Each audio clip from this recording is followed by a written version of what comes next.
Yugeon couldn't figure out why he had run into this pack of lunatics. Why did he, of all people, have to be tormented like this? Right now, two men were standing beside him. The man behind him was pinning his body down so hard that he was forced to kneel on the ground, and the blonde man in front of him lifted his face, asking coldly whether he had ever done the same thing to someone else. But before he could open his mouth, the blonde man let go of him and answered his own question. "Just looking at that expression of yours, you don't even need to say it, I already know." The next second, he mercilessly shoved the cigarette in his hand straight into Baek Yugeon's mouth, then clamped a hand over it so he couldn't open his lips. Baek Yugeon was forced to inhale the smoke, and his lungs instantly burned as if they were on fire. He still couldn't understand why he had fallen into this kind of bottomless abyss. His thoughts drifted back to more than 10 years ago, when mutant monsters began appearing one after another all over the world. Baek Yugeon and his family fled for their lives. He had been too young then to grasp how terrifying the monsters really were. On the road, he saw a gigantic eye suddenly appear in the sky, and the moment that eye snapped wide open, the surrounding buildings were blasted apart, and the Hwangin bridge they were on collapsed along with them. The whole family plunged into the river. In that moment, the only ones who survived were Baek Yugeon and his older brother. It was also that day that they awakened their abilities. His brother reached level 4, that is, he became a level 4 awakened, and he himself became a guide. Neither of them could live without the other. Ever since the mutant monsters appeared, ability users had also begun emerging one after another all over the world. Ability users are divided into two types: awakened and guides. Awakened ones possess offensive abilities. The higher the level, the stronger the power. The stronger the ability, the harsher the side effects. Awakened ones are too sensitive. Once they expend their power, they easily lose control and go berserk into madness. To survive this stage, they must rely on guides. Physical contact is required. The more intimate the contact, the better the effect. Only then can their minds remain stable. Baek Yugeon and his older brother are each other's only, and also their toughest, support. His brother can protect him in a world overrun by monsters. And even if Baek Yugeon merely holds his brother's hand lightly, he can in turn help his brother. But the world has never shown mercy. The two brothers live at the very bottom of the ability user circle. They can be trampled and bullied by other ability users at any time. They met that group of lunatics during a monster hunting operation. In the previous operation, his brother chose to run. The one who was left behind was Baek Yugeon. He was pinned down and beaten by his teammates. They didn't even hold back on the insults. Baek Yugeon was knocked to the ground, yet he still didn't make a sound. He'd long since grown used to days like this. Mutant monsters have spread to almost every corner of the world. Baek Yugeon, who has always been struggling at the bottom among ability users, still doesn't know that he is about to fall into an even darker abyss. At this moment, a middle-aged ability user with a vicious gaze and oppressive aura put his arm around Baek Yugeon's shoulder and urged him to go idle away his time at the Awakener's Center. As Baek Yugeon's guide, he would absolutely be able to live a wealthy life there. But Baek Yugeon refused outright. He didn't want to be a mere ornament, and there was no way he would abandon his older brother. The middle-aged man mocked Baek Yugeon's brother while pulling out a packet of drugs. Lowering his voice, he suggested that Baek Yugeon, together with his brother, give this bag of white powder a try. Hearing this, Baek Yugeon flared up in an instant. He was no longer silent and violently shook off the middle-aged man's hand. He coldly sneered. "You say you're afraid you can't pay your daughter's tuition, yet for a bag of white powder you're willing to send your daughter to sell her body." Those words set the man off. He exploded into curses and grabbed Baek Yugeon by the collar. Just then, Baek Eugen's older brother, Seo-song, arrived. With a raised fist, he knocked the man bullying his younger brother to the ground on the spot. Barely restraining his killing intent, Seo-song warned, "Don't touch my little brother, or I'll kill you. Baek Yugeon is my only family in this world, and he is also my guide." Meow. Years of oppression and mental torment had forced Seo-song into extreme thinness, and his emotions were growing more and more volatile. It was precisely at this moment that the captain urged everyone to get ready immediately, because they were about to go on a mission to deal with the black hole that had appeared in the city center and the mutated beasts inside it. And since they were only low-level ability users, the captain didn't require them to fight head-on. He only told them to pick up the monster's remains while the other ability users were engaged in battle. The captain even singled out Shiching, warning him in an icy tone. "This time you are absolutely not allowed to run again, or I'll personally throw you into a xenobeast's mouth." That chilling sense of oppression made Shiching's back go cold. Meanwhile, in an open lot on the other side of the city, a man was leaning slantwise against a car. He was dressed cleanly and with taste, completely out of place in this rundown environment. With a cigarette dangling from his lips, he answered a call. The voice on the other end asked him, did the tranquilizers work? Did he need them to find a new guide for him? The man tilted his head back and took a deep drag. Black lines could be seen creeping from his collar all the way up to his chin. That was a sign he was about to go berserk, on the verge of completely losing control. Yet he insisted on rejecting the suggestion, replying coolly, no matter how hungry you are, you can't eat unregulated, uncertified goods, you know? On the other end, the caller started cursing, saying he was too picky about food. The man didn't want to listen to that nagging anymore and simply held the phone away. With a casual squeeze of his hand, the cracked phone actually floated in midair. Cigarette still between his lips, he lifted his eyes to the sky with a touch of wickedness and murmured to himself, the meds aren't doing much today either. The next second, the phone exploded in the air. The man watched that burst of scattered light with a smile. The madness and distortion were like something slowly sprouting in his heart. This twisted lunatic had not yet realized that the boy before his eyes would be like poison and make him addicted. After the end of the world, it was said that S-class ability users could no longer be considered human. They were merely alien beings wrapped in human skin. But at this moment, Baek Yugeon was unusually bold and directly pulled out a handgun. The muzzle was steadily aimed at this S-class lunatic, and he even threatened in a cold voice, forbidding the other party to come closer. The man, as if teasing a child, slowly raised both hands and joked with a smile, how scary. Then he took off his coat and walked forward as if taking a stroll, his tone so light it was chilling. Since when does a guide carry a gun? You really don't know what's good for you. Baek Yugeon, however, gripped the gun tightly, backing away as he warned the man to stop. Such a bit of threat couldn't possibly stop the man. He slowly took off his gloves and let out a breath, his voice low.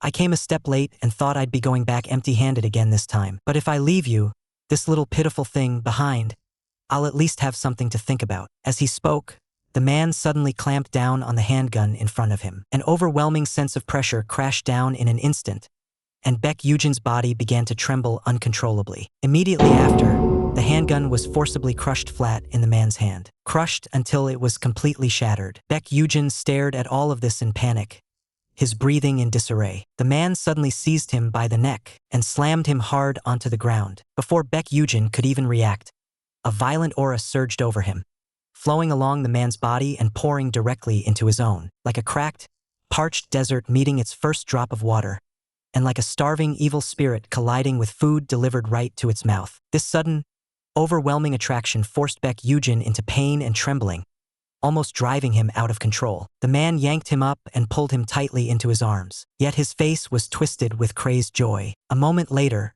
the man let go of Baek Yugeon and said, it's understandable to go mad without a guide, but going mad for the sake of a guide, I really don't get it. With your abilities, you're only following low-level hunters. Don't you find that embarrassing? After being released, Baek Yugeon fell to the ground, and in his ears rang the man's low voice, or is it that you don't care about rank? As long as they can make you feel good, is that man really that great? Just judging by his face, he's nothing special. Catching his breath, Baek Yugeon gritted his teeth and cursed him as a lunatic. Little thing, where were you hiding before? Only showing up now. As the man spoke, he closed in, and in the next second he forced a kiss on him, allowing no refusal. Baek Yugeon was pinned to the ground by a madman, unable to move. Taking advantage of their intimate contact, the man forcibly drew mental guidance from him, until the man finally let him go. Baek Yugeon seized the opening, pulled out a dagger, and slashed at him. But the man cruelly grabbed Baek Yugeon's injured arm, as if he wanted Baek Yugeon to fully taste the pain himself. When the pain exploded, Baek Yugeon's fingers loosened, the dagger fell, and the man took the opportunity to snatch it away, teasing him with a smile. You're always cursing people, so I'll just have to shut you up. The man raised his hand, the pad of his finger slowly brushing across Baek Yugeon's cheek as he said in a low voice, the monster you have to face is called Gong Sing Sing. One day he will come looking for you, because the food he sets his eyes on is never easily let go. After speaking,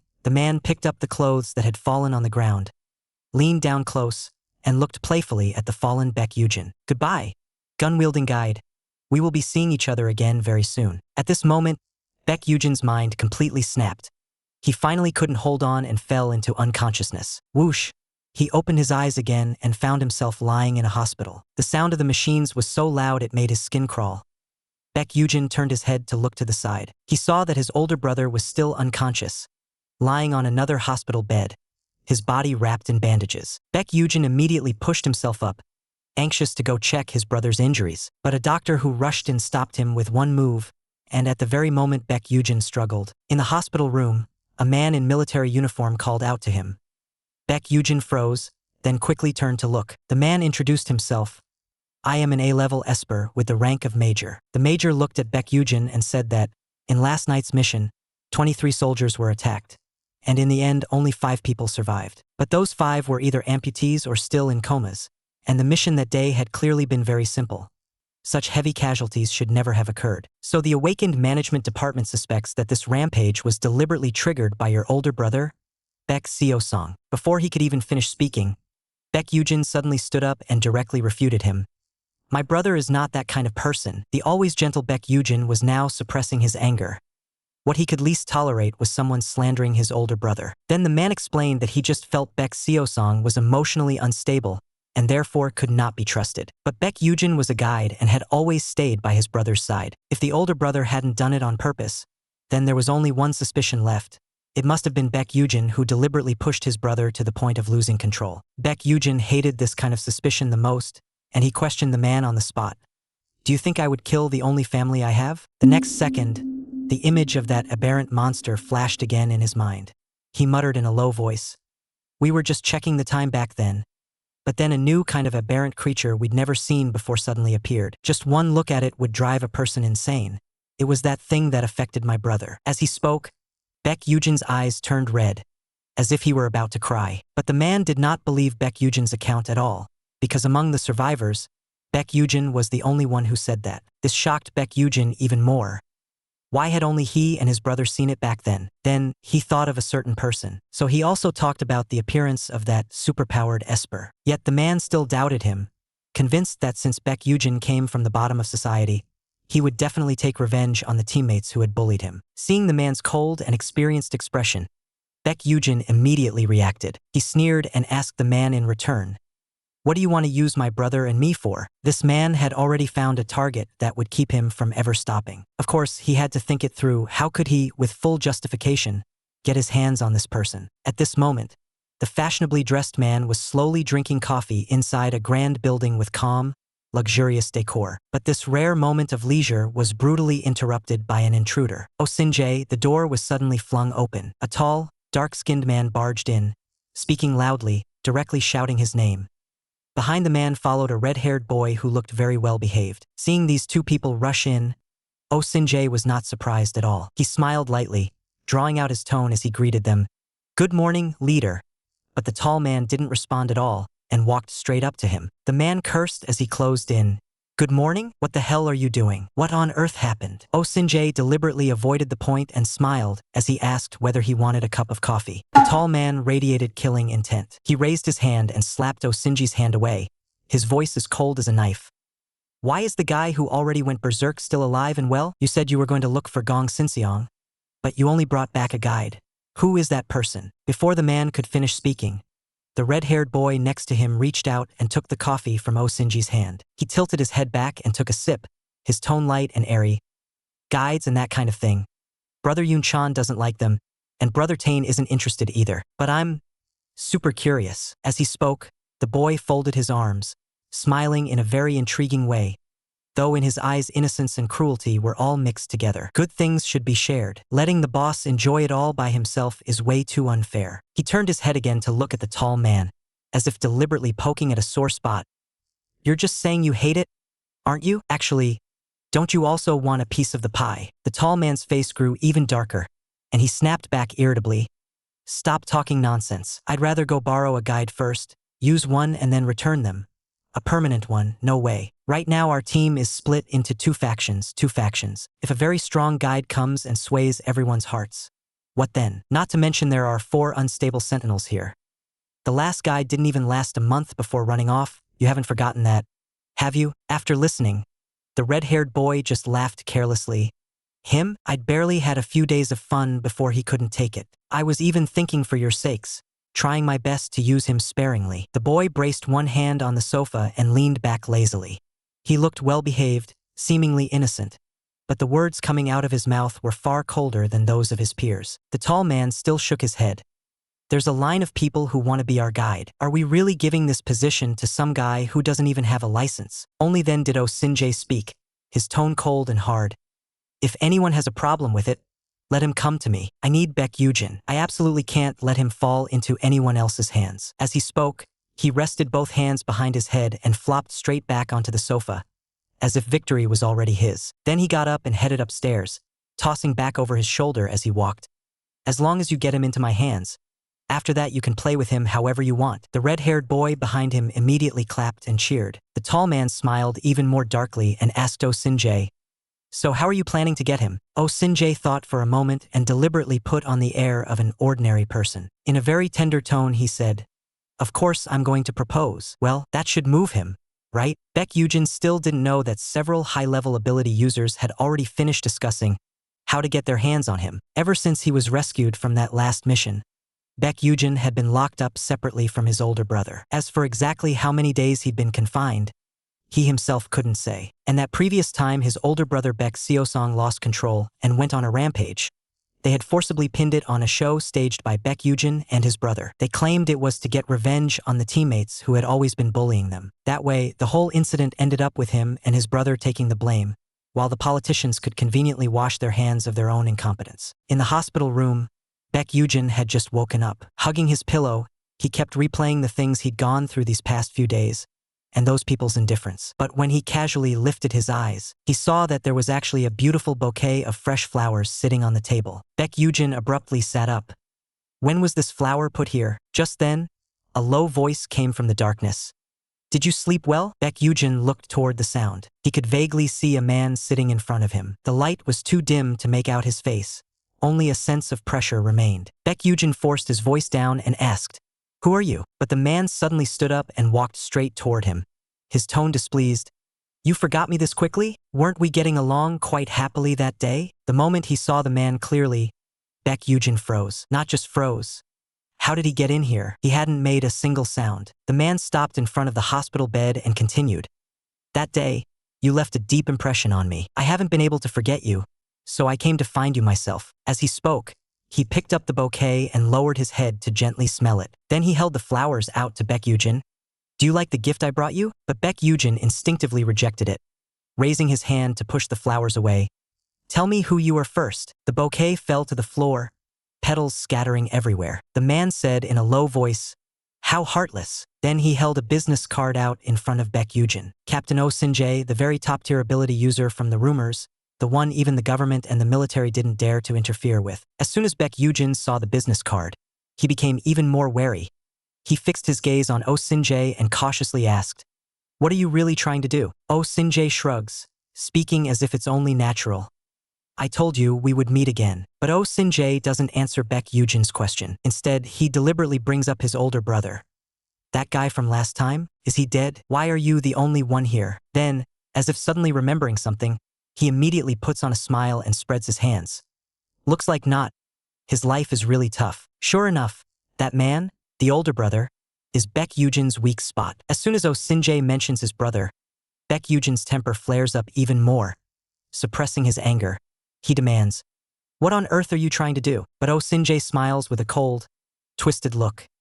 You guess. A lunatic of this level is actually proposing to the prey he's taken a liking to. Baek Yugeon presses again. You came here? What exactly do you want to do? After Sinjay has toyed with him enough, and just as Baek Yugeon's patience is about to run out, he finally deigns to explain. The compatibility between an awakened and a guide is something that affects both sides and allows them to achieve each other. Only if the compatibility is high enough will the pairing succeed. But my compatibility with any guide has never exceeded 2%. Even within the rank, that's very rare. And to barely achieve a venting effect, I have to consume 50 guides. Pain like that just can't stop. It traps a person in longing for a lifetime, and in order to fill that emptiness, they might even kill the other person with their own hands. This is reality, and you are the first person to break all of this, yet only have a 2% compatibility rate with me. Back then, I didn't do anything excessive. I only kissed you once, and it already produced this kind of cathartic effect. Up until now, you still don't know your own ability. You've been hanging around with that bunch of low-level losers. Should I say congratulations to you? At this moment, Baek Yugeon clenched the bedsheet. and a surge of disgust suddenly welled up in his heart. So-called high-level Espers were no different from those low-level Espers who had bullied them. They were all beasts. But Oh Sin-jae didn't notice Baek Yugeon's disgust at all. He continued speaking. In his view, being able to join a top-tier Esper team was something every guy dreamed of. Immediately after, he stated the purpose of this visit. Guide Baek Yugeon, I need you. But Baek Yugeon responded cleanly and decisively with just one word, get lost. Baek Yugeon continued with a cold laugh, his voice filled with hatred. Do you still expect me to say thank you? You think I'll happily accept your suggestion? My life is pathetic, so I'm supposed to be like a dog and work under you? Baek Yugeon, listen carefully. I would rather die than agree. Baek Yugeon advanced on Oh Sin-jae step by step, the anger and resentment in his eyes almost smashing straight into the other man's face. Yet Oh Sin-jae only smiled and took half a step back. He immediately lowered his head, fixing a cold, sinister stare on Baek Yugeon. Did I ever say you had the right to choose? Then he leaned in close to Baek Yugeon's ear and, forcing his voice down, murmured, you must do exactly as I say, if you still want to save that man next door. The one who's barely hanging on to his last breath. As he spoke, he clamped down hard on Baek Yugeon's shoulder, as if with just a bit more force he could crush the person in front of him completely in his grasp. Baek Yugeon was stunned for a moment. Baek Yugeon suddenly broke free from Oh Sin-jae's grip, his voice vicious as he pressed him on exactly how he intended to save his older brother. Oh Sin-jae looked down at Baek Yugeon with a hint of a smile, his tone so light it was as if he were talking about something trivial. It's only bringing one person back to life, that's all. He added that for the medical expenses to treat Baek Yugeon's brother, Baek Yugeon could come to him for the money anytime. And as for those who had bullied Baek Yugeon, he could send them straight to hell. With that, Oh Sin-jae folded one arm across his chest, his posture like that of a gentleman. Yet he was clearly forcing others to fix their gaze on him. The next second he lifted his chin, his eyes locking firmly onto Baek Yugeon as he smiled and asked, well, my dear, are these enough to count as a dowry? Since proposing nicely didn't work, he would simply switch to a tougher approach. He turned the safety of Baek Yugeon's brother directly into a bargaining chip. Used this point to force the guide in front of him to join his own team. Baek Yugeon's mind was a complete mess. The more he thought about it, the more wrong it felt, and he couldn't help but press on. What on earth are you hiding? Is it really worth paying such a huge price just to find a suitable guide? Oh Sin-jae seemed certain that Baek Yugeon would not be able to refuse. Instead, he went a step further, the hand in the black glove slowly slipping into the gaps between Baek Yugeon's fingers, tightening bit by bit. Baek Yugeon only grew more irritable, biting off each word as he pressed him. What else haven't you told me? What exactly are your terms? As soon as he finished, he instinctively pulled back the hand that had been touched in rejection. Oh Sin-jae said nothing.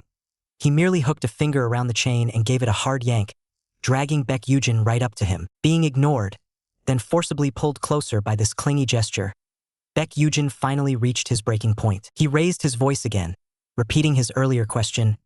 What are your terms? Sensing Baek Yugeon's anger, Oh Sin-jae finally lifted his eyes to look straight at him, teasing with a hint of laughter. Didn't expect you to be quite this sharp. Very good. From now on, you're going to be the guide for my team and obey my orders. Oh Sin-jae gave the chain a sudden, forceful tug. Namga took the opportunity to clasp Baek Yugeon's hand, his tone calm yet edged like a pressed-down blade. You're going to take responsibility, and you're going to endure all the work. Afterward, Oh Sin-jae lifted Baek Yugeon's hand and lowered his head to kiss it. When he looked up again, he smiled like a hunter locking onto his prey. And, come into the abyss with me. A few days later, Oh Sin-jae held a press conference, inviting multiple authoritative media outlets to attend. He also had the press conference broadcast simultaneously across major shopping centers and platforms. At the conference, Oh Sin-jae, in the capacity of an eyewitness, explained that the rampage of Baek Yugeon's older brother was caused by the appearance of a higher-level variant. At the same time, he directed pointed questions at the Ability Users Management Department, demanding that they take responsibility for the tragedy caused by their incompetence. As soon as Oh Sin-jae finished speaking, the reporters exploded, relentlessly asking, what exactly is the relationship between the Ability Users Management Department and this case? Have similar incidents happened before? The more chaotic the scene became, the calmer Oh Sin-jae was. What did this chaos have to do with him? He cared about only one thing. His battle team had finally gotten its trump card. The strongest combat group in the country had been in control of decades' worth of intelligence. And its final trump card, Baek Yugeon. Now, all preparations for stepping into the abyss were complete. Whether that variant monster could be ended would be decided in this very moment. This tiresome game ought to come to an end as well. Baek Yugeon agreed to join this madman's team, but he had not yet anticipated what he was about to go through. At this moment, Baek Yugeon had finally been discharged from the hospital. He walked back through the rain to the tiny room where he had once lived, relying on each other with his older brother. The room was very quiet, which made Baek Yugeon feel very depressed. He poured himself a cup of coffee that was still steaming hot. It seemed that this was the only way to drive away the loneliness and chill around him, just like when his older brother was still here. When he stirred the coffee evenly and gently set the cup down, in a daze he seemed to see his brother picking up the cup, praising him like before. "You're really good at making coffee." But Baek Yugeon knew very well that it was only an illusion. At this moment, he missed his brother lying in the hospital bed even more. He prayed over and over in his heart, "Brother, you must defeat the illness and wake up." Baek Yugeon dejectedly cupped the coffee in his hands, pretending his brother was right beside him, and whispered back, "Of course, just think about who taught me." Since childhood, he and his brother had depended on each other, and his brother had always taken meticulous care of his quiet self, shielding him from both wind and rain. Even when the two brothers hid in an abandoned factory to get by, bullied and insulted by those around them, as long as his brother was there, he would feel at ease and still hold on to hope in his heart. "Bro, will we meet again?" Baek Yugeon asked the empty air. Then he remembered that high-level ability user, who had used a very strange method to invite him into the abyss. In the past, he and his brother had taken part in many combat operations, but they had never gone near the abyss. It was said that no matter how seasoned a sentinel was, they still could not step into the mouth of the pit. Whoever entered the abyss either came out dead or simply vanished. What on earth was inside that hole? Why did that man say he wanted to take him in there? Baek Yugeon quickly felt again that there was no use thinking too much. After all, he had no choice at all. He was just thinking this when he suddenly heard the sound of a car horn outside the window. He understood that the person who had come to pick him up had arrived. So he stood up and, just like when his older brother was still at home, softly said, "Brother, I'm leaving." Then he left the half-finished cup of coffee on the floor and turned around to go out the door. Fine rain kept falling outside the house, and a strange man in a suit coat was standing beside a luxury car. He had just gotten out of the car not long ago when he impatiently asked the one who came, "Are you Baek Yugeon's guide?" Baek Yugeon looked at this man with the cold, hard expression and did not say a single word. He simply stopped where he was. His silence was the answer. The man then opened the car door for Baek Yugeon, but when he saw the backpack on Baek Yugeon's back, he still froze for a moment. For a guide, this was all the luggage he had. Baek Yugeon nodded and lifted his foot to get into the car, but he accidentally brushed against the man's hand. The man immediately frowned, his eyes filled with pain and disgust. Smack! He suddenly flung Baek Yugeon's hand away, his voice as cold as a blade, issuing a direct warning. "I hate touching guides the most. Watch yourself. I'll avoid it from now on too." Baek Yugeon stared at him in shock, completely unaware of what had just happened. Baek Yugeon was about to become the only guide in this deranged combat unit. He could not begin to imagine what he would encounter next. At this moment, he was sitting quietly in the car. Before long, the car stopped at the legendary headquarters of the strongest domestic combat team.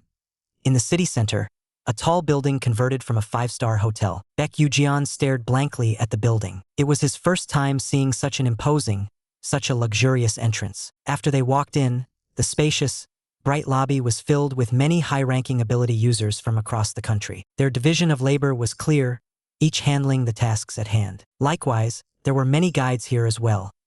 They sat together, conversing with dignity. The two of them entered the elevator, and Baek Yugeon finally voiced his doubts. When he asked where the man was taking him, the man only answered with one line, "To see the boss." Baek Yugeon asked again, "Isn't Oh-Sin-jae very busy? Will they really be able to see the boss when they go over?" His reluctance to see Oh-Sin-jae was impossible to hide. The man patiently explained.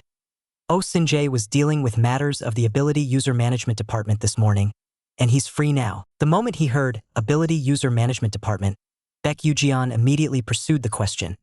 "Is that related to my brother's rampage this time? How is my brother now?" But the man's expression turned cold as he flatly refused to answer. He even deliberately leaned in close to Baek Yugeon and lowered his voice in warning. "All you need to do is be invisible, don't cause trouble, and quietly do what you're supposed to do. Anyway, you're about to." Before he could finish, the elevator chimed and the doors slid open. The man immediately fell silent and turned to walk out. Baek Yugeon's heart clenched, and he hurriedly followed. It didn't take long before they entered a lavishly decorated room that was suffocatingly oppressive. The person sitting in the chair was none other than Oh Sin-jae. Hearing the sound of footsteps, he casually closed the tablet. He turned his head and spoke with a smile. "Welcome, my guide." Then, as if something suddenly occurred to him, he put on a mock-serious expression and asked the man in the black suit, "Taein, I should say.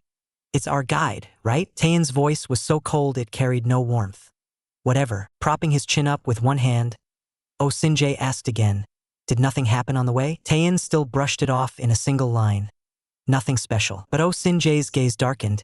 He didn't think so, because he had already noticed the back of Baek Yugeon's hand, reddened from being hit. The next second, he put away his smile and gave the man a cold warning. "Treat Baek Yugeon a little better. It took him a lot of effort to get him." This kind of petty care from Oh Sin-jae only made Baek Yugeon more uncomfortable. He quietly pulled that reddened hand back into his sleeve, but while Baek Yugeon was still feeling ill at ease, he heard Oh Sin-jae directly order him, "Take it off." He froze for a moment and looked up, his eyes full of, "What on earth is that supposed to mean?" But Oh Sin-jae leaned back and smiled as if it were only natural. "From now on, I'm going to use you to the fullest. If there's any flaw on your body, that won't do. Be obedient, and that way your brother can live a few more days." As soon as those words fell, Baek Yugeon clenched his teeth even harder. Smack! He flung his backpack heavily onto the floor. As if venting, he yanked off his top in one go. Within just a few seconds, the other two neatly dressed men in the room all turned their heads to stare at him, as if silently assessing something. Oh Sin-jae took out a cigarette, his smile even more playful. "The main point is down below, right?" Baek Yugeon was so furious his skin tingled. After a brief silence, he forcibly suppressed his emotions and did as Oh Sin-jae demanded. Oh Sin-jae lit the cigarette, his eyes narrowing bit by bit. That focused, viscous gaze locked firmly onto Baek Yugeon. On the very first day he stepped into this lunatic's territory, he was flipped over and over and examined like a piece of cargo. At that time, Oh Sin-jae stared at Baek Yugeon and asked with a smile, "You look pretty clean on the surface. No major illnesses, right? Otherwise, can I return you?" The next second, Oh Sin-jae put on a very friendly act again, explaining that he was only joking. As he spoke, he slowly walked toward Baek Yugeon, as if gradually stripping the prey of his wariness, and said gently, "You're tired too, right? Then sit down." Just as Baek Yugeon was about to refuse to sit, the man in the black suit behind him suddenly pressed down on his shoulders. A hard force bore down on him.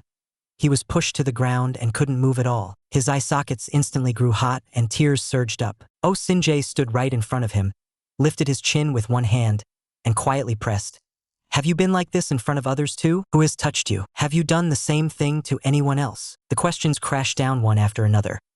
Baek Yugeon had no time to react and could only stare blankly at the gently smiling Oh Sin-jae, while an increasing wrongness flooded his heart. Seeing that Baek Yugeon did not respond, Oh Sin-jae's face darkened and he withdrew his hand. Looking at that expression, "I know the answer even if you don't say it." Right after, he mercilessly covered Baek Yugeon's mouth, his palm pressing down hard to keep him from making a sound, and Baek Yugeon was forced to inhale a lungful of smoke. He couldn't understand why he had fallen into this kind of cough, bottomless abyss. In the chaos, he desperately pushed Oh Sin-jae away and gulped down a few breaths of fresh air. But in the very next second, his whole body suddenly went limp, and beside him, Oh Sin-jae only laughed even more viciously. After that, they started playing cards. Not long after, while Taein was looking after the unconscious Baek Yugeon, Oh Sin-jae was tidying himself up, his expression so relaxed it was as if nothing had happened. Oh Sin-jae even told Taein to go buy a few nice outfits for Baek Yugeon. After all, Baek Yugeon was the exclusive guide of the strongest ability user squad in the country, so they couldn't let people look down on him. After properly arranging everything concerning Baek Yugeon, Taein still couldn't help rolling up his sleeve and staring at the few faint red marks on his arm. He was so shocked he was speechless. From just one kiss, Baek Yugeon had given him such a powerful recovery effect. The wounds from yesterday now had only the faintest traces left. Then he picked up the unconscious Baek Yugeon from the floor and turned to walk toward the lounge. In order to save her older brother by Shiching, Baek Yugeon joined this S-class crazy team. After being subjected to unexpectedly harsh treatment, Baek Yugeon woke up from his coma, his whole body weak and his mouth parched with thirst for water. And at this moment, someone in the room spoke up and asked, "Do you want some water?" Baek Yugeon opened his eyes in a daze and vaguely saw a boy in a pink tracksuit holding a bottle of mineral water. The boy had a very well-defined jawline and introduced himself in a very familiar tone.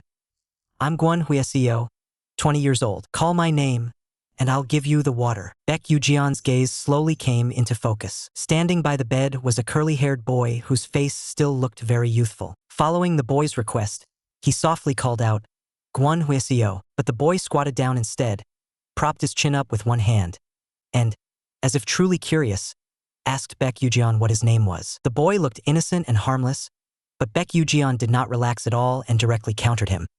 Are you pretending not to know? Before Baek Yugeon could finish speaking, Gwon Hueseo, wearing an expression that was both pleased and a little shy, said, Of course I know. I've read your resume 30 times. Your height, weight, birthday, zodiac sign, and blood type. I remember them all. But I still want to hear you say it to me yourself. Hearing this, Baek Yugeon's face instantly darkened. So it was another lunatic. Enduring the soreness all over his body, he turned over and turned his back to Gwon Hueseo, perfunctorily saying that it was fine. He didn't want the water anymore. But Gwon Hueseo refused to give up and leaned closer, explaining in a coaxing, child-soothing tone that he had gone to great trouble just to get the water. The more Baek Yugeon listened, the more annoyed he felt. So he simply buried his head under the blanket and raised his voice, saying, I don't want to drink water anymore. The smile on the boy's face vanished at once. His gaze turned cold in an instant as he stared at Baek Yugeon and said firmly, Then I'll feed you. In that instant, there was a loud boom in Baek Yugeon's head. More precisely, it was an echo exploding from the depths of his soul. The next second, an overwhelming force of control, so strong it was suffocating, pressed directly down on him. It was as if another soul had taken over his body and will, and his whole person shot upright from the bed beyond his control. Baek Yugeon turned his head in terror, softly repeating under his breath, No, but he could only watch helplessly as the boy twisted open the bottle of mineral water. Gwon Hueseo lowered his eyes, his gaze locked tightly on Baek Yugeon. He actually really liked this older brother's face, but no matter how much he liked it, his heart stayed cold as he issued a command. Hyung, you're thirsty. The next second, Baek Yugeon was forced to lean toward Gwon Hueseo and open his mouth. Gwon Hueseo raised his hand and gently caressed Baek Yugeon's cheek, his tone soft yet brooking no resistance as he ordered him to open his mouth. Immediately after, he fed the mineral water straight into Baek Yugeon's mouth. The water kept pouring down, but Baek Yugeon simply couldn't swallow that much. He felt so miserable he was about to break down. Only then did he realize that the boy in front of him was a mind controller. The boy lifted Baek Yugeon's chin, forcing him to swallow the entire bottle of water. In his heart, Baek Yugeon screamed madly, Stop it! In the next second, that terrifying controlling force suddenly disappeared. Baek Yugeon lay on the bed, coughing violently, while the boy's eyes were filled with distress. He gently stroked Baek Yugeon's face, yet complained out loud, You always reject me. I'm really hurt, so I can't help wanting to get angry. Rage shot up in Baek Yugeon in an instant. He suddenly slapped the boy's hand away and roared, What on earth are you people doing? What do you want from me? Is this fun for you? You're all crazy. But the boy lowered his eyes, staring at Baek Yugeon with a neurotic intensity, and said softly, We didn't call you here to play, but to die together. Those words completely stunned Baek Yugeon. Then the boy sat down at the edge of the bed and, when he looked up, he was both shy and happy. But that's the boss's idea. I don't really understand it either, but I want to understand you and you should understand me. We need to understand each other. Baek Yugeon was even more confused as he pressed him on what that was supposed to mean. The boy, however, merely rested his forehead lightly against Baek Yugeon's. He naturally intertwined his fingers with Baek Yugeon's, smiling very lightly, as if he were earnestly explaining. It means that our hearts can be connected. But Baek Yugeon had absolutely no desire to hear that kind of answer. Suppressing his unease, he pressed on with his question. What exactly does it mean to die together? The boy's smile vanished in an instant. He simply looked at Baek Yugeon in silence, his gaze tightening with coldness. The next second, he gently brushed his face against Baek Yugeon's ear, as if nothing had happened, and directly changed the subject. Welcome, Baek Yugeon, to the team. I hope you'll take good care of us from now on. As soon as he finished speaking, he walked away without giving Baek Yugeon any time to react. Only then did Baek Yugeon suddenly realize that man called Oh Sinjae had said he would lead him into the abyss. Could this be what he meant? As mentioned before, in order to save his older brother, Baek Yugeon was forced to become the exclusive guide of the legendary S-Class ability user squad. After being subjected to repeated mistreatment, Baek Yugeon lay down and rested for a while before barely recovering his physical strength, and after resting for a while, Baek Yugeon barely regained his stamina. At this moment, he walked into the living room. The other 4 sentinels in the squad had already been waiting at the dining table for a long time. Sinjae smiled as he introduced Baek Yugeon to everyone. Beside him, Tane was wearing a black suit, restrained and cold, and when he heard the captain's formal introduction, he merely cast a faint glance at Baek Yugeon. Gwon Huizio obediently greeted Baek Yugeon, sounding naturally familiar, and like Sinjae, he was shameless to an outrageous degree. As for the other unfamiliar man with short brown hair, he crossed his arms over his chest, his face full of displeasure, and treated Baek Yugeon like air. Right after that, Baek Yugeon sat down and ate together with everyone. But the short-haired man sitting opposite him turned his face away, suppressing his anger as he complained to Sinjae. Sinjae acted as if he hadn't heard, giving a faint smile as he asked him in return what was wrong. The man slammed a fist on the table, the sound exploding as he shouted, "I'll find a guide myself, but you never listen to me at all." The loud bang made Baek Yugeon flinch violently. Sinjae didn't even twitch an eyelid. As he continued eating what was in his hand, he coldly reminded him, "Don't scare our guide." Seeing that Sinjae refused to back down in the slightest, the man grew even more irritable and simply directed all his anger at Baek Yugeon. "Guide, behave yourself and stop causing trouble. Don't think that just because you're a guide you can put on airs here. Your best option is to get lost." The man made no attempt to hide it, flinging his disgust for Baek Yugeon right in his face. Baek Yugeon lifted his eyes to look at the man, and his already irritable mood instantly sank even further. The man kept muttering relentlessly, "What are you looking at? Why should I have to eat while staring at your face?" Before he could finish, Baek Yugeon coldly shot back, telling him to mind his own business first. In the next second, everyone at the table turned to look. That retort instantly set the man off completely. Baek Yugeon straightened his back, his tone calm yet firm as he met the man's gaze. "I just sat down, and you started yelling at me. This is how you treat your guests?" After hearing this, the man let out a contemptuous laugh. "You think that just because you can sit at the same table and eat with us, you're something special? Every day you sit at home waiting for your master to come back, then act cute for your master. That's your job. To put it nicely, you're an exclusive guide.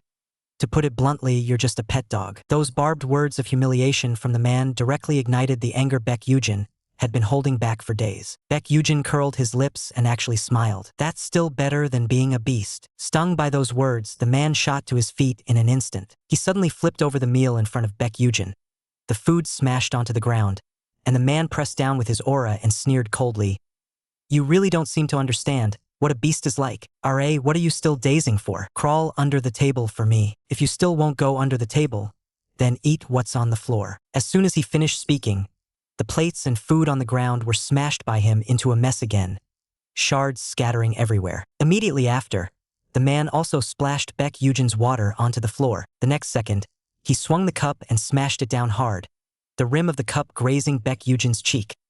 There was only a loud bang as the water glass exploded into pieces behind him. Right on the spot, Baek Yugeon was stunned by the oppressive presence and destructive power of the high-level ability user. Everyone else, however, watched the show in silence. Not a single person tried to dissuade him. It was even as if they were waiting to see what Baek Yugeon would do. Baek Yugeon clenched his jaw. He had been bullied since he was young. When faced with the strong, he would endure, but he would never hand over his bottom line. They saw Baek Yugeon stand up under everyone's gaze and walk over to the pile of food that had been smashed to pieces. He bent down and picked up the plate that had fallen to the ground. Then he poured the little bit of food left on the plate directly in front of the short-haired man. In order to save his older brother, Baek Yugeon was forced to become the exclusive guide of a first-tier ability user battle squad. From then on, he had to see 4 lunatics every single day, whether he lifted his head or lowered it. Just now, Baek Yugeon launched a fierce counterattack against that high-ranking ability user who had humiliated him in public. Looking at the food scraps scattered across the table, everyone was stunned. Baek Yugeon stared at the man who had insulted him and sneered coldly, "I really should thank you for going out of your way to feed the pet. I at least look like a person, right? But some people aren't worthy." After saying that, he completely lost his appetite and turned around to leave the cafeteria. Back at the table, Sinji's shoulders began to tremble. The next second, his laughter exploded in the corridor. Baek Yugeon was getting more and more interesting. Meanwhile, the short-haired man instantly flew into a rage and shouted at Sinjae to stop laughing. At this moment, Baek Yugeon rushed into the restroom. Wham! He bent over and dry-heaved. After the torment of the past few days and not eating properly for a long time, His stomach felt like it was being wrung. On the other side, Oh Sin-jae wiped the corner of his mouth and spoke like he was giving a summary. He had originally wanted to treat everyone to a meal so they could cooperate better on missions later, but Yoon-chan just had to make the atmosphere this tense and directly piss off the guide. His words left the other 4 people completely baffled, and Yoon-chan stared at Oh Sin-jae and asked, "What do you mean?" Oh Sin-jae lazily leaned back, speaking as if he were just making casual conversation. Sooner or later, Baek Yugeon would be going down into the abyss with them, so they had to start training and getting used to each other in advance. "What, you're going to take the guide to capture Gungansung? Are you crazy?" In-chan pressed on in shock. A guide would only get in the way on the battlefield. In-chan could not understand Oh Sin-jae's decision at all and strongly opposed it on the spot. Beside him, Gwon Huizio also said it wouldn't do, but his gaze was quickly hooked away by the pastries on the table. While gnawing on the pastries, Gwon Huizio still had to voice his opinion. This time he wanted to use the guide more sparingly, because he really liked this Hyung. Oh Sin-jae picked up his coffee, his tone still patient. If they wanted to catch Gung Shinseong, the guide had to enter the abyss with him. In-chan grew even angrier and still could not accept it. He had always been prejudiced against the guide. In his view, the guide entering the abyss would only hold them back. Before In-chan could finish speaking, Oh Sin-jae cut him off. "Don't worry about so much. All you need to remember is that Baek Yugeon will be entering the abyss with you, and that's enough." Those words ignited In-chan on the spot. He flew into a rage, slammed his fist onto the table, shot to his feet and yelled, demanding that Oh Sin-jae take his opinion seriously. The more In-chan spoke, the more out of control he became. He began cursing the ability, user management department's incompetence regarding Gung Shinseong, and even dragged in Oh Sin-jae's father's affair. In the next second, the air around Oh Sin-jae seemed to drop a few degrees in temperature. He pressed down his voice and called out In-chan's full name. Oh Sin-jae icily informed him, "Baek Yugeon has already agreed to enter the abyss, so you don't need to say anything more." In-chan completely lost his patience, fury rushing straight to his head, and he roared at them, asking why they had to accommodate Oh Sin-jae's decision. Oh Sin-jae, however, slowly took off his watch. He stared coldly at In-chan and asked in a barbed tone, "Do you have a problem with that?" It looked like Oh Sin-jae intended to use force to resolve the conflict within the team. That sense of oppression instantly provoked In-chan, triggering his mutation, the T-core. At their first group meal, this high-level ability user had already put him in his place on the spot. Baek Yugeon directly and forcefully fought back against the person who insulted him. Then, without even eating the simple meal, he turned around and left. After that, Oh Sin-jae finally made up his mind to properly deal with the ill-tempered In-chan. Riled up, In-chan mutated on the spot. In that moment, man and tiger tangled together in a brawl. The walls shattered, and the scene descended into total chaos. They watched as the ferocious giant tiger suddenly lunged forward. It clamped down hard on Oh Sin-jae's arm with one bite, the force of its jaws nearly cracking his bones. Yet Oh Sin-jae used only one hand to control the sharp rubble on the ground. In the next second, the shards of stone directly pierced through the giant tiger's body. The giant tiger yelped in pain and immediately let go, growling as it retreated. Right after that, Oh Sin-jae wrapped both arms tightly around the giant tiger's head. He gave a sudden wrench backward, and with a sharp crack, the sound of bones shifting out of place made everyone's skin crawl. The giant tiger collapsed on the ground and slowly turned back into In-chan. He was breathing weakly, yet still managed to feebly express his agreement with the captain's decision. Oh Sin-jae immediately broke into a smile, looked at the 2 bystanders watching the drama, and asked, "Anyone else want to give it a try?" Gwon Huizio was so frightened that he instantly raised both hands above his head and said he surrendered. Tane, while calling someone to come fix the place, kept saying they would listen to the boss. Only then did Oh Sin-jae, in a very good mood, say, "Thank you all for your understanding. This matter has been perfectly resolved." Before long, it was already afternoon, and Oh Sin-jae was looking down at some documents. He suddenly received a call from the Ability User Management Department. On the other end of the line, a quite prestigious lieutenant general directly questioned him. That press conference not long ago caused a huge impact on the country, and a bunch of conspiracy theories have already sprung up among the public. But Sin-jae didn't take it seriously at all. He tipped his head back with a laugh and countered the lieutenant general. "Was there even half a sentence of what I said at the press conference that was false?" The Ability User Management Department had long monopolized information about different species, and in secret they were trading this intelligence for benefits and even conducting human experiments. The person on the other end of the phone instantly exploded, roaring, "Is the management department trying to cover this up?" The noise made Oh Sin-jae hold his phone farther away. He didn't want to listen to any of those excuses. Just then, Baek Yugeon walked over. Oh Shinji's smile became very obvious as he raised a hand and beckoned to him. As soon as Baek Yugeon came closer, Oh Shinji's gaze lit up a little. The dark uniform lay smooth against the sleek fabric, tracing out his taut, lean lines bit by bit. Baek Yugeon looked somewhat uncomfortable at Oh Shinji and had just opened his mouth to say that the boss should go ahead with his work and he would come over later. Before he could finish speaking, Oh Shinji yanked Baek Yugeon back and pressed him directly onto his own lap. Before Baek Yugeon could react, he heard Oh Shinji coldly questioning the person on the other end of the phone. Last time when Baek Seo-song went on a rampage, are you planning to handle it the same way as the Hwangin Bridge tragedy 10 years ago? If any witnesses appear, get ready to silence them. Baek Yugeon felt a chill run down his back as he listened. The voice on the other end of the line roared even more angrily. If Brigadier General Oh were still alive, he would never allow Oh Shinji to do this. But Oh Shinji's voice suddenly went cold and hard. If my father were still alive, I would kill him again. As soon as he finished speaking, he hung up the phone, tightened his arms around Baek Yugeon, and asked in a low voice, "Why did you leave yesterday without eating?" In order to save his older brother, he was forced to join an S-class ability user combat team. His 4 teammates either bullied him or kept staring at him, as if waiting for him to slip up. Just now, he heard the captain mention on the phone that his brother's rampage was actually connected to the Hwangin Bridge incident from 10 years ago. After Oh Shinji hung up the phone, he immediately pulled Baek Yugeon tighter into his arms and quietly pressed him. "Why didn't you eat yesterday? And why did you just leave like that?" But Baek Yugeon was still trapped in his own thoughts. He straightened his back and all but forced the question out. What did that phone call just now mean? Is the Hwangin Bridge incident really related to my brother's rampage? Oh Shinji didn't want to answer. He followed the previous topic and kept asking, "Was the food not good? I didn't know what you liked, so I ordered what I like." At this moment, he only wanted to figure out everything about Baek Yugeon. But Baek Yugeon refused to let him off the hook and instead pressed back. Why is the Ability User Management Department hiding the truth about his brother Baek Seo-song's rampage? Oh Shinji was a little helpless. Calling Baek Yugeon's name, he hooked a hand around him and forcefully pulled him back into his arms, saying quietly, "If you keep pretending you didn't hear me, I'll be upset." But only when Baek Yugeon's hand brushed against Oh Shinji's arm did he realize the other man was injured. He suddenly understood.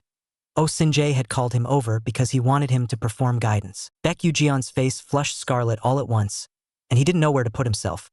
But Oh Shinji wrapped an arm around Baek Yugeon, leaned in, gently inhaled his scent, and explained in a low voice, "That wasn't my original intention, but after seeing you, I felt I needed it after all." With that, he pulled the person in his arms even tighter, pressing close to the other's body heat and listening to that steady, rhythmic heartbeat. Immediately after, Oh Shinji suddenly clamped down on Baek Yugeon's nape, as if afraid his prey might escape. Fixing Baek Yugeon with a clingingly intent gaze, he stared at him without blinking and ordered coldly, "Open your mouth." But Baek Yugeon did not respond for a long time. Oh Shinji then lowered his voice in a threat. "Your brother is still lying in bed right now. He can't even open his mouth. What a pity." The words jabbed into Baek Yugeon's heart like a needle. Baek Yugeon's hands were shaking, but he still slowly parted his lips. The next second, Oh Shinji crushed their mouths together in a fierce kiss. After a moment, Oh Shinji finally let go, still smiling as he teased him. "So clumsy. Don't tell me last time was actually your first kiss?" Baek Yugeon turned his head away and didn't answer, only countered, "Does a guide have to put that on their resume too?" Oh Shinji directly lifted Baek Yugeon onto the sofa and, shamelessly thick-skinned, replied, "That question was written especially for you." He added another sentence, saying the uniform really suited Baek Yugeon, just that he was too skinny. Then he leaned in close and instructed by Baek Yugeon's ear, "Don't go fooling around outside. Eat more from now on. Otherwise it hurts my heart to watch." This excessively close distance made Baek Yugeon's face instantly burn with shame. He practically used all his strength just to force himself not to back away. Only then did Oh Shinji straighten up and, as if nothing had happened, ask, "You don't want to? This is work, you know?" Baek Yugeon's face was so red it was about to drip blood, his mind a complete mess. He would rather the other man just beat him up.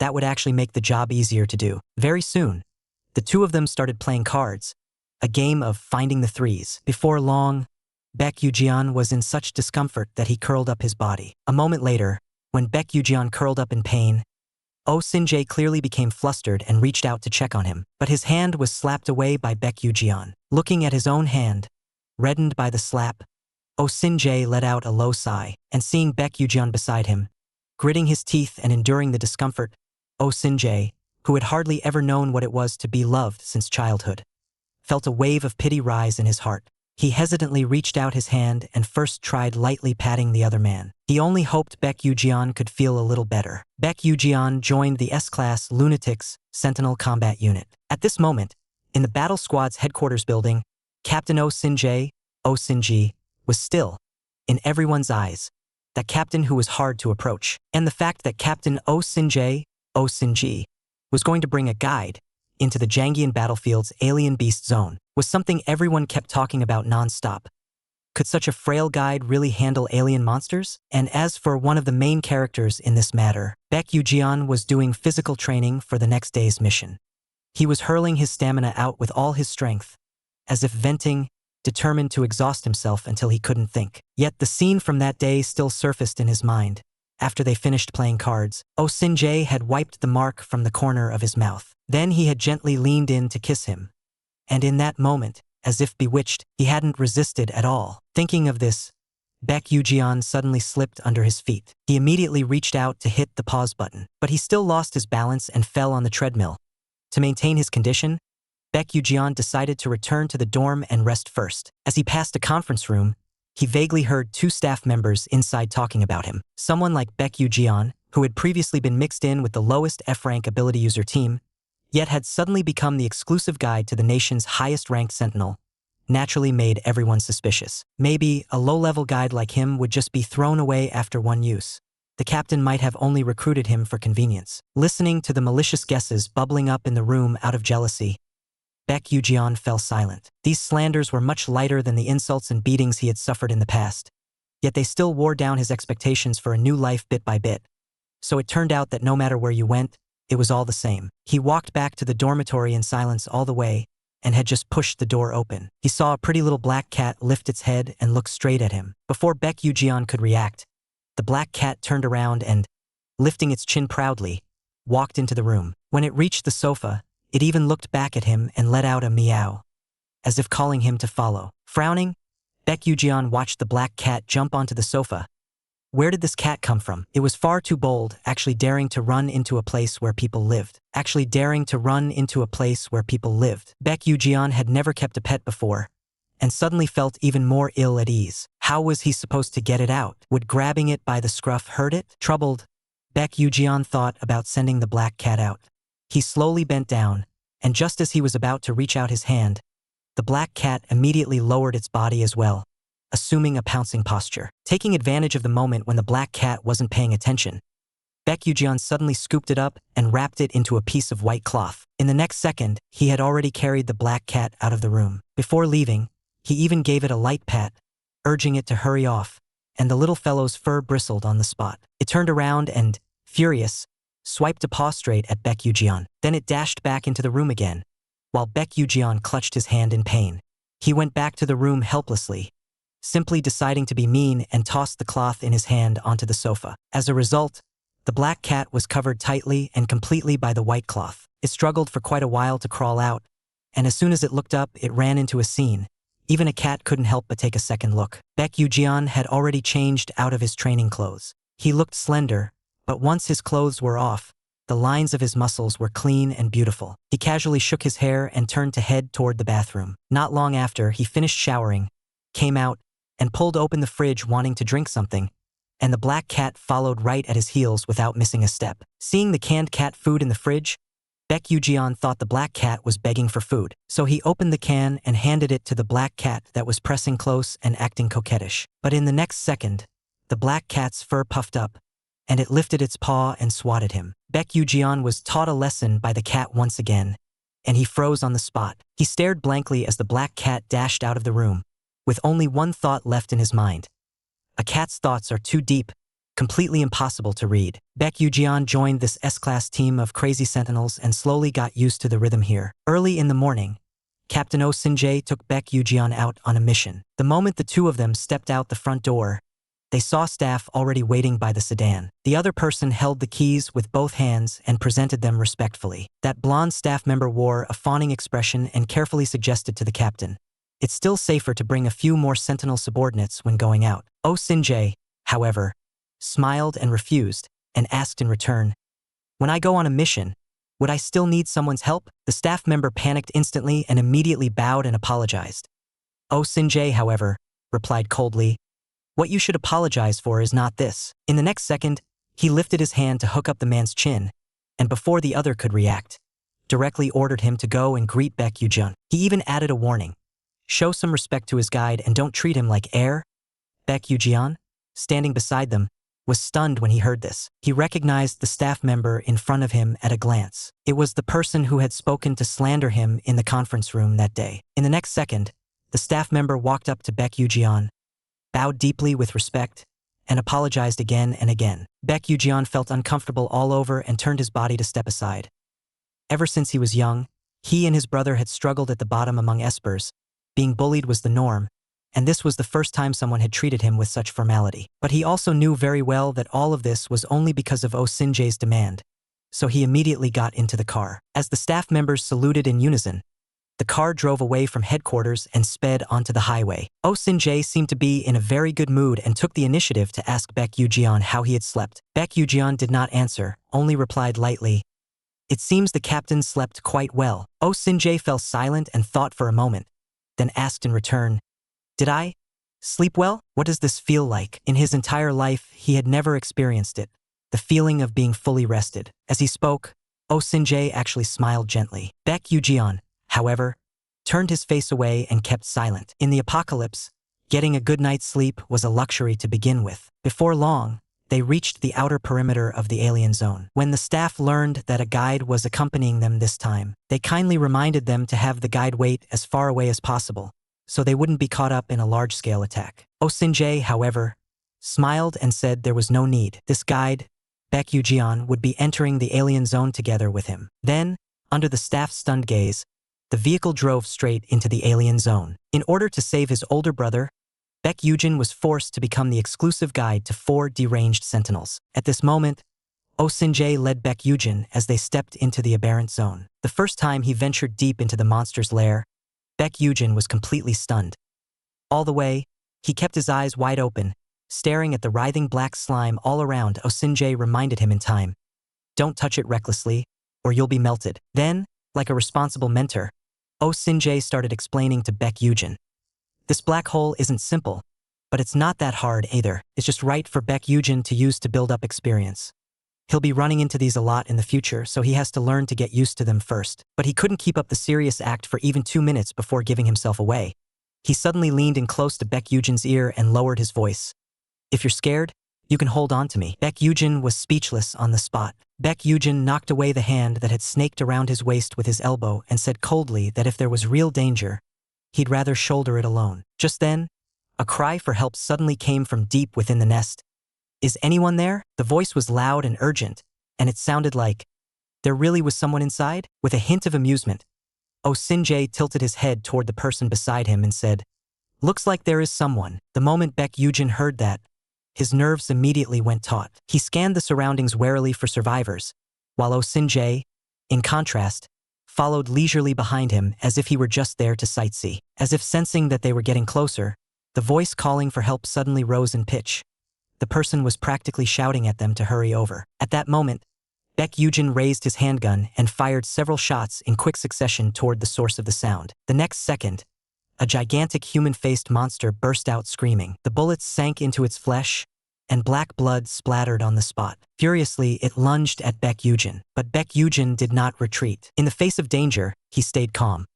Relying on his study of monster species and years of experience, he coolly calculated how many shots he needed to fire. Sure enough, at the exact moment the final shot hit the monster's head, the monster actually began to murmur human language under its breath. With a thunderous crash, it fell to the ground, opening its mouth wide and retching violently. Just as Baek Yugeon was about to fire another finishing shot, Oh Sin-jae suddenly stepped forward and blocked his way. He raised his hand and clenched it, and in an instant a wild gale howled all around. The monster on the ground was torn into pieces on the spot. Staring in horror at the half-digested food scraps spilling out from its body, Baek Yugeon finally realized this monster had already eaten far too many people. Oh Sin-jae turned back and, with a hint of curiosity, asked Baek Yugeon, "How did you know it wasn't human?" Baek Yugeon explained slowly. "Under normal circumstances, When an ordinary person is not clear about the other party's identity, they would not impulsively open their mouth to cry for help like this. But Oh Sin-jae held Baek Yugeon back and pressed on. Then what if it was just an ordinary person who really forgot the emergency procedures? Baek Yugeon replied almost without pause. Then the first thing they'd say should be, is anyone there? Not is there anyone else? The monster sounded like it was waiting for someone to show up. Looking at Baek Yugeon returning once again to that highly alert state, Oh Sin-jae couldn't help but press his lips into a smile. This boy was born with good judgment and born for combat. He would not be led astray by fear of the unknown. He could keep his nerves taut, endure, wait it out, just for the right moment to strike. He was a very good kid. Next to him, Baek Yugeon asked, "Are we still going to keep going in deeper?" But Oh Sin-jae couldn't hold back. He suddenly pulled him into his arms, kissed him on the cheek, and murmured, "Let me give you a stamp. You did very well." Baek Yugeon's face flushed burning red in an instant, and in shy anger he shoved Oh Sin-jae away. Then, the two of them continued walking toward the deeper area. Taking along the guide he had forcibly snatched for himself, he headed out to slay monsters and level up, and by the way, to nurture their relationship as well. In the rest area, it was packed with high-level espers. When they saw the top-tier sentinel Oh Sin-jae appear, everyone froze. Someone quietly reminded, "You must be careful of those monsters that can imitate human voices." Before long, Oh Sin-jae went to the mission center to hand in the monster intel. Baek Yugeon sat quietly on a chair, waiting for him to come back. Suddenly, an esper leaned in and softly asked Baek Yugeon, "Are you a member of Oh Sin-jae's team? Able to act alone together with Oh Sin-jae?" Baek Yugeon didn't know how to answer for a moment. He just felt a tightness in his chest. He had originally been an A-rank guide, yet now he'd been reassigned to a category that didn't even have a name. The man beside him, however, acted as if he hadn't noticed anything and said to himself, "I heard this time it's a level 2 black hole." Baek Yugeon was even more confused. That man saw at a glance that Baek Yugeon was a newbie and smoothly explained, "For a level 1 black hole, as long as you clear the monsters outside the hole, you can close it. You really are new, right? But level 2 black holes are different. Among the monster horde there will be one particularly strong boss, and it will keep spawning new variants. The more you fight, the more they come. Only by killing the boss will the black hole truly close." Baek Yugeon couldn't help asking, "Since there's level 1 and level 2, there must be level 3 as well, right?" Before the man could answer, Oh Sin-jae's voice cut in. "The boss of a level 3 black hole will not leave the black hole. To kill it, you have to personally go inside the black hole." Just then, a sudden commotion erupted all around. Waves of monsters surged out of the hole, and the cries of alarm could no longer be suppressed. They saw a valiant, striking girl appear, controlling hundreds of mindless monsters as she walked out of the hole. She wore a smile as if mocking them. "The sentries outside the hole are really making a fuss over nothing." Then she called on everyone to follow close behind her and go kill more variants together. Baek Yugeon beside her couldn't take his eyes off her, and Oh Sin-jae suddenly leaned into his ear and asked in a devilish whisper, "Do you like her? This ability is pretty useful, isn't it? You can lock away the people you want to keep by your side for a lifetime, obedient and compliant." The coaxing voice drilled right into his ear, and Baek Yugeon snapped his head around, glaring fiercely at Oh Sin-jae.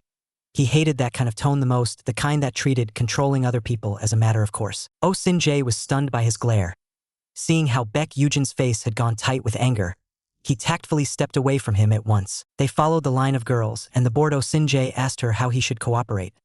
The girl shot back outright, saying that he wouldn't genuinely cooperate anyway, and even suspected he'd brought the guide here for a date. Oh Sin-jae spread his hands and replied with a laugh, "Come here for a date? Are you trying to get me dumped on the spot?" Listening to the two of them talk, Baek Yugeon turned his face away, completely speechless. The girl got even more annoyed and turned to ask Baek Yugeon, "You can actually put up with someone like Oh Sin-jae? You never tried beating him up?" Baek Yugeon replied flatly, "I'll remember this slap." Just then, a gigantic monster emerged from the depths, 10 times taller than the ones before. Its body was pieced together from different monsters and humans in a bizarre way. For a moment, Baek Yugeon almost forgot to breathe, right as the girl sent the little monsters at her side charging forward to attack. Baek Yugeon instantly pushed himself to full readiness, raised his hand, and fired in rapid succession, bullets pouring out in a stream. They had broken into the lair of the aberrant species. The surrounding creatures were blasted away by the impact. Then he quickly retreated,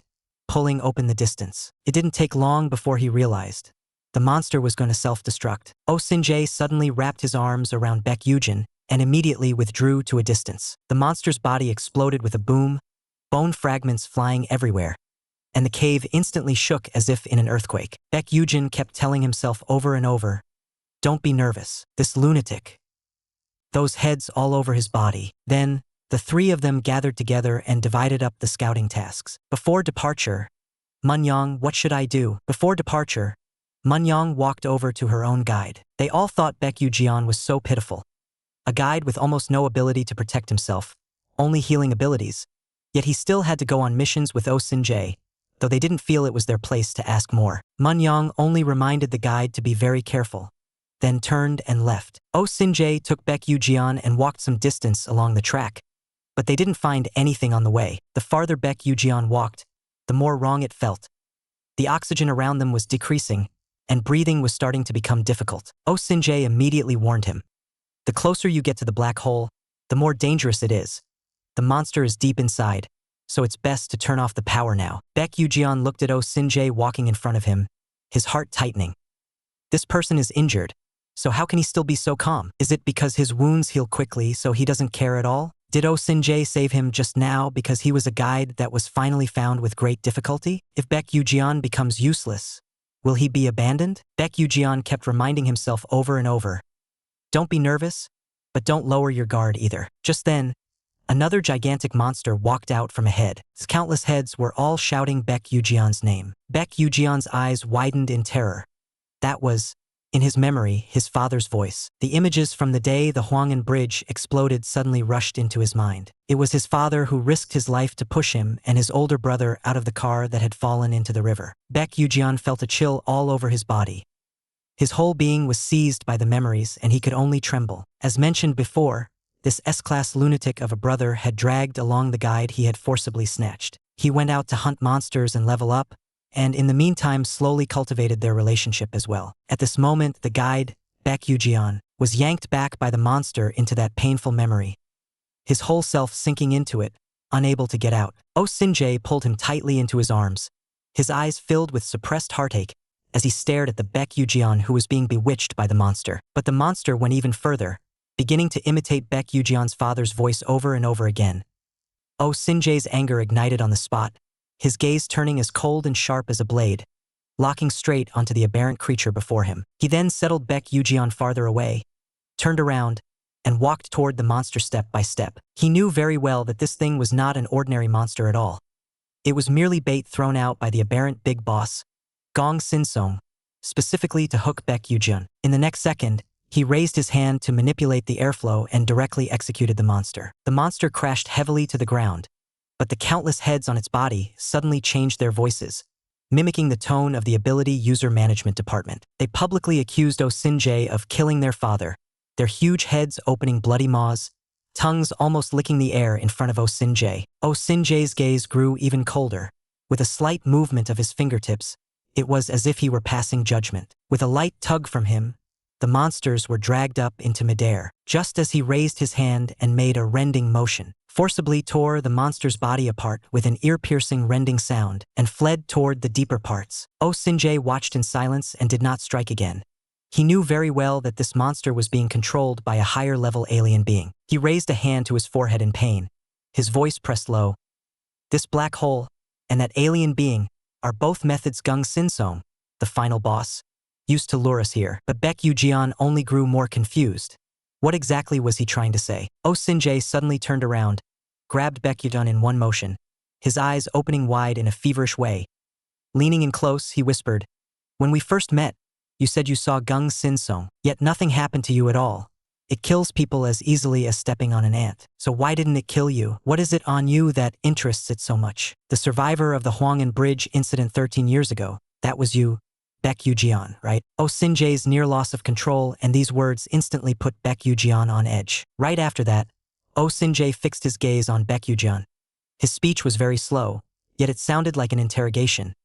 "According to my guess, Gong Sin-song wants to make you its new toy. It will keep following you. Just when you're about to forget it, it will appear in even stranger ways, torturing you, toying with you again and again, pushing you into terror until you move toward death." After he finished speaking, his fingers slowly slid away bit by bit, gradually releasing Baek Yugeon. "As long as you stay by my side, you won't be able to avoid it, and you'll often run head-on into it." He paused. "If you're scared, you can run now." Baek Yugeon lowered his head and looked at his still trembling hands. He pressed down hard on his palms, forcibly suppressing the tremor. He tried his best to steady his voice. It's come here.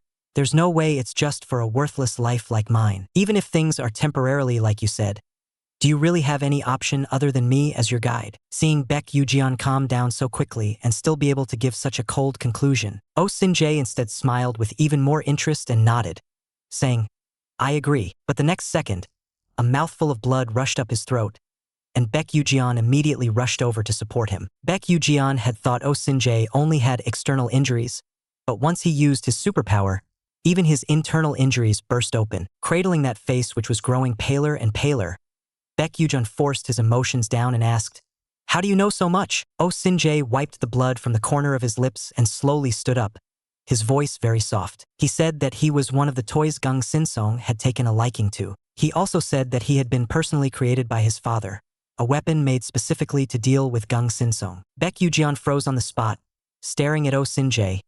This was the first time he had truly heard where this man came from. After following the S-Class lunatic all the way through the monster clearing quest, this monster fighting mission has finally come to a successful close. The alien boss in this secondary black hole was almost beaten to the brink of death in its entanglement with Oh Sin-jae. In the end, under the siege of sentinels like Munyang, it was completely eliminated. Baek Yugeon followed Oh Sin-jae out of the black hole, and the rescue squad immediately rushed into it. They saw the long-haired girl sprinting all the way, throwing herself straight into Munyang's arms. The two of them held each other tightly, anxiously checking whether the other was hurt. Baek Yugeon stood motionless, his gaze locked firmly on their interaction. Just how much trust and reliance had this pair of sentinel and guide given each other? Back then, he and his older brother, had they also had such warm moments? Taein stood not far away, as if he had been waiting for a long time. Seeing Oh Sin-jae approach, he crushed out the cigarette in his hand. He handed over the suit jacket and, in passing, asked about the casualties from this mission. As Oh Sin-jae put on the suit jacket, he sighed. Recently, he'd only relied on guides to help with emotional regulation and had forgotten to take his meds, so his emotions still ran out of control. He then added with a smile, It's still easier to be like Taein. Skip the guide and just be a devout smoker. But Taein didn't pick up the joke. He was no devout smoker. He turned his head toward Baek Yugeon, his expression so cold it seemed rigid, and said that Baek Yugeon was filthy. Baek Yugeon's face flushed red at once. He knew he must look absolutely pathetic right now. Just as he grew more and more uneasy, Taein took off his own coat and draped it directly over him. Baek Yugeon froze, then looked up at this man. Was this really the same Taein who was so extremely fastidious that he wouldn't even let a guide touch him? Taein tightened Baek Yugeon's collar for him, then spoke, as if he were addressing Oh Sin-jae, but also knocking some sense into Baek Yugeon. With your exclusive guide ending up like this, who's going to take a sentinel's authority seriously? Just then, that familiar, fiery voice came charging over. Wow, you've worn Baek Yugeon out like this, boss, and you're perfectly fine? I really don't know who the real guide is here. The dark-skinned Chan walked over with both hands in his pockets, still wearing that same unruly look. His mouth didn't stay idle either. He went straight for Oh Sin-jae with a jab. While Baek Yugeon was fighting monsters, were you standing next to him wearing 3D glasses, watching and eating popcorn? That jab left the others so choked they couldn't even refute it. But Chan's gaze, almost in spite of himself, fell on Baek Yugeon. Seeing the boy's indifferent expression, the worry in Chan's heart instantly turned into annoyance. He grabbed the other's collar and said provocatively, I haven't accepted you yet. Seeing the boy still remain silent, Chan grew even more irritated and pressed him, barely holding back his temper. You're still not going to answer? But Baek Yugeon suddenly murmured in a low voice, I'm hungry. As soon as he finished speaking, it was as if all his strength had been drained, and he collapsed straight down. This gave everyone quite a fright. Chan panicked on the spot, immediately catching Baek Yugeon and urgently asking, What's wrong with you? Oh Sin-jae quickly stepped forward and, with a hint of reproach, said to Chan, I already told you, don't move him around casually. Next to them, Taein immediately made a phone call and directly ordered the team. Get an 4 drip ready right now. Baek Yugeon collapsed and fainted on the spot. In his dream, it was also the time after the mission ended, that rare period when he and his older brother Baek Seosong could rest at home. His brother slept very restlessly, as if he was still in pain, as if he had been injured again. It seemed that while he was doing emotional soothing for his brother, he himself had given out first and fallen asleep. He gently patted his brother's back, wanting him to sleep a little more soundly. while calculating in his heart. Maybe he should be the one to take the Sentinel mission tomorrow.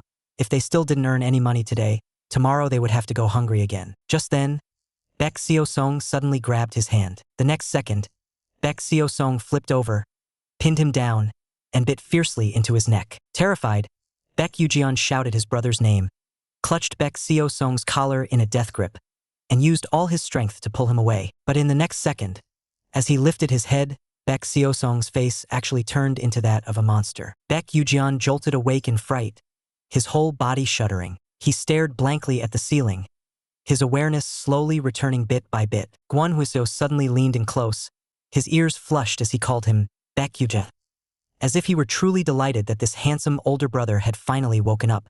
He picked up the tray on the table and said earnestly, "I heard you were so hungry you passed out. I specially cooked this porridge for you." Kwon Huiseo squatted by the bed, chattering excitedly, "You're injured, so you can only have porridge. Next time I'll make you something else tasty." As he spoke, he lifted the porridge as though he were going to feed Baek Yugeon with his own hands. But Baek Yugeon only shook his head, clearly unwilling to eat, and the happiness on the boy's face froze at once. The next second, Kwon Huiseo grabbed Baek Yugeon's delicate chin with force. He leaned in, lowering his voice in threat. "To be honest, I don't like using my powers on people. Last time I used mind control on you, it was an accident. I can't possibly make the same mistake again. Can I?" Clatter. He picked up the porridge and forcibly shoved it into Baek Yugeon's mouth. Baek Yugeon could only chew and swallow with difficulty. But in the next second he covered his mouth and started gagging. After days of a chaotic schedule, long-term hunger, and just having finished a high-pressure monster-fighting mission, his body went straight into shock. Looking at what Baek Yugeon had thrown up, Kwon Huiseo was utterly annoyed. How could this brother's body be so weak? He immediately shouted at the two onlookers, "It's all because you couldn't resist touching him that it ended up like this." Hot-tempered Chan refused to accept that on the spot and shot back, "When did we ever touch him?" It was clearly Baek Yugeon who fainted on his own, and only then said he was hungry. Kwon Huiseo was still refusing to let go of that incident.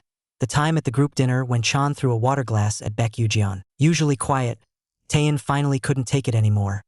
He suddenly stood up and picked up the tray. He sat down directly on Baek Yugeon's bed. With one hand, he pinched Baek Yugeon's cheek in a way that allowed no refusal. With the other hand holding the spoon, he spoke in a hard tone, ordering Baek Yugeon to eat the food. Baek Yugeon struggled and slapped the spoon away. The rice porridge brushed across Taein's face. Taein frowned, a flash of anger rising in his chest. He wiped the residue off his face, completely ignoring Chan's mocking laughter behind him. He reached out to Kwon Huiseo for a new spoon. Once again, he pinched Baek Yugeon's face and coldly ordered him to open his mouth. Baek Yugeon was already feeling physically unwell and didn't have a good impression of these people. So he resisted Taein even more stubbornly and forcefully. Taein's expression darkened, and he directly threatened that if Baek Yugeon didn't eat, he would use a syringe to open a hole in his neck and insert a tube. His eyes carried a smile, as if casually suggesting, these few top-tier sentinels used the wrong method when chasing someone. They were worried about Baek Yugeon's body, so they forced him to eat. But in the end, it turned into the oppression and intimidation of the weak by the strong. After being intimidated by Taein and Kwon Huiseo, Baek Yugeon, shaking, sat up and still cooperatively looked toward Taein. Taein picked up the spoon and fed the rice porridge into Baek Yugeon's mouth bit by bit. Even if the stress reaction made Baek Yugeon gag non-stop, he still grit his teeth and endured it, forcing the food down. Kwon Huiseo looked up at Baek Yugeon, his eyes full of joy. This pretty hyung had finished all the porridge he cooked. Chan, the only one in the room still just observing from the side, could only think, this guide is far too weak.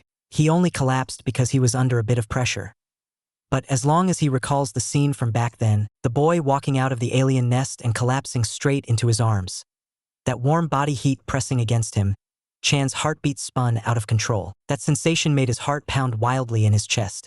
Chan couldn't help scratching at the side of his neck where Baek Yugeon had touched him in his memory, a tight, irritable frustration knotting in his chest. By this time, Taein had already finished feeding him the porridge. Baek Yugeon was gasping in pain in his arms, like he had just scraped through a catastrophe. Taein moved very gently as he wiped away the bits of food clinging to the corner of his mouth. Then he took off the soiled gloves and tossed them away casually. Meanwhile, Kwon Huiseo, who had been watching with great interest the whole time, hurried to support the nearly fainting Baek Yugeon, sighing with emotion that Taein truly deserved to be the team's vice-captain.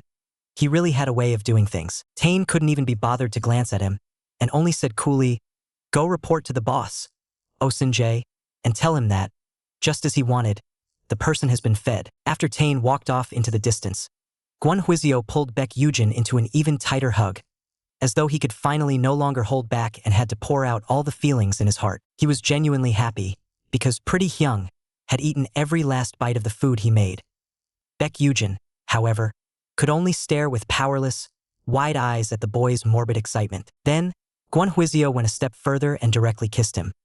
Baek Yugeon told him to get lost, but he didn't have an ounce of strength to break free and could only be pinned down tightly. From the moment he was born, Guanhuizio was a top-tier ability user. He had lived in a cold world since childhood, where everything depended only on strength. He didn't understand ordinary people's feelings. He only knew this. As long as he wanted something, he absolutely had to get it. Yet Baek Yugeon just happened to be one of the very few people who made him hold himself back again and again. The next second, he gave no chance to refuse, directly grabbing Baek Yugeon and forcibly making him fold the quilt together. Meanwhile, Chan walked up to Baek Yugeon, smiling gleefully at his misfortune. "I told you long ago to leave. When I kindly advised you, you should have listened. If you want to survive among a bunch of lunatics, you have to learn to go crazy too. Have you ever seen this kind of little maniac?" After force-feeding the person he likes, completely ignoring whether the other party is willing or not, he immediately turns around and starts folding the quilt. Early the next morning, after Baek Yugeon got up and finished tidying himself, a staff member was already waiting respectfully to the side and quietly informed him, "Breakfast has been prepared." Before long, the table was filled with a lavish spread of food, and there was also a letter placed next to it. Baek Yugeon frowned as he opened the letter, only to realize it had been left for him by Guanhuizio, the little maniac. The letter said that he hadn't cooked for a long time, but seeing that Baek Yugeon didn't like Western food, he personally made some home-style dishes and told Baek Yugeon he had to finish them all. After Baek Yugeon finished reading, his hand went slack, and he casually tossed the letter aside. Last night, they only folded the blanket halfway. Did they think he would go on a hunger strike to protest? But if he had no use value, who would truly care whether he starved to death or not? For his brother's sake, he had to hold on. Thinking of this, Baek Yugeon picked up the bowl and spoon and forced himself to eat. The moment the food entered his mouth, it was unexpectedly delicious. If he were eating this meal together with his brother, he might genuinely say thank you. By the time he finished all the dishes, his stomach was so bloated it hurt and he almost threw up. Just then, a staff member came to the door. The other party introduced herself as Gang Hyanji from Group 8, saying she had come specifically to deliver a work terminal device to Baek Yugeon. Aside from being able to connect to the internal network, its other functions were more or less the same as a mobile phone. But when the girl went a step further and asked Baek Yugeon for his phone, saying she would help him extract the data, Baek Yugeon spoke up awkwardly. He had never used a mobile phone before. The girl was clearly stunned for a moment, but quickly steadied her emotions and said she could teach Baek Yugeon. The next second, the phone in her hand suddenly rang.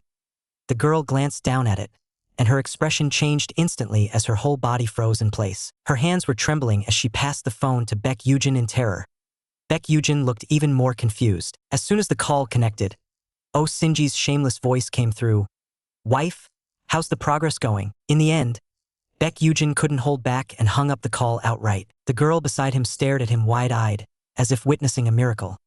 He actually dared to hang up on his superior, and that superior was the legendary top-tier sentinel. Under the girl's shocked gaze, Baek Yugeon could only sigh and dial the number back again. At this moment, Oh Shinjae was sitting on the edge of the bed in his own bedroom, and his condition was far from as relaxed as he had sounded on the phone. Dark purple lines had already crept up his neck, and no one knew that the madness and brutality in his heart were growing larger and larger. On the phone, he said only one thing: tell Baek Yugeon to come see him. But since Oh Shinjae wouldn't say what for, Baek Yugeon flatly refused to meet. So Oh Shinjae threw out some bait.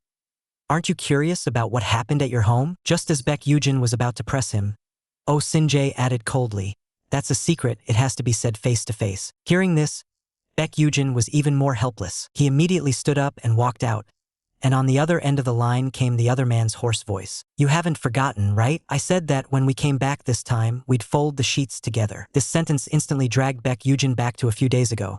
Inside the black hole, the other man had leaned close to his ear and said the exact same thing. Baek Yugeon listened blankly as the call on the other end was hung up.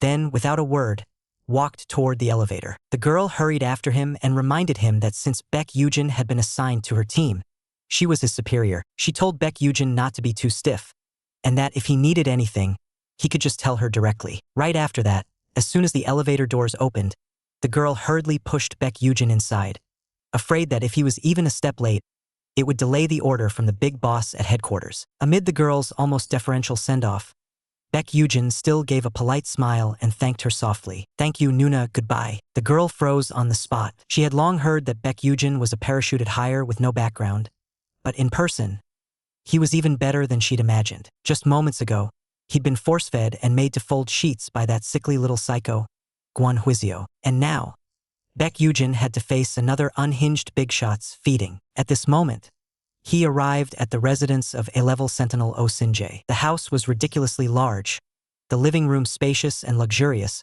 with several bedroom doors open around it. Baek Yugeon's gaze stopped on one bedroom door that was tightly closed. He raised his hand and pushed the door open directly. Sure enough, Oh Sin-jae was sitting on the edge of the bed, clutching his head. "Who comes in without knocking?" Hearing the noise, Oh Sin-jae frowned and looked over. Dark bluish patterns crawled up his face.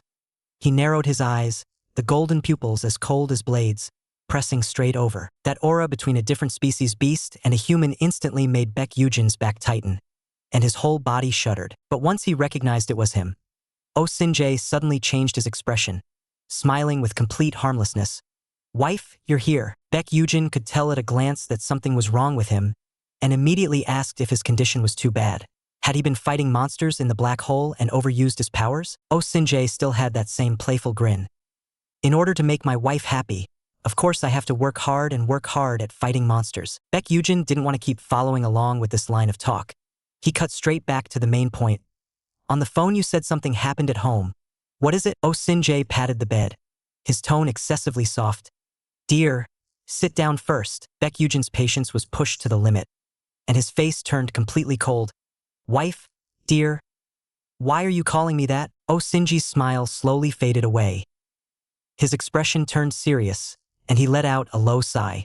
He reached out and wrapped an arm around Baek Yugeon's waist, pulling him into his arms, and explained in a low voice, "I've already sent you flowers and confessed, and I've given enough betrothal gifts. Let you move into my home too. Aren't you my wife?" After saying that, he smoothly pulled Baek Yugeon over to sit down on the edge of the bed. "If you want something else, I can give you that too." Then Oh Sin-jae handed over an exquisite gift box, saying it was a present for Baek Yugeon and telling him to open it and take a look. With curiosity, Baek Yugeon lifted the lid of the box, and inside were several jars of beautifully made candies and cookies. Baek Yugeon was stunned on the spot. Someone who'd rarely had the chance to eat candy since childhood. In fact, happened to love sweets the most. But he still kept a stiff face and awkwardly questioned, "Do you take me for a child?" Yet those shining eyes, and the way his hands were gripping the gift box so tightly, had already betrayed him. Propping his chin with one hand, Oh Sin-jae quietly watched him throw his little tantrum, fully aware that he liked these things. So he softened his tone to coax him. "I waited several months to get these. At least pick one, okay?" Looking at those delicate candies, Baek Yugeon hesitated. Very soon his hand went to one of the jars of bud-shaped cookies, and he asked a bit cautiously, "This, you can eat this too, right?" Oh Sin-jae picked up the jar he had touched, opened it to show him, and told him these were cookies. As he spoke, he picked one up and held it to Baek Yugeon's lips, letting him take the first bite. And after being forcibly fed over and over again by that little lunatic Guan Huizio before, at this moment Baek Yugeon almost reacted on reflex. He thought this was also an order, and once he opened his mouth he couldn't refuse, so he ate the cookie. Looking at the satisfied look on Baek Yugeon's face after he finished the cookie, Oh Sin-jae slowly licked the fingers that had been touched by his lips. His Adam's apple bobbed as he murmured in a low voice, "You really do like sweet things." Then, with obvious interest, he began feeding Baek Yugeon bite by bite. He opened each jar of candy, picked one out from inside, and brought it directly to the boy's lips. In the end, Baek Yugeon really couldn't take it anymore. He raised his hand to block Oh Sin-jae's hand and, holding back his irritation, said he would eat by himself, only then finally bringing this feeding session to a stop. Why do all these top-ranked ability users love feeding the people they're in love with so much? After this top-tier lunatic finished feeding him candy, He then turned around and invited Baek Yugeon to watch a video. In the video was the street where Baek Yugeon lived with his older brother. When mutant beasts suddenly went berserk and countless flying insects instantly flooded the entire neighborhood. Baek Yugeon stared at the screen in shock, his breathing completely thrown off. In the video, waves of screams rose one after another, and before the screaming even stopped, Oh Sin-jae asked him what he thought. Baek Yugeon voiced his suspicion that there was a black hole in the building where the mutants first appeared, and it seemed very much like an insect-type mutant. Oh Sin-jae added another line. This incident was triggered by a cult called Doctrine of Famous Sayings. They treated the mutant eggs as gods and worshipped them, treating mutant insects as gods only to be eaten by the bugs in the end. It was, in a way, their own hands fulfilling their doomsday doctrine. Then Oh Sin-jae asked him if he knew when the Doctrine of Annihilation first began to appear. Baek Yugeon was stunned. He hadn't expected such a sect to really exist. He murmured under his breath. Was it when the Gong Shinxing appeared that it started? Oh Sin-jae nodded in satisfaction. That's right. As soon as he finished speaking, he yanked Baek Yugeon up and pulled him straight onto his lap. Oh Sin-jae went on explaining. To be precise, the Doctrine of Annihilation only emerged after I held a press conference and made the Gong Shinxing incident public to everyone. He paused, his tone as calm as if he had already calculated it all in advance. I had long foreseen that heretics would seize the chance to make trouble. If we really want to solve the problems brought by the variants, we have to squeeze out the stagnant blood first. As he spoke, Oh Sin-jae pulled Baek Yugeon even closer and lowered his head to place a soft kiss on his forehead. But you answered correctly just now, so here's your second stamp as a reward. Right after that, he leaned into Baek Yugeon's ear again, his voice pressed very low. If you can collect 5 stamps, I'll take you to see your brother. Baek Yugeon jerked his head up, his eyes suddenly lighting up as he stared almost hungrily at Oh Sin-jae. He dreamed of seeing his brother, of confirming with his own eyes how his brother's health really was now. Baek Yugeon grabbed Oh Sin-jae's shoulders hard, his voice trembling with anxiety. What should I do, Captain? I'm begging you. Oh Sin-jae's voice was hoarse as he slowly guided him along as if coaxing someone. How should I put this? Do something that'll make me praise you. Baek Yugeon bit his lip, feeling something inside him being torn apart, and in the end he let go of that last bit of resolve with his own hands. He then lowered his eyes. His voice was very soft, yet it was as if he were handing himself over. I'll be your guide. Will that do? Oh Sin-jae watched with satisfaction as this beautiful prey walked up to him of his own accord. His gaze gradually darkened, and the brutality in his heart quietly began to grow. But he still kept smiling, spreading his hands as if helpless. I'm in bad shape. You'll have to be the one to take the initiative and guide me. With a sharp snap, Baek Yugeon's face went pale, but he still unbuttoned his clothes one button at a time. Oh Sin-jae only watched halfway before suddenly reaching out and yanking him down hard onto the bed. He forcibly suppressed the rage surging inside him and rasped out a harsh question. What did it mean when Baek Yugeon was rolling in the sheets with Tain and Chan? What does Baek Yugeon really think of them? Especially Gwon Huizio. Hasn't he been pestering Baek Yugeon all this time? But in the next second, Baek Yugeon said they'd never gone all the way. Oh Sin-jae was stunned on the spot. Right after that, it was as if he suddenly let out a sigh of relief, smiling happily, and then they started folding the sheets. After a whole night of fooling around, Baek Yugeon woke up from his deep sleep. He pulled on his pants, walked out of the room, and followed the sounds all the way to the kitchen. Oh Sin-jae was already fully dressed, sleeves rolled up, making breakfast. He looked to be in a very good mood, and turned back to ask Baek Yugeon how he had slept. The legendary top-tier sentinel was at this moment standing in the kitchen cooking like a member of the household. Baek Yugeon just stared, completely dazed, unable to say a single word. Oh Sin-jae, however, walked over, his tone very light, gently telling him to go shower first. Just as Baek Yugeon was awkwardly about to refuse, Oh Sin-jae raised his hand and lightly brushed over the marks on his neck, lowering his voice. Walking around first thing in the morning still carrying last night's scent.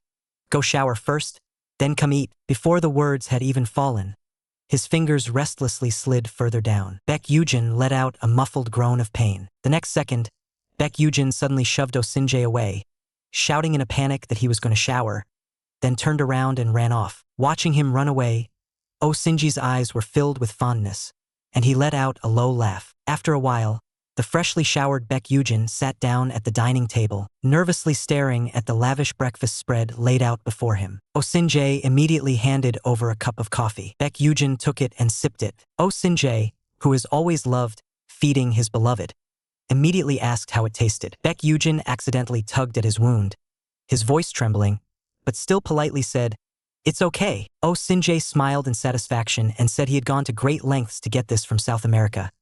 If Baek Yugeon liked it, he should drink more. With that, he took out another piece of candy and casually tossed it into his own mouth. Baek Yugeon didn't hide anything and honestly said he wasn't quite used to the taste. It was like it was a bit burnt. Just as he was rambling on with explanations, the man's hand had already gently covered his face. Before Baek Yugeon could react, the man leaned in and kissed him. The candy was pushed between their lips and teeth, and in the next second, his mouth was flooded with a sweet, searing flavor. Right after, the man dropped another kiss on Baek Yugeon's forehead and murmured that he had done very well. This was the third stamp. Baek Yugeon's face flushed bright red all at once, and he raised a hand to touch the forehead that had just been kissed.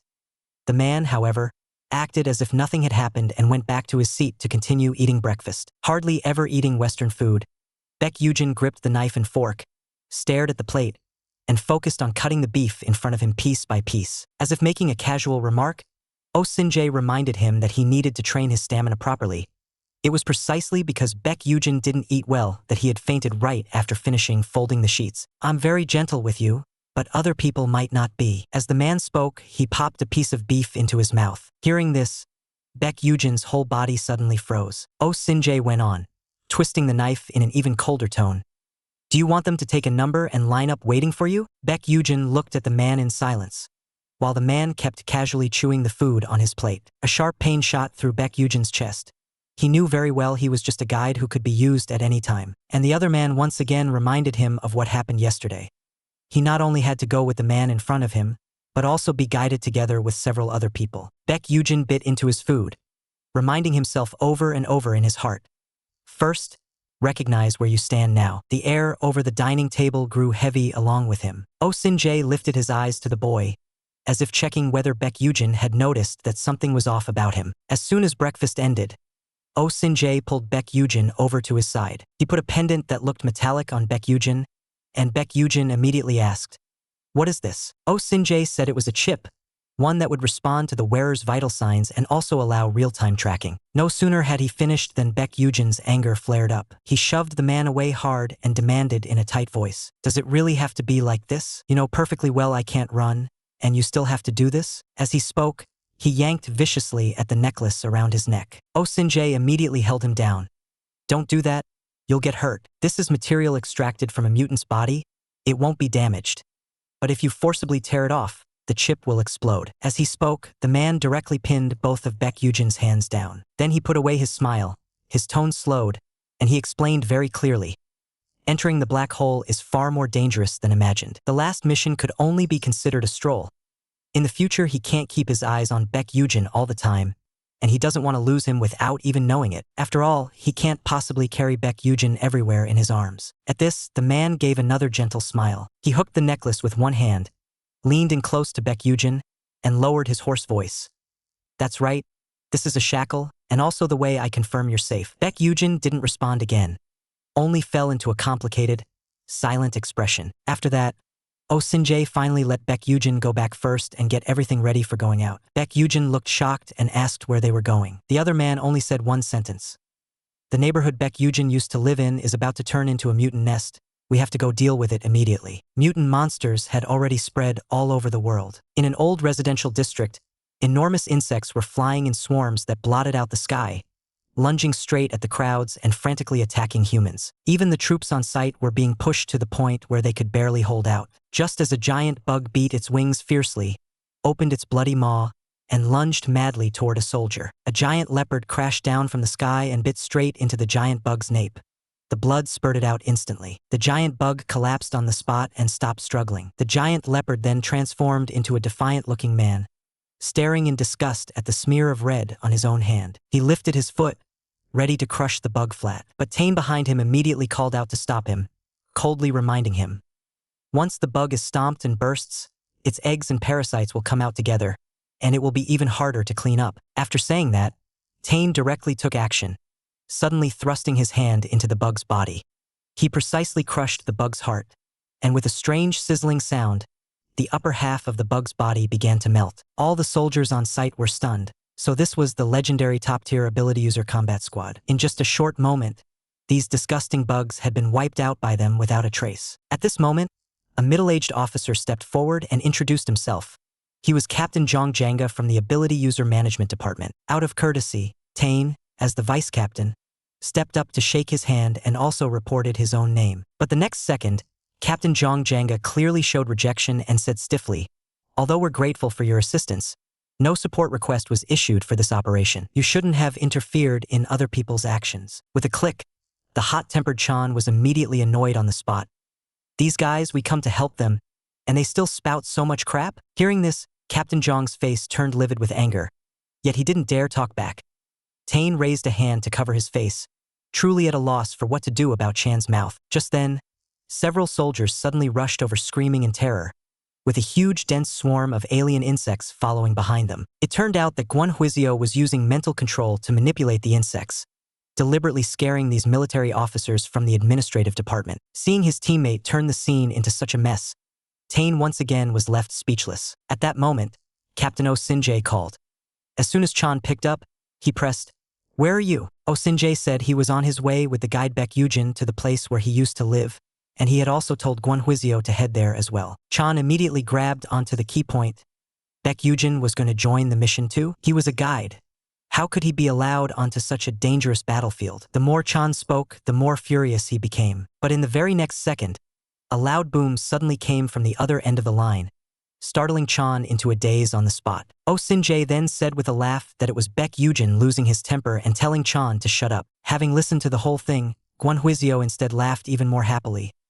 Baek Yugeon had done a great job and he really liked it. On the other side, Oh Sinjae hung up the phone and told Baek Yugeon to stay where he was and wait for Guan Huizio to arrive. As for himself, before the administrative center was completely thrown into chaos, he needed to go confirm the location of the alien species nest. After Oh Sinjae left, Baek Yugeon planned to take a look at the place where he had once lived with his older brother before Guan Huizio arrived. Baek Yugeon was forced to join a top-tier squad of Espers. All 4 lunatics in the squad were fond of him, but toward him they were always extreme. At this moment, Baek Yugeon had joined a monster hunting mission. Before his teammates arrived, he decided to first go and see the place where he had lived with his brother. Just as he stepped into that street, he saw the eggs of the aberrant species crashing down in a torrent from the top of the church. Baek Yugeon immediately hid behind another building, gripping the gun in his hand even tighter. As a guide, his physical abilities were no different from an ordinary person's, so he could only rely on his handgun to deal with powerful enemies. Meanwhile, the eggs that had hit the ground burst open one after another, and from inside crawled huge insects, one after another. Baek Yugeon stared fixedly at their movements, not daring to let his breathing go astray. Suddenly, a child called him in a very small voice, "Hyung." Baek Yugeon froze for a moment, then immediately looked toward the source of the voice. It was the child he had seen before at the corner shop. He instantly lowered his steps and quietly approached. In a low voice, he asked the boy how he ended up here and where his parents had gone. The boy said his mom and dad had gone out to check on things and told him to hide here first. Right after that, the boy asked Baek Yugeon where that very scary older brother from the West District, the one who was always following beside him, had gone. Baek Eugen's face darkened, and he said with disappointment that Seo Song Hyung from the West District had been injured and hospitalized. The boy immediately asked when Baek Seo Song would be discharged. Baek Yugeon remembered what Oh Sinjae had told him. As long as he collected 5 stamps, he would take him to see Baek Seo Song. But now he could only tell the boy that he also didn't know when Baek Seo Song Hyung would be discharged. After that, Baek Yugeon decided to get the boy out first. If they stayed any longer in the place where the variants had broken out, it would be too dangerous for the boy. Not long after, the door was opened. Baek Yugeon spread his arms, coaxing him softly with a smile. "Come out.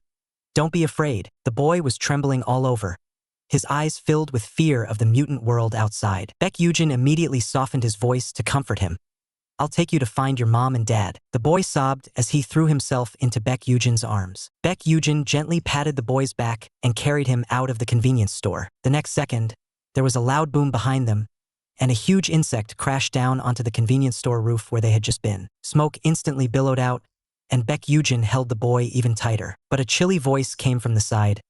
"I was only a little late, and you've already transferred your affections." The person who came was Guan Huizio. He walked closer, his expression extremely ugly. "I'm not that old either, so what exactly is not good enough about me? Put that thing you're holding down," Guan Huizio said, raising his hand to point at the boy. Hearing this, the boy was so frightened that he clung tightly to Baek Yugeon. Baek Yugeon suppressed his anger and asked him, "What are you trying to do?" But Gwon Huizio said offhandedly that he was going to execute this little boy who was competing with him for Baek Yugeon. Baek Yugeon exploded on the spot and roared back, "Do you know what you're saying? He's just a child who doesn't understand anything." Gwon Huizio stepped forward, a smile at the corner of his lips, crooking his finger. "Yeah, he's just an ordinary person. What's the point of letting him live?" Baek Yugeon immediately became alert and shielded the boy to the side. That one defensive move from Baek Yugeon directly ignited Gwon Huizio's rage. Irritated, he grabbed his hair and forced his anger down as he said, "That annoys me even more. You've never held me even once. If he becomes a sentinel in the future, are you going to break our promise and become his guide?" Seeing Gwon Huizio on the verge of losing control again, Baek Yugeon directly raised his pistol and aimed it at him, cursing through gritted teeth. "Are you crazy? How can a human being say something like that?" Gwon Huizio was burning with anger inside, yet a bizarre smile hung on his face. "To wipe out the mutant insects, the ability management department will burn this entire place down. Hyung, make your choice. Save this guy or go home one last time to take a look." He spread his hands, his smile growing even more roguish. "Gij, you should still have memories with your family at home, right? Those things that hold memories, be it photos or keepsakes. Look at the smoke over there. Gee, your home over there should have already started burning. Put this little guy down and go back home with me to take one last look. Go, you also have things you really cherish, right?" But before he could finish, Baek Yugeon just held the boy in his arms tighter and said calmly and firmly, "I'm not going back. There's nothing I want to take." That sentence directly stunned Gwon Huizio. The next second, he bent over laughing. "What do I do? You being like this makes me really like you." "Who? You being like this really makes me like you so much. Then we should get going. Time's almost up." Gwon Huizio smiled like he was compromising and even waved a hand at Baek Yugeon. Bang! A gunshot rang out, and a bullet grazed his cheek. It turned out Baek Yugeon had fired, killing the mutant insect behind Gwon Huizio. Gwon Huizio was so caught up in his emotions just now that he hadn't even noticed the danger closing in. His hair stood on end in an instant. The feeling made him so excited he went numb. He covered his face and laughed pathologically. "I'm liking Gij more and more." Baek Yugeon couldn't be bothered with him and walked straight toward the exit. And Gwon Huizio immediately followed. Chasing after him, he grumbled loudly, "Where on earth did the captain pick Gij up from? If I'd known earlier, I would have taken Gij away first. This lunatic, just because of what he saw on the person he liked. Wearing a necklace given by someone else, he was jealous to the point of losing control. So he bit the other's neck, as if deliberately provoking the owner of the necklace, and also like leaving a mark on his beloved. Doing it so harshly he almost went mad. Just a few minutes ago, Baek Yugeon had rescued a boy under 8 years old in the variant zone, then carried him toward the exit of the street. At the entrance, the boy's parents were arguing fiercely with the staff, insisting on going back to save the child still at home. When they saw the boy in Baek Yugeon's arms, their eyes instantly turned red, and they rushed over to clutch the child tightly. The couple only had eyes for their child and completely ignored Baek Yugeon. Baek Yugeon didn't mind and turned to leave, but Gwon Huizio looked extremely displeased, glaring fixedly at this family. At this moment, Tane and Chan also arrived. Tane's gaze locked onto Baek Yugeon and wouldn't move, making Baek Yugeon a bit nervous under the stare. The next second, Tane pulled him closer, took out a handkerchief, and wiped the dirt off his face. He even muttered in a low voice, "Since you're wearing our team's emblem, you need to at least maintain some basic dignity. How did you manage to get yourself this dirty again?" Chan chimed in from the side as well, as if he were deliberately trying to make his presence known, adding maliciously, "Baek Yugeon looks just like a mongrel that's rolled around in the mud." Baek Yugeon choked with anger, his face flushing red. He shoved Tane away and shot back at Chan sarcastically, "Maybe you should take a look at who picked the dog up and brought it back." Baek Eugen's resistance and rejection made Chan instantly even more displeased on the spot. He reached out and yanked the necklace hanging around the boy's neck, asking coldly, "What's this?" Right after, his voice turned so sour it stung as he sneered, Well, even the mongrel's got a collar now." In his eyes, this necklace was like a warning to everyone. This boy was already claimed. The oppressive aura of a high-level ability user descended, and Baek Yugeon immediately started trembling uncontrollably. Chan, however, pressed in without the slightest courtesy, almost greedily biting and gnawing at him, forcing the boy to let out pained, low moans. Chan grabbed a fistful of the boy's hair and mocked with a hint of laughter, "Are you still a kid? You reek of soap." Baek Yugeon used all his strength to swing a punch at Chan, but his wrist was caught in an instant. Chan licked the taste left at the corner of his lips, his gaze turning colder and his words even sharper. "You've already done it with them, so why can't I?" As he spoke, one hand clamped down hard on the back of Baek Yugeon's head. The next second, he crushed their mouths together in a violent kiss. His sharp teeth scraped over the tip of the tongue, and the taste of blood exploded in their mouths at once. The couple from just now stared at them in terror, the woman lifting a hand to cover her child's eyes. Then, as if they had seen a monster, they turned and bolted into the distance. Watching their fleeing backs, Baek Yugeon's heart went instantly cold to the point of numbness. When Chan finally let him go, Baek Yugeon was gasping painfully for breath, his chest tightening in waves. Ta-ta! The next second, he suddenly shoved Chan away and turned to run. "Ha!"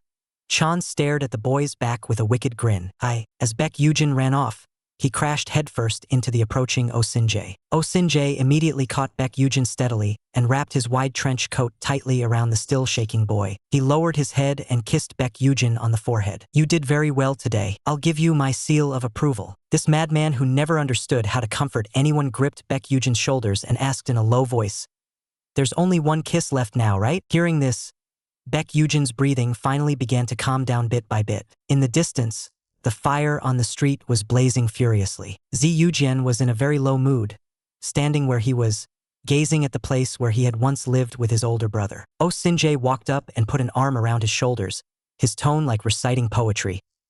"In the end times, there is a voice that makes you open your eyes. In a world overrun with aberrant species, it was the lookouts who awakened us.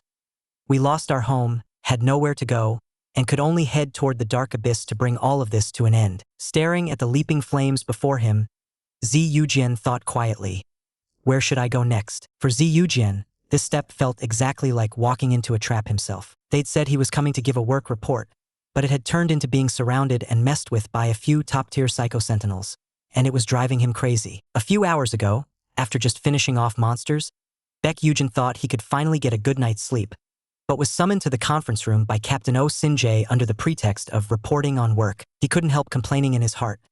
Did Oh Sin-jae give him a phone just so he could call him over in the middle of the night to chat? But as soon as he entered the conference room, he saw all the sentinels of the team crowded in front of the sofa watching a movie. These supposedly legendary top-tier Espers were, at this moment, idle like ordinary people, chatting and laughing, completely relaxed. Baek Yugeon looked utterly speechless. "Didn't you say you called me here to report on the battle plan?" Oh Sin-jae smiled in an infuriating way. "Before the report, we're going to watch a movie." And Gwon Huizio, who had laid eyes on the pretty Hyung, instantly lit up, smiling in great satisfaction. "This is something I specially prepared so I could watch a movie together with Hyung." After hearing that, Baek Yugeon only felt they were unbelievably boring. He frowned, turned around, and left, feeling that even one more second here was a waste. Chan grinned with a nasty smile. "What's wrong with my dead dog? Afraid we'll eat you? Want to tuck your tail and run away?" Looking at Chan's utterly punchable face, Baek Yugeon glared back hard, his amber eyes ignited with anger,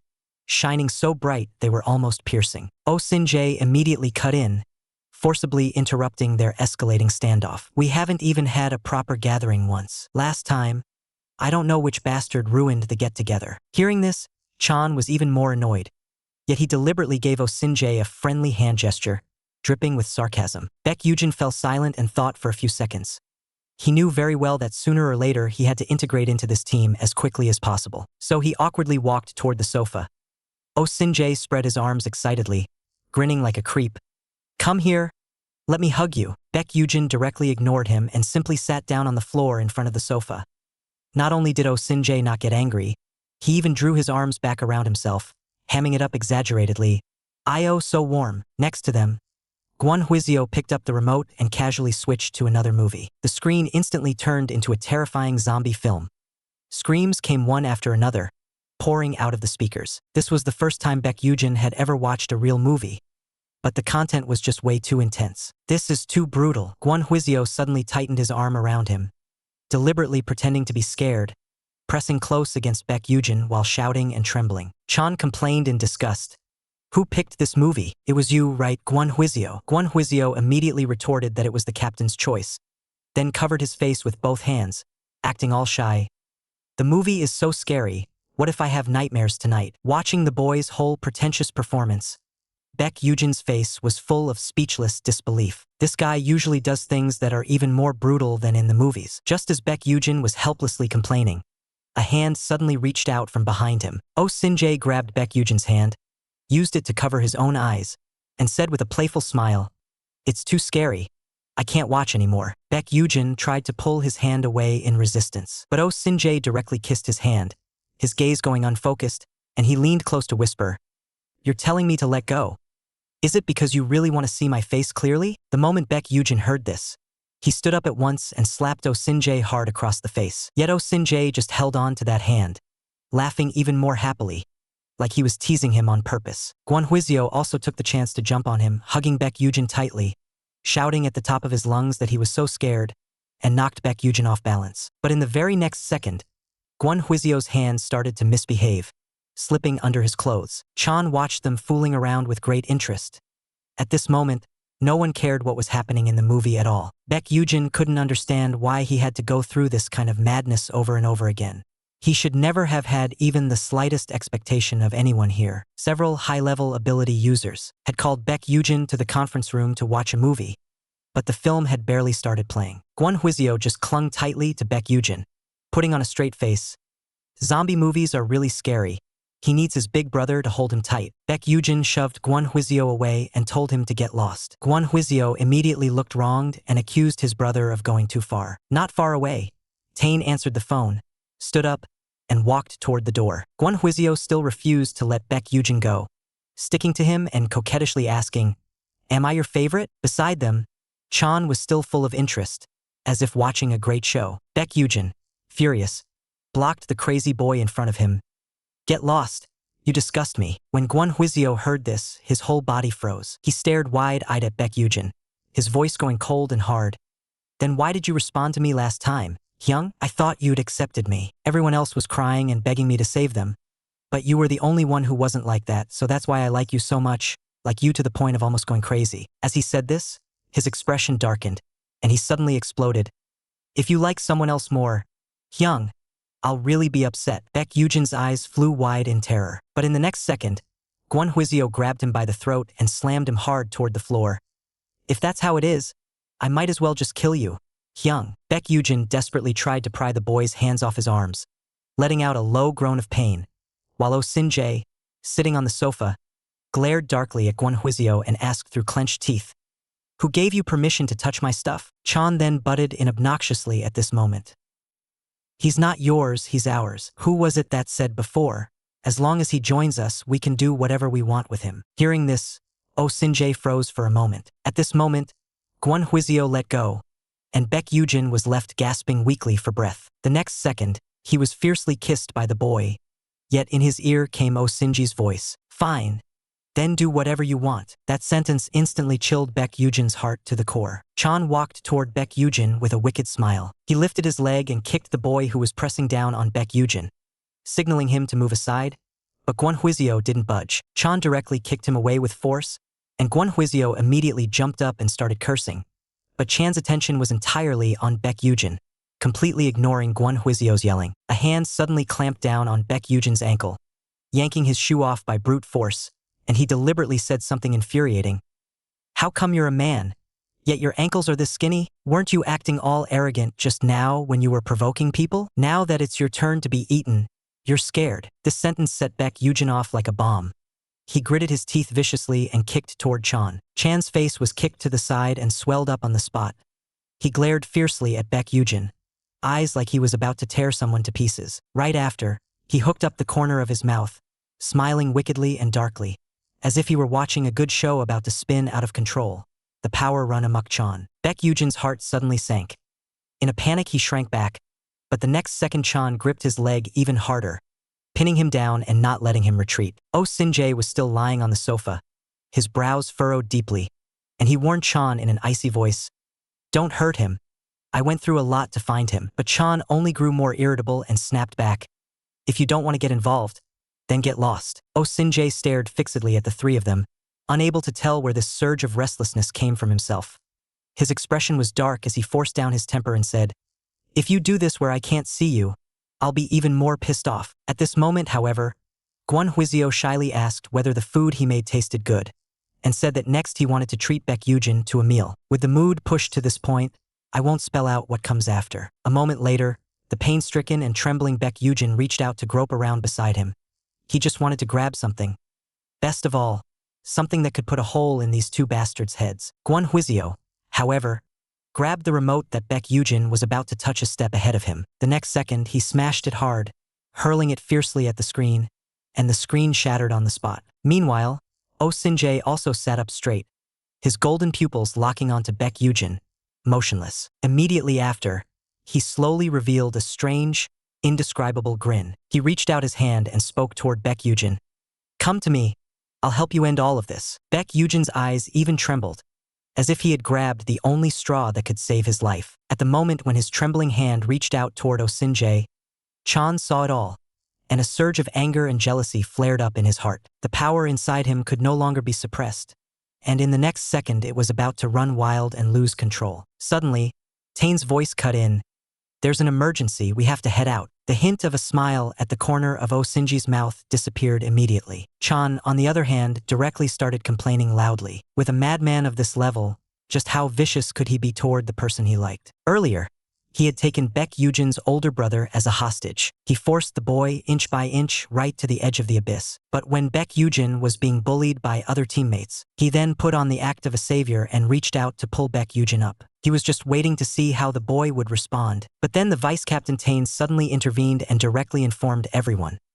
"There's a mission now, we must depart immediately." In that instant, Oh Sin-jae completely withdrew his smile. Chan, on the other hand, didn't take it seriously and even asked them to wait for him a bit longer. Smack! Tane forcefully pressed down on Chan's shoulder and coldly ordered him to stop at once. Two sharp gazes collided head-on in the air. Oh Sin-jae casually clapped twice, stood up, and announced that the meeting was over and everyone was to head out to carry out their missions. At the same time, he instructed Tane to take Baek Yugeon to get cleaned up. Right now, Tane was the only one he trusted with this. Tane picked up the already unconscious Baek Yugeon in his arms. Just as he was about to leave, Chan suddenly called out to him, saying he wanted Baek Yugeon handed over to him. He would take Baek Yugeon to wash. Tane disagreed and replied with a mocking, "You'll honestly just take him for a bath?" Then he tossed Chan another line. "If you've got nothing to do, go run the hot water. Stop filling your head with other thoughts." Chan looked utterly helpless. Why is it him again? He was always the one doing the work, yet he never got any benefits. In the bathroom, Baek Yugeon opened his eyes in a daze. After confirming that it was safe, he quickly drifted back to sleep. Tane took off his coat and rubbed his hands together until they were covered in soapy foam. The next second, however, he started to feel agitated. He was very averse to touching guides. It triggered a visceral nausea in him. After struggling internally for a few seconds, Tane still decisively took off his gloves and personally washed Baek Yugeon. Chan looked at Baek Yugeon, who had been cleaned up spotlessly, and couldn't help complaining in his heart.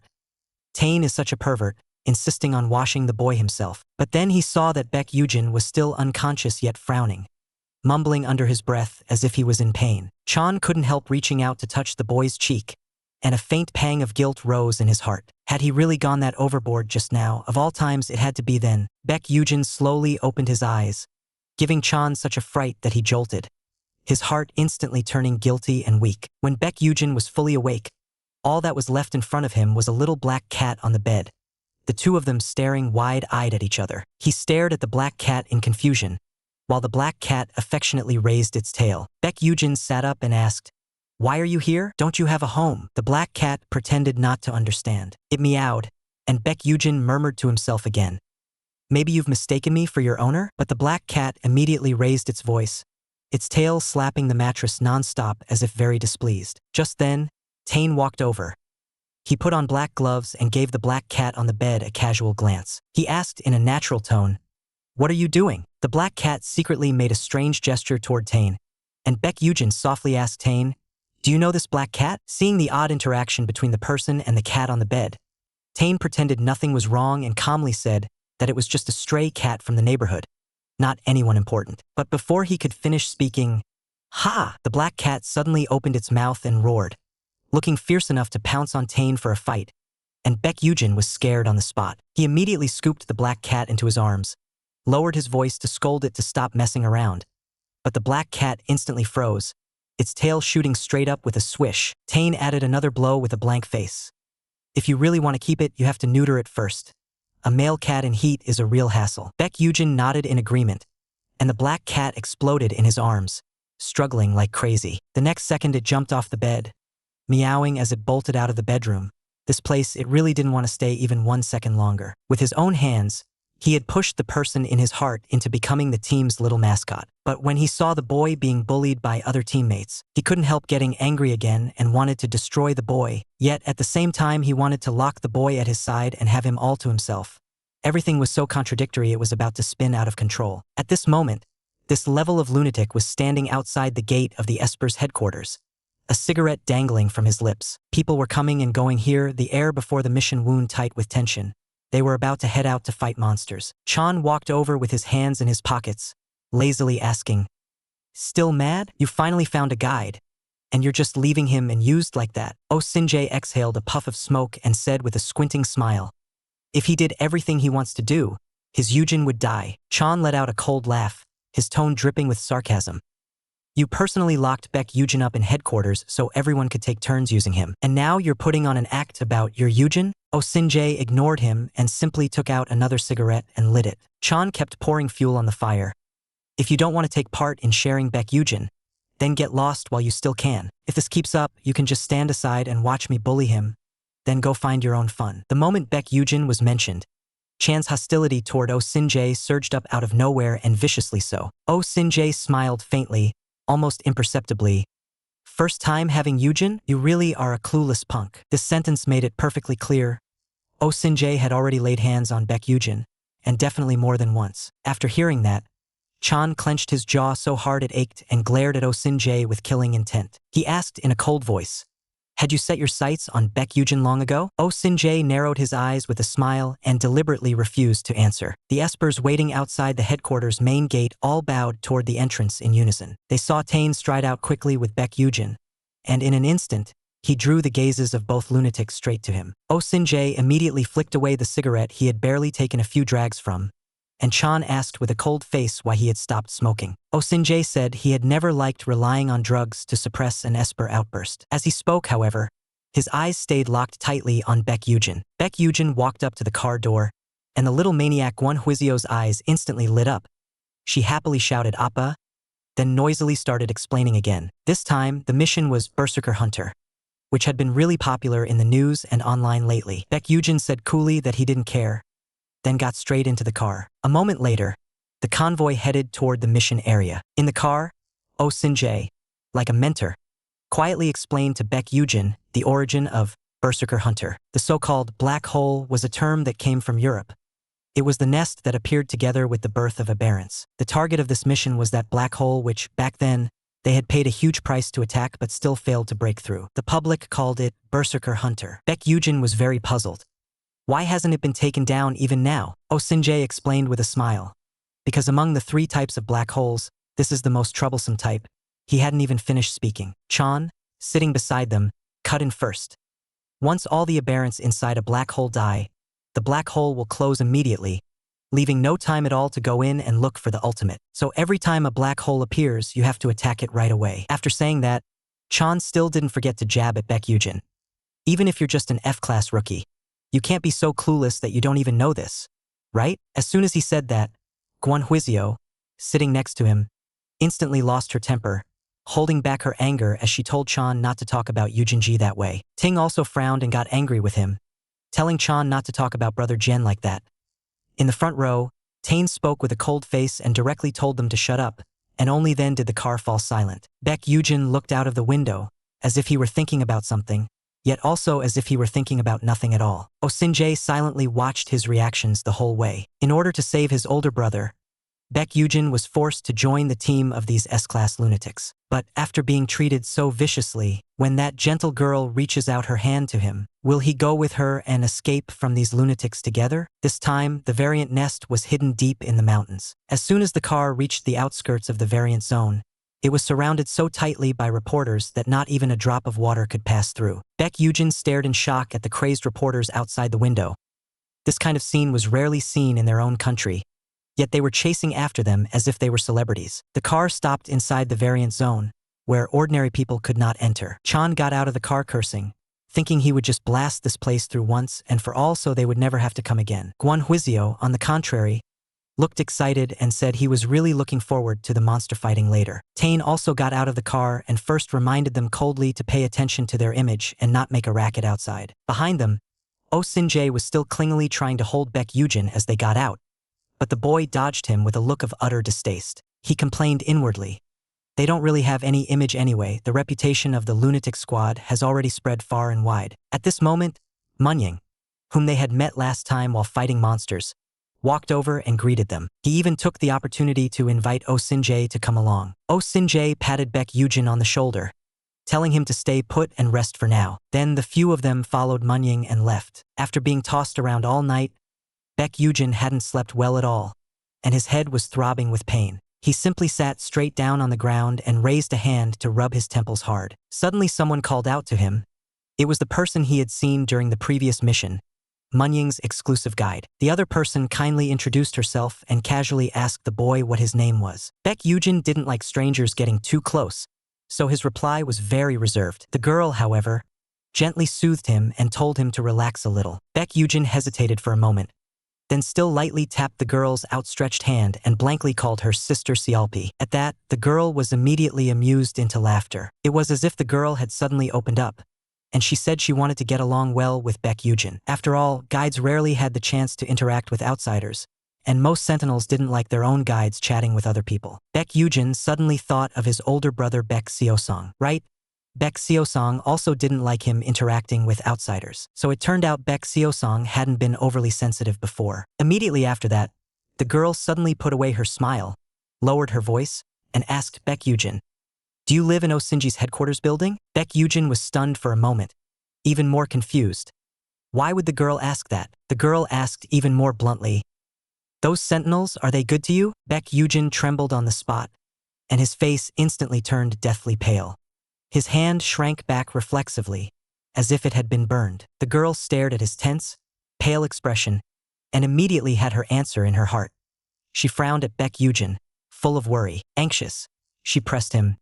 "Do you want to escape from there?" She didn't believe that Baek Yugeon would like Oh Sin-jae and the others, nor that there was any need to shackle himself to them for the sake of this so-called treatment. The girl continued to press him.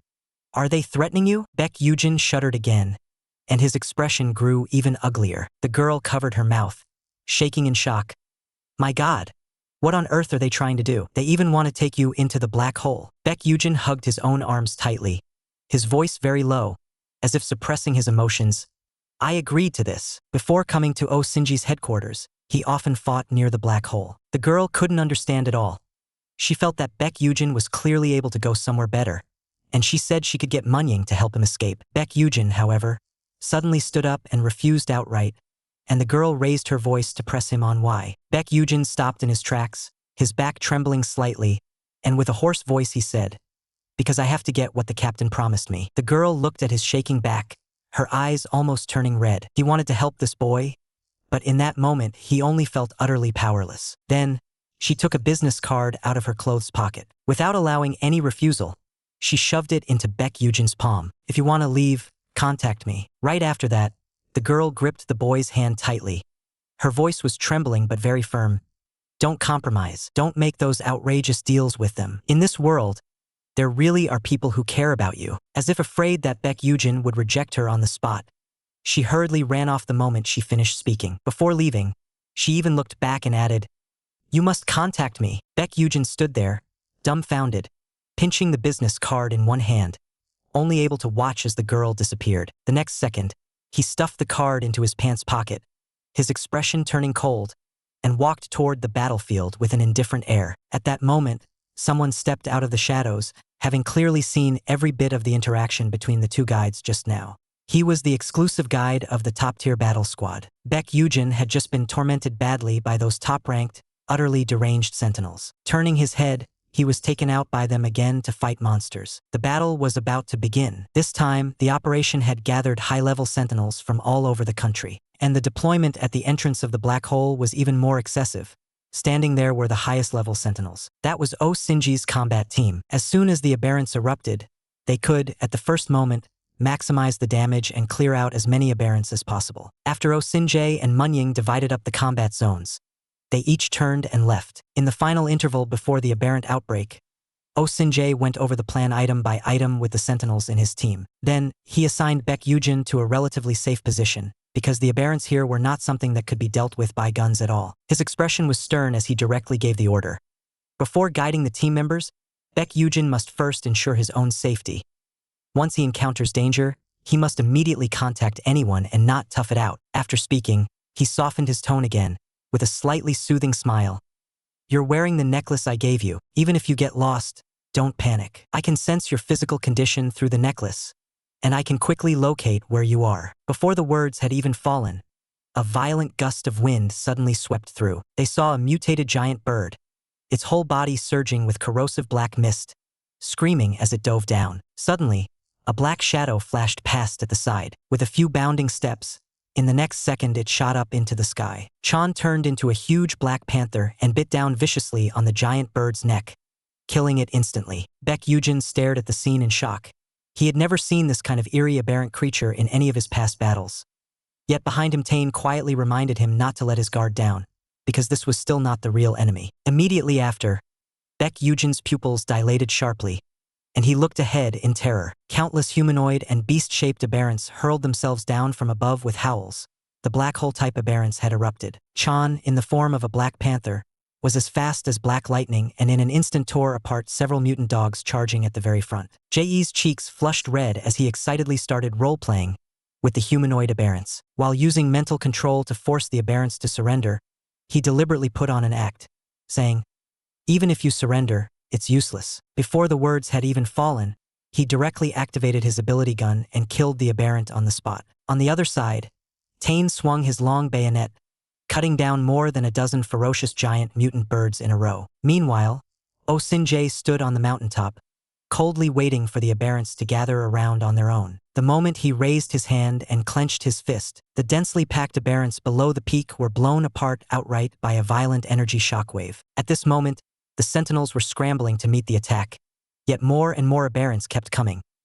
Baek Yugeon gripped his handgun tightly, nerves taut as he swept his gaze around. Click!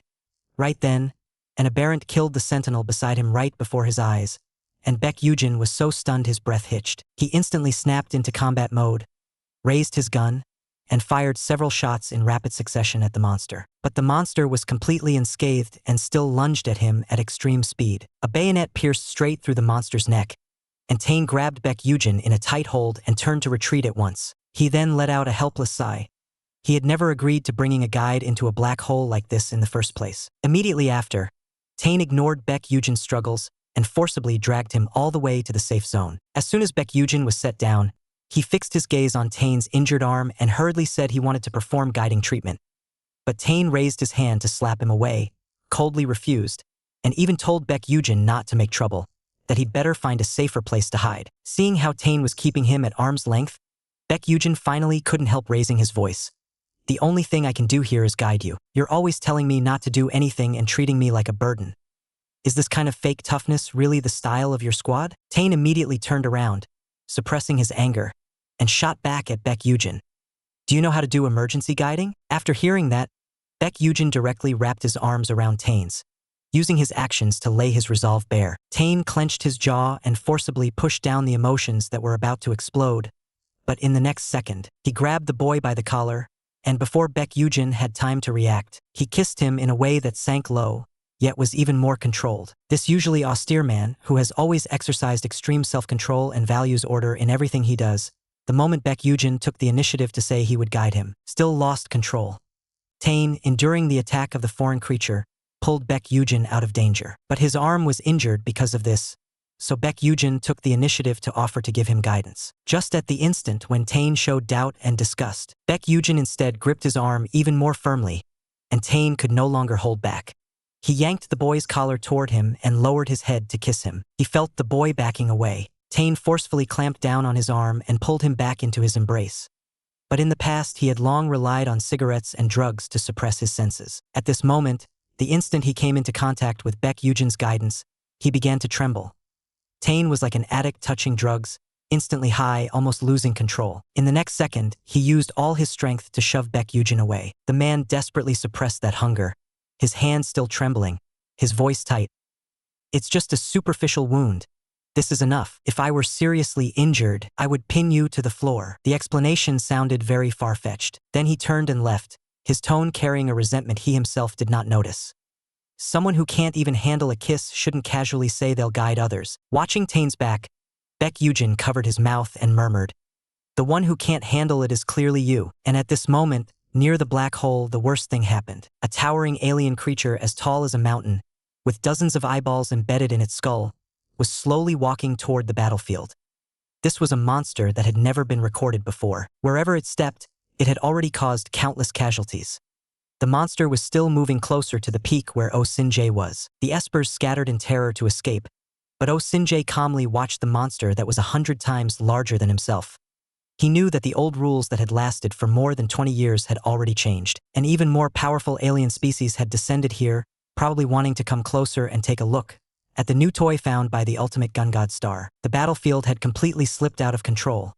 Yet the only thing on Oh Sin-jae's mind at this moment, from beginning to end, was Baek Yugeon. His beast-like, icy golden pupils slowly turned, and he softly murmured Baek Yugeon. But on the other end of the speaker, there was still no response. The monster, however, had no intention of giving him any respite. Its giant hand suddenly grabbed toward Oh Sin-jae, followed immediately by a terrifying wave of energy. This instant completely infuriated Oh Sin-jae. He frowned, forcing down his anger. "Too noisy. I can't hear Eugen's voice." Black markings instantly crawled up from his neck, surging straight to the side of his face. The violent emotions in his heart rolled and swelled ever larger, and Oh Sin-jae raised his hand. The next second, an even stronger surge of energy erupted with a roar centered on him, whipping up rubble and tearing the monster directly into pieces. Oh Sin-jae's expression remained calm as he watched the monster completely dissolve before his eyes. Right after, he lowered his gaze to the data transmission device on his wrist. The device was linked to the necklace on Baek Yugeon's neck. Eugen's physiological data were normal, and his coordinates were right nearby. He immediately strode down the mountain, but he couldn't hear the boy's voice in his earpiece, which made him increasingly uneasy. He hated the feeling of losing control and muttered under his breath, "What are you doing?" his tone growing more and more irritable. At this moment, Baek Yugeon was hiding behind a huge boulder. He had gotten separated from everyone and was anxiously calling for the captain and vice-captain, but there was only shrill static left on the walkie-talkie. Just then, a stranger suddenly lunged at him. The other person slammed Baek Yugeon to the ground and covered the boy's mouth. The man let out a strange laugh and said, "Keep it down or you'll draw them over here. I heard your conversation with that girl. Since you don't like Oh Sin-jae and the others, then come be my guide." This guide, who was absurdly beautiful and powerful, was surrounded by those top-tier, deranged sentinels. It looked like protection, but also like imprisonment. Even so, there were still sentinels with even more guts who dared to come harass him. And now, Baek Yugeon had been pinned hard to the ground by a sentinel whose ability had gone berserk. The other man said he had been following right behind Baek Yugeon, so he had heard the boy's entire conversation with that female guide just now. He also said that as long as Baek Yugeon wanted to escape from Oh Sin-jae and the others, he could help. Right after that, the man began to tremble in a sickly way and announced his identity. He was an illusion-type ability user, able to use illusions to deceive Oh Sin-jae and then quietly take the boy away. Before he finished speaking, his hand moved uncontrollably, reaching out to touch Baek Yugeon's face. Baek Yugeon instinctively rejected it, raising his hand to slap the man's hand away. But the man refused to stop. Instead, he leaned in and said something even nastier. "As for how that group of people around Oh Sin-jae will use you, I don't even need to see it. I can already guess." His words grew even more vicious, and he suddenly went wild, violently grabbing Baek Yugeon's arm. "You're just being used by them as a pet. I pity you, that's why I want to save you." Enduring the pain, Baek Yugeon still forced a polite expression onto his face, as if cooperating, as if stalling for time. Meanwhile, on the other side, his hand was very steady as it calmly felt for the handgun in his trouser pocket. The next second, he suddenly raised his hand and pressed the muzzle against the man's neck. Baek Yugeon lowered his voice and warned, "If you say one more word, I'll let the bullet go through." But the man only laughed even more happily, saying he had tailed him all the way here, so he knew very well, there are no bullets in this gun. After saying that, he even morbidly took the gun barrel into his mouth. Going crazy again, he yanked the boy's hair and roared, "Why are you willing to be with a monster that isn't even human?" Baek Yugeon grunted in pain, his whole body pinned down hard by the Esper, completely unable to break free. The man still refused to stop, continuing to viciously smear Oh Sin-jae. That thing is a mutant monster, a killing machine created by the administration using genes. Thrown into Oh Sin-jae's combat squad. All you can do is sob and wail, how pitiful. Baek Yugeon, whose face was being grabbed, instead gave a vicious smile the next second. And you, an idiot with no one to guide him, whose psychic power is running wild. How are you any different from a monster that isn't even human? With that, Baek Yugeon suddenly shoved the man away. That one line of mockery, plus his resistance, instantly ignited the man's rage. He swung his fist and smashed Baek Yugeon to the ground with a single punch. Immediately after, he violently tore open the boy's clothes, and at that very moment when Baek Yugeon raised his head, he saw the most terrifying scene. In the sky, the gigantic eye appeared once more. That was the alien star, Gongshingsing. Yet the berserking sentinel didn't notice it at all. The man slammed the boy down onto the ground, and Baek Yugeon's eyes flew wide open, only to be bewitched by Gongshingsing in the very next second. Then, he jolted awake from the hospital bed. Could it be that everything just now was all a dream? Lying beside him was the older brother Baek Yugeon had never stopped worrying about. Baek Seosong. Baek Yugeon sat up and called out with a smile. Hyung. But outside the window, a gigantic eye suddenly emerged. Baek Yugeon stared in terror as countless tentacles stretched out from the eye, passed through the window, and tightly coiled around Baek Seosong. He screamed and rushed toward his brother, only to be yanked back hard by the chains behind him. He could only watch helplessly as his brother was swallowed up by the tentacles. Right after, a large hand suddenly clamped down over Baek Yugeon's eyes. He cried himself hoarse as he was yanked out of the hallucination and back into reality, still shouting Hyung over and over. As soon as the hand loosened, Baek Yugeon could see clearly. The person standing in front of him was Oh Sin-jae, and the man who had gone berserk just now had long since collapsed in the distance, left with only a single breath. Baek Yugeon was trembling all over. In a shaking voice he called out, "Captain Oh Sin-jae." Oh Sin-jae then smiled, his tone as gentle as if he were coaxing someone. Yet those eyes gleaming with cold light stayed locked tightly on Baek Yugeon. Then he reached out both hands, motioning for the boy to take hold of him. In the next second, he pulled Baek Yugeon straight into his arms in a tight, soothing embrace. Baek Yugeon, flustered, pressed against that broad chest, his words a jumbled mess, still calling him Hyung. Then Baek Yugeon lowered his head and pleaded softly, "What do I have to do to get the 5th stamp?" Oh Sin-jae happily tightened his arms around him, murmuring reassurance against his ear. "I'll give you the stamp," but the next second, he gently stroked the back of the boy's head and lowered his voice to twist the knife.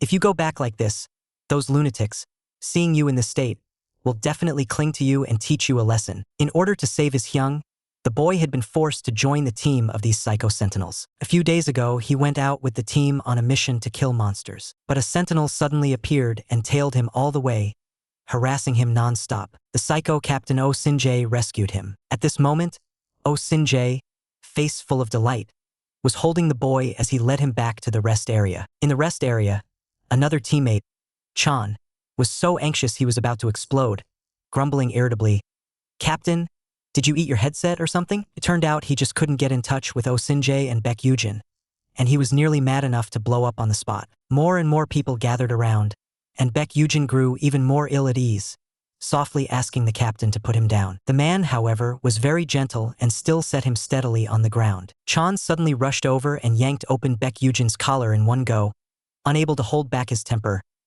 "What's with all these marks?" Baek Yugeon shrank back and hurriedly pulled his collar up again. Chan refused to let it go and pressed him even harder. "Don't tell me it was Oh Sin-jae who grabbed you by the neck." Oh Sin-jae was speechless on the spot and shot back with a cold face. "That joke is not funny at all." Baek Yugeon clutched his clothes in a death grip, his whole body like he was refusing anyone to come closer, and shot back at Chan. "Even if you found out, what could you do about it?" That sentence set Chan off. He grabbed Baek Yugeon's cheeks in one hand and forcibly turned his face toward him. "You brat, this is the tone you use when you talk to me?" The next second, he started rubbing that face as if venting his anger, his voice full of helplessness and frustration. "Why are you only this fierce with me, yet you're so obedient with Oh Sin-jae and Tain?" At this moment, Tain walked over and reported to Oh Sin-jae. "The number of the variants has exceeded expectations by 5-fold, and if this continues, it will get out of control." Tain was followed closely by the little maniac Guan Huizio. Guan Huizio's eyes instantly lit up the moment he saw Baek Yugeon, and he ran over like an excited puppy that had just seen a meaty bone. Gently pulling Baek Yugeon to his side, he let the pretty Hyung lean against him more steadily. Oh Sin-jae then announced the next battle plan. Everyone would enter the black hole, and Baek Yugeon had to be taken inside with them. But Tae was clearly worried. He suggested leaving Baek Yugeon to another squad to look after. The boy was already injured, and the black hole was far too dangerous. Extremely possessive and controlling, Oh Sin-jae flatly vetoed Tae's proposal. He was convinced that apart from their own team, no one could protect his guide. Baek Yugeon had to stay by his side. Baek Yugeon silently watched the two of them argue until Oh Sin-jae made the final decision with a single sentence. He'd long understood that every step he took from here on could only follow their orders. Moments later, all the sentinels on the mountain learned that Oh Sin-jae intended to go deep into the black hole to hunt the aberrants. Their emotions were instantly ignited, and their shouts rose wave after wave, declaring their willingness to give full support. A few sentinels from the other squads even got overexcited and started joking with Chan. They said Chan's blood didn't taste good and was rejected even by aberrants. Chan fired back with a laugh, not yielding in the slightest. Once everything was in order, they all set off toward the black hole. Gwon Huizio held Baek Yugeon as they stood at the edge of the cliff and looked down. The battlefield below was a stretch of continuous flames, and the aberrants near the black hole were being swiftly wiped out. Right after that, Tae down below made a hand gesture to the two on the cliff. It's now. This timing is perfect. Have Gwon Huizio take Baek Yugeon into the black hole. The next second, Gwon Huizio easily scooped Baek Yugeon up in his arms, and before the other could react, he was already sprinting toward the battlefield. Hoisted onto his shoulder, Baek Yugeon panicked and shouted for the boy to wait. But Gwon Huizio just refused to stop. The more the pretty Hyung panicked, the more fun he found it. A gust of wind swept past, and the little maniac Gwon Huizio charged into the black hole with Baek Yugeon on his shoulder in the blink of an eye. These top-tier espers, with their own exclusive guides in tow, stepped into the alien nest, ready to have a brutal fight with the alien species. At this moment, the little maniac Gwon Huizio was dragging the injured Baek Yugeon, barging straight into the depths of the alien nest. He laughed like he'd lost control, jumping around non-stop in the black hole. That madness made Baek Yugeon so scared his skin crawled. The next second, they crashed down to the very bottom of the black hole, and the black demonic energy on the ground was startled, exploding upward in a blast. Baek Yugeon squeezed his eyes shut in fear. Gwon Huizio, however, coaxed him with a beaming smile. Hyung, don't be scared. Aren't you with me? Wasn't I with you just now? Baek Yugeon froze for a moment and lifted his eyes to scan the surroundings. Turned out this was the inside of the black hole. Gwon Huizio spread his hands and introduced. This is the black hole. It's our own hell. Tap, tap. Just then, Chan's cold voice was heard complaining about Gwon Huizio. You're already this old, yet you still make people worry. It turned out Gwon Huizio's sadistic scare tactics toward Baek Yugeon, along with his rough treatment, had really pissed Chan off. Baek Yugeon looked over and saw Chan, Oh Sin-jae, and Tae standing not far away, their bodies covered in dust and bloodstains. Baek Yugeon walked forward and asked Chan if he needed any help with anything. Chan waved his hand and said it wasn't his blood. Oh Sin-jae, however, reached out to Baek Yugeon to ask for a lighter. The moment the flame flared up, Baek Yugeon was horrified to discover black demonic mist was billowing all around them. Then Oh Sin-jae loosened and removed the leather elastic strap from his body. He crouched down, preparing to stabilize Baek Yugeon's injured ankle, and the boy froze on the spot. Before the boy could snap out of it, Tae behind him offered to handle the ankle instead. But Oh Sin-jae was very stubborn, insisting on bandaging Baek Yugeon himself, his face full of certainty as he said his skills were very good. After a while, the leather strap was wrapped tightly around Baek Yugeon's ankle, loop after loop, and once it was secured, the pain clearly eased. Oh Sin-jae narrowed his eyes and asked the boy with a smile, "Feeling better?" Baek Yugeon stared at him in silence, then moved his foot a little. It did feel much more comfortable. Then Oh Sin-jae handed Baek Yugeon over to Gwon Huizio and told him to keep a close eye on Baek Yugeon and not let him get hurt again. Gwon Huizio accepted without the slightest hesitation. Before leaving, still uneasy, Oh Sin-jae added another reminder to Baek Yugeon. Once you enter the black hole, you need to stay sharp. If you encounter something beyond your understanding, no matter who shows up, don't trust them easily. Baek Yugeon immediately asked in a nastily playful way, "Does that list of people I can't trust include you too, Captain?" The man gave Baek Yugeon a light sideways glance and replied with a smile, "Of course." After a simple round of preparations, Chan transformed into a giant black panther and was the first to charge out. The remaining few followed along Chan's path and continued probing deeper into the black hole. When they reached a fork in the road, They saw piles of dried bones stacked up like small hills. With his peculiar way of thinking, Guan Huizio actually greeted the bones. "Honored senior sentinels, it's been a long time since you've seen your juniors, hasn't it?" Baek Yugeon held up a flashlight, following beside Guan Huizio with a blank expression. Immediately afterward, the sound of Black Panther's call came from ahead. It seemed to have discovered a mutant beast. Oh Sinjae and Tane kept rushing forward, not daring to slow their steps at all. Guan Huizio suddenly reached out, scooped Baek Yugeon up in his arms, and prepared to speed up directly. The flashlight beam swept across the top of the black hole, and the light and shadows flickered. In the next second, countless humanoid black mutants were converging in their direction. Just as the mutant beast's scythe was about to hack down, the little lunatic with injured eyes acted as if nothing had happened, only focused on acting spoiled toward the person he liked. Those chilling humanoid mutated creatures pressed in from all directions, gathering denser and denser. Guan Huizio instantly grew so excited he seemed to glow, while Baek Yugeon stared fixedly at one of them, frozen stiff with fear. One of the mutants suddenly sprang up and lunged fiercely at them. Guan Huizio held Baek Yugeon and shuffled backward in small steps, as if deliberately teasing the mutant. Baek Yugeon was in no mood for that. With a high-level mutant right before his eyes, he panicked so much he lost control and almost instinctively reached for Guan Huizio's waist. He actually did manage to feel out a mutant pistol. Guan Huizio froze for a moment on the spot, then burst out laughing. Wait, we've got Genji. I didn't expect you to take action yourself." He raised his hand to cover the one Baek Yugeon was using to grip the gun, yet his voice was very soft and gentle.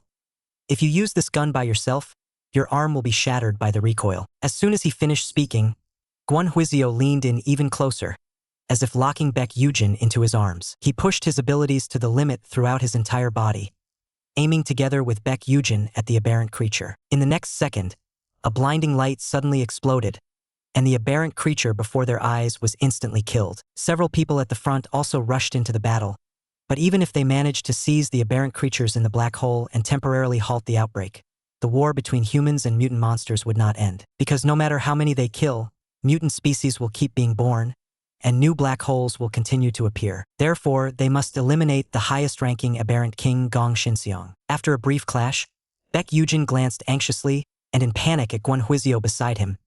Fresh blood was continuously streaming down from the corners of the boy's eyes and nostrils. Guan Huizio raised his hand and roughly wiped the blood from his face, awkwardly explaining that he hadn't expected his powers to reach their limits so quickly. Halfway through his sentence, he suddenly lowered his head, hurriedly covering his face with both hands as if afraid of being seen by Baek Yugeon, muttering in a low voice, "The smell of blood is so disgusting. I don't want Yugeon Hyung to see me like this." Baek Yugeon immediately grew more alert, his gaze sweeping around them. In the next second, a gigantic mutant species appeared directly in front of the two of them. The monster raised its massive scythe and brought it down toward them. Baek Yugeon reacted with lightning speed, suddenly throwing himself toward Guan Huizio, trying to shield him beneath his own body. But Guan Huizio moved even faster. He forcibly twisted his body and grabbed hold of Baek Yugeon, dragging him back. In the next instant, the giant scythe chopped down on Guan Huizio's arm. The sound of bone being split open exploded inside Baek Eugen's head. The two of them leapt to a spot farther from the monster, and time seemed to suddenly freeze. Yet he was now face to face with the brother he cared about most. Guan Huizio only felt his shoulder grow more and more painful. With a trace of grievance, he reached his hand out toward Baek Yugeon, wanting a word of comfort. Baek Yugeon propped himself up, his face pale, and looked in terror at the space behind him. Guan Huizio's bloodshot eyes stared fixedly at Baek Yugeon. He thought his brother was looking at him with that kind of fear, and his heart instantly sank to the bottom. "Why are you looking at me like that? Are you, like everyone else, afraid of me too? Do you find me disgusting?" But Baek Yugeon suddenly jumped to his feet and moved around behind Guan Huizio, and being ignored on the spot by the person he loved, Guan Huizio's emotions exploded in an instant. From the moment he was born, everyone had been like this. Just as his anger made his powers surge chaotically and his mind was on the verge of losing control, Baek Yugeon suddenly clamped down on his other shoulder, his grip very tight, urging him anxiously, "Run! The monster is coming back again!" In his ears was Genji's forcefully steady shout, but Guan Huizio instead laughed. In this kind of crisis, he only wanted to use his gaze to clearly remember the outline of Baek Yugeon. The monster charged too fast, arriving in almost the blink of an eye. Realizing that the two of them simply couldn't get away, Baek Yugeon simply raised his ability gun and steadily aimed it at the monster. But in the next second, The muzzle was slapped aside by Guan Huizio. Immediately after, Guan Huizio took one step to stand in front of Baek Yugeon, driving his psychic ability straight to the limit. Clenching his teeth, he glared at the monster with a twisted expression and repeated in a low voice, "With just this, I can handle it on my own." Under mental control, the monster actually drove the scythe blade in its hand back into itself.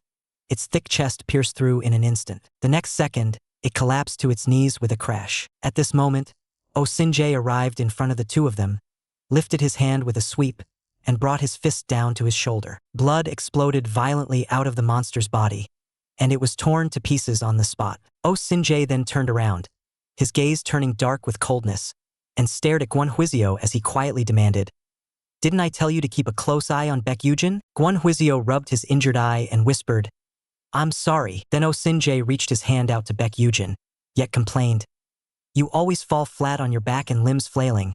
How could I possibly feel at ease? In a mutant nest where they could lose their lives at any moment." An S-class ability powerhouse reached his hand out to the boy and said he would protect him. But the boy still rejected the other party. He pulled the injured little lunatic Guan Huizio into his arms, his tone calm yet allowing no refusal. He's going with Guan Huizio, because Guan Huizio needs him as a guide. Then, thinking of the bigger picture, he had the captain leave first. But Sinji's expression instantly sank. The next second, the corner of his lips curled into a smile, yet his eyes grew even colder. "Our super capable guide." With that, he turned around to lead the way for the two of them. Baek Yugeon immediately asked nervously how badly Guan Huizio was hurt. The little lunatic just wouldn't behave properly. He puckered his lips and said his gidge had to blow on them for it to work. Not long after, they walked deeper into the alien nest. At the center of the writhing tentacles was the heart of the black hole-type alien. And from Sinji's conversation with the others, it wasn't hard to tell. This was a high-level alien nest. Guan Huizio thought this was a level 1 nest. Chan, however, said the level was even higher. Guan Huizio immediately looked up and asked Chan, "Want to make a bet?" Chan asked, with an unreadable tone. "What's the stake?" Guan Huizio simply opened his hand toward Baek Yugeon. "This wager is pretty tempting, isn't it?" But Baek Yugeon just looked blank, completely unable to understand what kind of secret code the two of them were speaking in. Guan Huizio laughed neurotically, pointing at his injured arm and acting cute toward Baek Yugeon. "Jian Hyung, you're not just going to watch my arm break like this, right? When we get back, let me be the first one to do the guidance." "Okay." But before he could finish speaking, he was forcibly cut off by a sharp rebuke from Sinjae. "Cut the crap and do what you're supposed to do. You still have the mood to gamble?" His cold golden pupils swept over Guan Huizio and Chan. Tane lowered his voice to remind everyone. It had woken up. They saw that huge mass of flesh trembling at the center of the tentacles slowly split open from the middle. From the top of the cave, a gigantic eyeball was suddenly revealed, its golden pupil sweeping around emotionlessly, turning in a mechanical way. Chan immediately got excited, a wicked grin tugging at the corner of his lips as he asked the captain and vice-captain, "Should we add to the bet too? Whoever kills more monsters next wins." Guan Huizio raised his ability gun, speaking irritably. In this situation, it was the least favorable for him. Chan didn't want to drag this out any longer. Instead, he gloated as he reminded the little lunatic, "If you don't like it, you can forfeit." As soon as the words fell, he transformed directly into a black giant panther and lunged forward. Guan Huizio refused to lose and stubbornly joined the battle as well. The tentacles inside the black hole began to surge violently, their movements suddenly growing much larger. In the next second, countless humanoid monsters suddenly sprouted madly from the ruptured blood vessels of the tentacles. Clutching sharp blades, they lunged at the sentinels. The battle maxed out in an instant. Even the air felt tight. The Black Panther viciously tore open the tentacle skin with one claw, and dark red blood spurted out on the spot. Sinjae seized the opening and manipulated the air, forcibly driving even more blood out. In the middle of the fight, he even asked Chan, as casually as if making small talk, "You said before that you didn't like guides, right? So why do you care so much now?" The Black Panther let out a displeased low growl and didn't explain much, just bit down harder on the alien tentacle limb, as if afraid that if he was a second slower, he would lose the bet. Tane also cut in from the side and asked Sinjae, "Are you joining this ridiculous bet too?" Sinjae immediately shot back at Tane.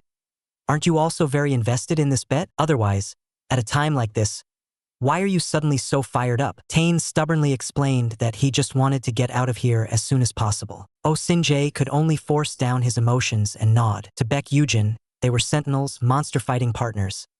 Even if someone fell, there would always be others to take their place. They had to end this battle as quickly as possible and make Baek Yugeon completely abandon that way of thinking. They brought their one and only guide, Ma Jiji, and charged straight into the C-class alien nest to start the fight. They even used this soul guide as the stake. They would see who killed more monsters, and the winner would get to receive the guide's treatment first. But how the treatment would be done had to follow their rules. At this moment, the little lunatic Guan Huizio forcibly roused the scant remaining mental power in his body. He held that eerie eyeball on the cave ceiling in a death grip, causing the alien's offensive to slow noticeably. The panther seized an opening and suddenly lunged upward, leaping several times in a row, its sharp claws viciously hooking into the eyeball. Blood gushed out in an instant. Sinjae raised his palm, manipulating the airflow to violently blast the alien creature's blood outward like a waterfall. Immediately after, that gigantic eyeball was forced to detach from the top. It crashed heavily onto the ground, and Tane gripped his greatsword and rushed forward at once. He drew on every bit of his powers, held his breath down, and drove the blade in with all his strength. The eyeball exploded on the spot, blood and gore spraying everywhere. Everything that made up this space began to melt, and the cave shook violently along with it. Tane shouted at everyone, "Run! We have to get out before the black hole disappears." But the sticky blood dragged at their feet, making their movements slower and slower. On the other side, Guan Huizio, exhausted to his absolute limit, could barely see anything. Baek Yugeon shook him anxiously, yanking him out of his daze by force. Everyone desperately squeezed out whatever time they could and charged toward the cave entrance. But halfway there, Tane suddenly asked Guan Huizio, "Where is Baek Yugeon?" The little madman was stunned for a moment, his vision pitch black, unable to see anything. But according to his memory, Jian had been right behind him the whole time. At that, Tane completely panicked. Sinjae immediately reminded them. Baek Yugeon was at the very center of the collapsing cave. The few of them jerked their heads around to look. They saw the boy could barely even stand, yet he was still forcing himself to hold up the about-to-collapse Chan. The gigantic tentacle on the dome came crashing straight down toward Chan and Baek Yugeon. Chan reacted extremely fast, yanking Baek Yugeon in front of himself, wanting to use his own body to block the descending tentacle. But Sinjae was even faster, forcibly stopping the tentacle in midair. Then he reached out for Baek Yugeon to grab on, still complaining aloud.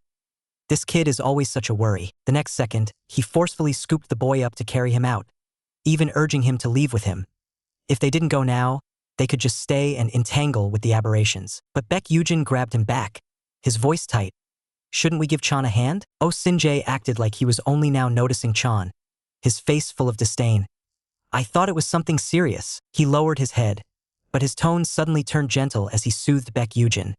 "He won't die. Let's hurry and go." Hearing this, Baek Yugeon only felt his heart turn completely cold. He suddenly shoved Sinjae away and said directly, "You can run, but please ask the captain to help Chan." With that, he left the two of them behind and went on ahead alone. Sinjae froze where he was, staring at Baek Yugeon's receding back, an inexplicable irritation rising in his chest. But the next second, he put that smiling, squint-eyed expression back on, crooked a finger at Chan and said, "You heard him, little Chan, hurry up and come out." The words little Chan instantly ignited Chan's fury.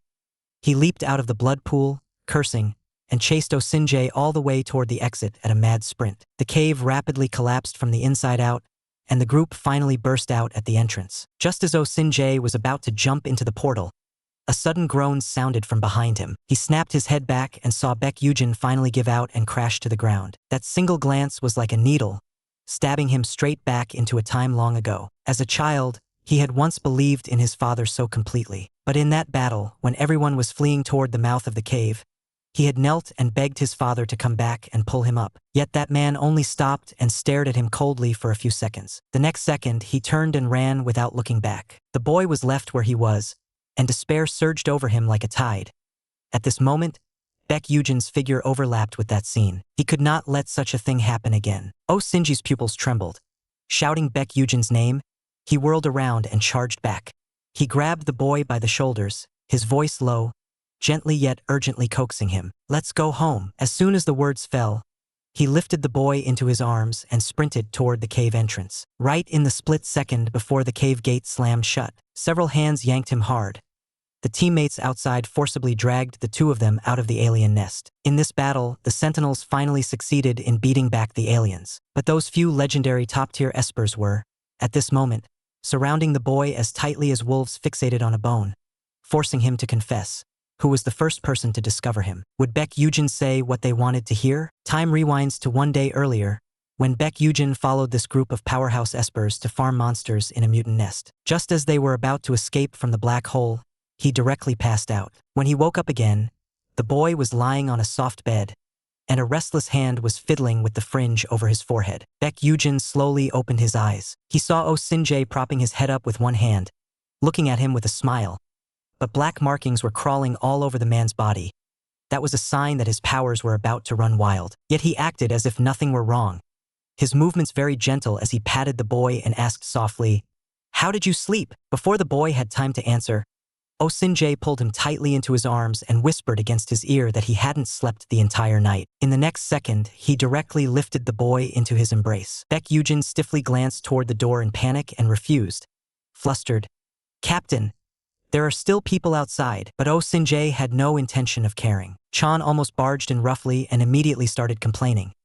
After finishing the press conference, Oh Sin-jae had just run off, dumping a pile of mess on him to clean up. Only then did Oh Sin-jae turn his head and say carelessly, "I've finished writing the report. The rest, let the team members handle." With Chan barging in like that, Baek Yugeon grew even more restless.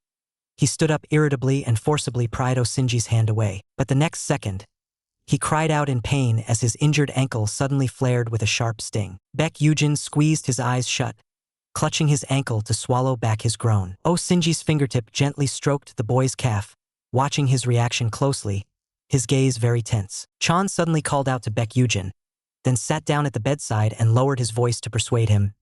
"If you can't do it, then just give up." Right after that, he turned his back, his tone more annoyed.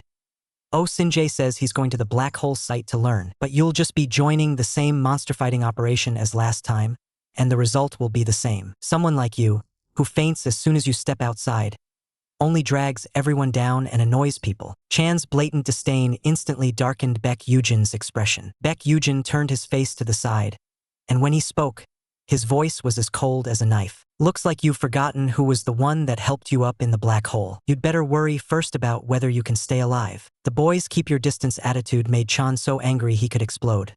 He was clearly thinking on the boy's behalf, yet the other didn't appreciate it at all. "You still dare talk back? Looks like your injury is fine. Then stop wasting time." Chan's tone was cold and barbed. At that moment, the door was pushed open again. Little lunatic Guanhuizio, blindfolded, was brought in by Tane. As soon as she came in, she introduced herself with a smile. "First place, Guanhuizio, has arrived." Chan's face went cold immediately. "You think you deserve to be called first? Go find out clearly who actually took first." Guanhuizio spread his hands, saying that in the battle he was the one who created the opening for Chan, so Chan could hit the aberrant species.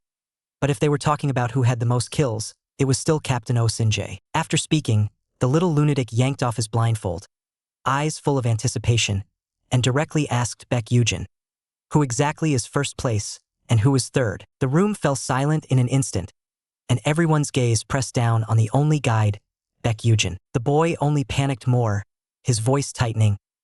"I don't understand this. I wasn't paying attention to who hit how many at the time." Guanhuizio urged him right away. "Forget it, Hyung. Just say who you want to play cards with first. You choose yourself." When Baek Yugeon heard this, his whole body went rigid, and his heart instantly sank to the bottom. He instinctively looked toward Oh Sin-jae, and the man's past words flashed through his mind. Back then, that man had been promising him benefits while deliberately stepping on the other teammates. "I'll be very gentle with you," he had said then. "But the others not necessarily." The man had even asked Baek Yugeon with a smile, "If you ran into all four of them together, would you really have to draw lots and line up?" Did he ever actually think about how he was going to face a situation like this? At that thought, the fire in Baek Yugeon's chest suddenly flared up. He lowered his voice and shot back sarcastically, "Don't act like you're thinking on my behalf, as if my choice is so important. If I choose the first one, then what about the others? Do they draw lots and line up too?" By the end of his words, Baek Yugeon was left with nothing but helplessness, unable even to hold back his grief. But the boy copied his earlier words verbatim, like a toddler learning to talk, and Oh Sin-jae couldn't help it. He burst out laughing. With that laugh, Baek Yugeon was so furious his whole body was trembling. He practically roared it out, his anger exploding. "I don't care whether there's one of you or four of you. Just get it over with and get lost. Isn't this exactly what you all wanted? He had personally pushed the person he liked into becoming the team's little mascot. Yet when he wanted to have the boy to himself, the boy said, whether he's intimate with one person or with four, it's all the same to him. In that moment, the man felt like he'd been forced down into an abyss. And the boy, to him, became an addiction he couldn't quit. That little lunatic Gwon Huizio bluntly asked Baek Yugeon. For the first one, who was he going to choose to do the guiding treatment? But this so-called treatment turned out to be playing cards.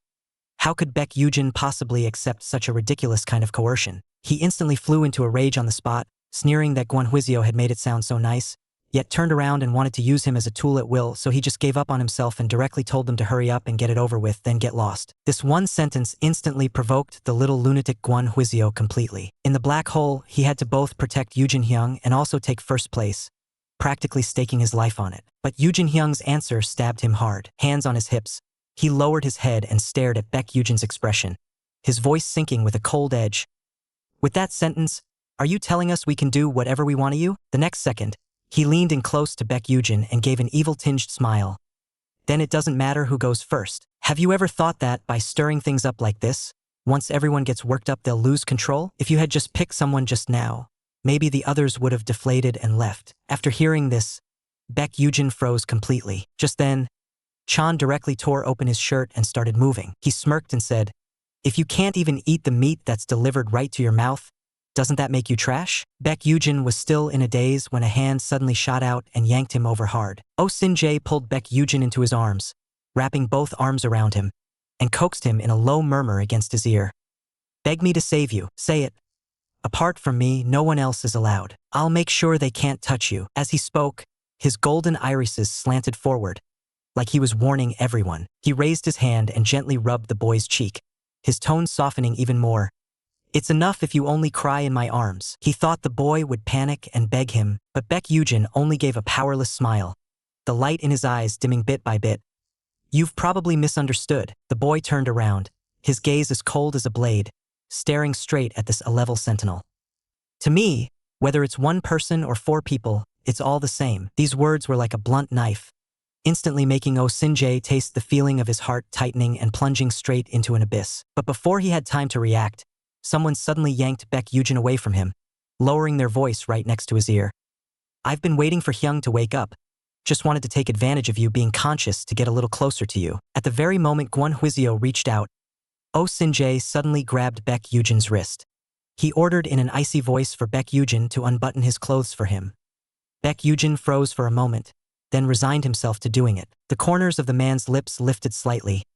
His gaze locked on Baek Yugeon's movements, as focused as if he were passing judgment. The boy suddenly raised his hand and gripped Oh Sin-jae's neck. Oh Sin-jae's smile instead deepened. He clasped the boy's hand and forced him in a low voice, harder, those bewitching golden eyes greedily fixed on the boy. Baek Yugeon's pupils contracted, and his fingers unconsciously tightened their grip. Oh Sin-jae's face flushed red, and he urged as if he were being pleased, harder, as if only in this way could the boy prove he cared enough about him. But seeing the man like this, Baek Yugeon finally couldn't hold on. His hand went weak, and he let go powerlessly. Panting, he collapsed onto the man's body, and the next second, Chan behind him suddenly shoved Gwon Huizio away. Immediately after, he moved roughly and directly snatched Baek Yugeon away. Baek Yugeon swept his gaze around in panic, as if seeking help. Yet all he saw was Tane in the shadows of the room, who didn't know how long he had been watching. Arms crossed, his voice sank to an icy coldness. "Baek Yugeon, guide at last. Just as you wished, you can prove your value. Are you satisfied?" The legendary top-level sentinel only needs to perform a single guidance treatment, and it will consume the physical strength and mental energy of 50 ordinary guides. To fill the emptiness after an ability rampage, they might even directly kill the guide. Yet this boy was the exclusive guide of 4 top-level sentinels. After the monster hunting mission ended, the group of injured madmen surrounded the boy so tightly that no gap remained, like wolf dogs fixated on a bone. None of them intended to let go. And right after Captain Oh Sin-jae and the irritable Chan had forcibly made Baek Yugeon finish playing his cards, the little lunatic Gwon Huizio immediately, in a sickly way, used his mental powers. He manipulated Baek Yugeon to go and seduce the extremely self-controlled Tane. The restrained Tane had only been feeling sorry for the boy's situation and hadn't wanted to force him, but the boy took Tane's pause as disgust, so he opened his mouth to sneer, clearly hating him to the extreme, yet still holding him to complete the guidance. So hypocritical it was sickening. That sentence directly ignited Tane's anger, and he suddenly yanked the boy into his arms. He ignored the boy's tears and started playing cards. Yet his whole being was dragged into the depths by that touch, sinking deeper and deeper. After the game ended, Tane discovered that the palm which had been corroded by the alien species had actually completely recovered. For the first time, his emotions were written on his face. The boy's allure and healing power were like a drug, sweet to a vicious degree, and impossible to quit. But after having touched Baek Yugeon, could he still keep restraining himself, never touching him again? For the first time, Tane felt a flicker of panic in his heart. This boy might pry open the self-control he had always prided himself on. Tane raised a hand to cover his mouth and quickly walked toward the door, only to bump head-on into Oh Sin-jae, who had just finished showering and wandered back. Those golden pupils were as sharp as knives, staring fixedly at him, as if they had already seen through everything. Tane lowered his head. For the first time he was this discomposed, almost fleeing. Oh Sin-jae walked into the bedroom. The little lunatic Gwon-hwizyo was still tormenting Baek Yugeon like crazy. Seeing Oh Sin-jae approach, Baek Yugeon called out, "Captain," in broken gasps. Oh Sin-jae tilted his head back and took a drink of water, forcibly suppressing that surge of brutality in his heart.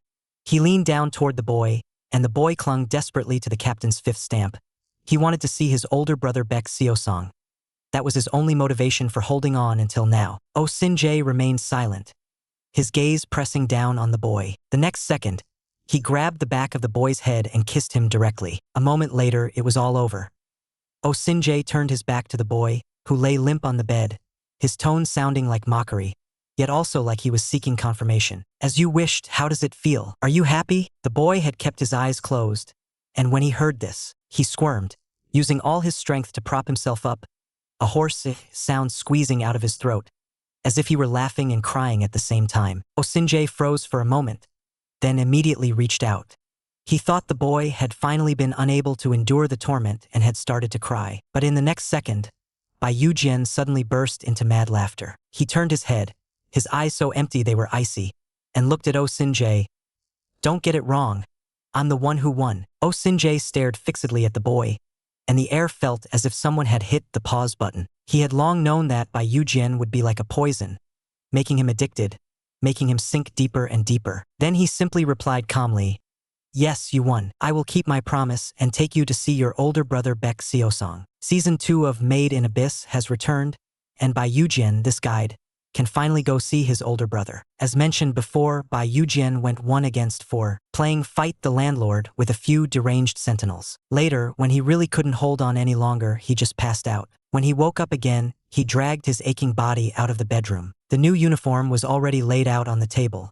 As soon as he picked it up, something fell out from the middle. It was exactly the contact information Sialpinuna had given him, but he clearly remembered that card had been put in his pants pocket. So how could it have fallen out of the clothes? Baek Yugeon could only hope it was the laundry worker who had casually taken it out. If those sentinels had seen it, he would really be finished. Just as he was still lost in wild thoughts, the phone on the table suddenly rang. Baek Yugeon opened the message. It was from Oh Sin-jae, telling him to prepare a gift for visiting his brother and that they would leave in 2 hours. Baek Yugeon lowered his lashes.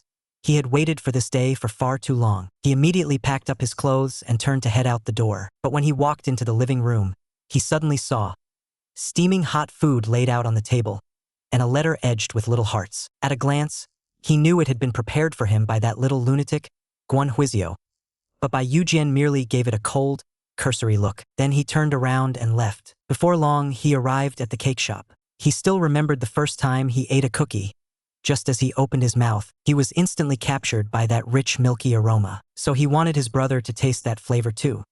But when he looked at the not-so-cheap small cakes, Baek Yugeon hesitated. The person behind him kept urging him on, and the flustered boy had no choice but to give up on buying one. He was just about to change to another gift shop when he ran straight into his older sister, who had come to bring him his phone. So the boy politely called out, "Sister Hyunji." Hyunji's friends immediately grew curious about who this boy was, and when the girl said, "He is Baek Yugeon, a guide," then those few people were stunned on the spot.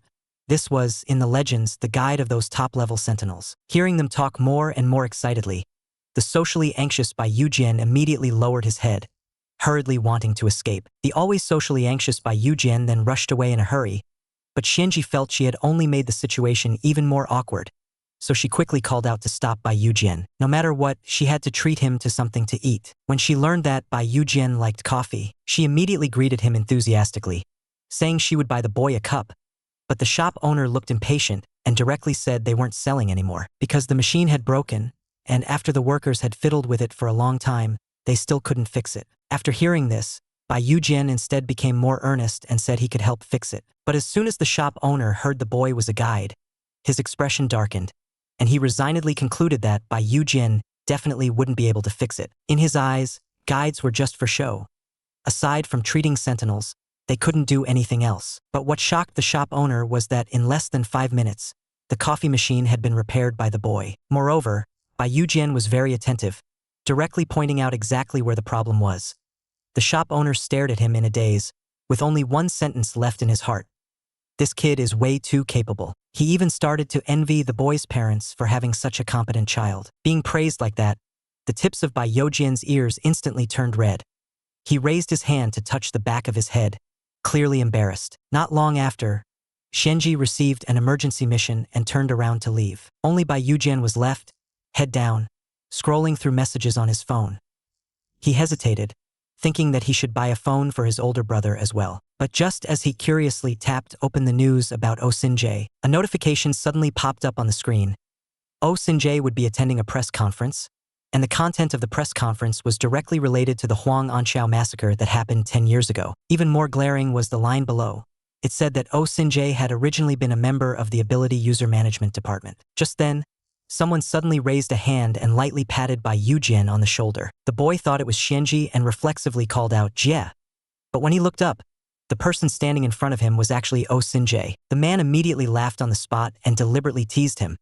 "If you called me hubby or darling, I'd be even happier." The poor guide, in order to save his older brother, was forced to play Do Diju together with 4 insane sentinels, and his high-level guiding ability made the sentinels act as if they were poisoned, sinking deeper and deeper, completely unable to stop. After the game of Do Diju ended, Captain Oh Sin-jae finally relented and agreed to let him go visit his brother. At this moment, Baek Yugeon was leaning back relaxedly in a seat at the cafe. He couldn't help tapping open the gossip news about Oh Sin-jae. Only then did he learn that the other man had once been part of the Ability User Management Department. But before he had read more than a few items, Oh Sin-jae was already standing behind him, coldly informing him, "Let's go. We're going to see your brother." Baek Yugeon was ill at ease the whole way.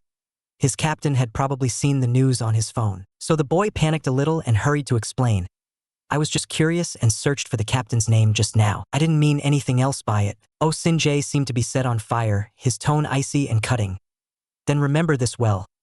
If one day you use it to betray me, I still won't hate you." Hearing this, Baek Yugeon's expression instantly darkened, while Oh Sin-jae instead became even more excessive and kept mocking him. "Raising your brother costs a lot of coins, right? Sell my news to reporters and trade it for more coins." With a blaze pressed down in his chest, Oh Sin-jae's words grew harsher and harsher, because the boy would rather play cards with 4 lunatics than be his guide alone. And also because the concern in the boy's voice when he mentioned his brother made him so jealous it hurt. But Baek Yugeon couldn't sense Oh Sin-jae's thoughts at all. He only felt slandered, and, holding back his anger, retorted, "I will never sell anyone out." Oh Sin-jae's golden pupils locked onto the boy, his voice cold as ice. "So, for your brother's sake, you sold yourself?" The air instantly froze.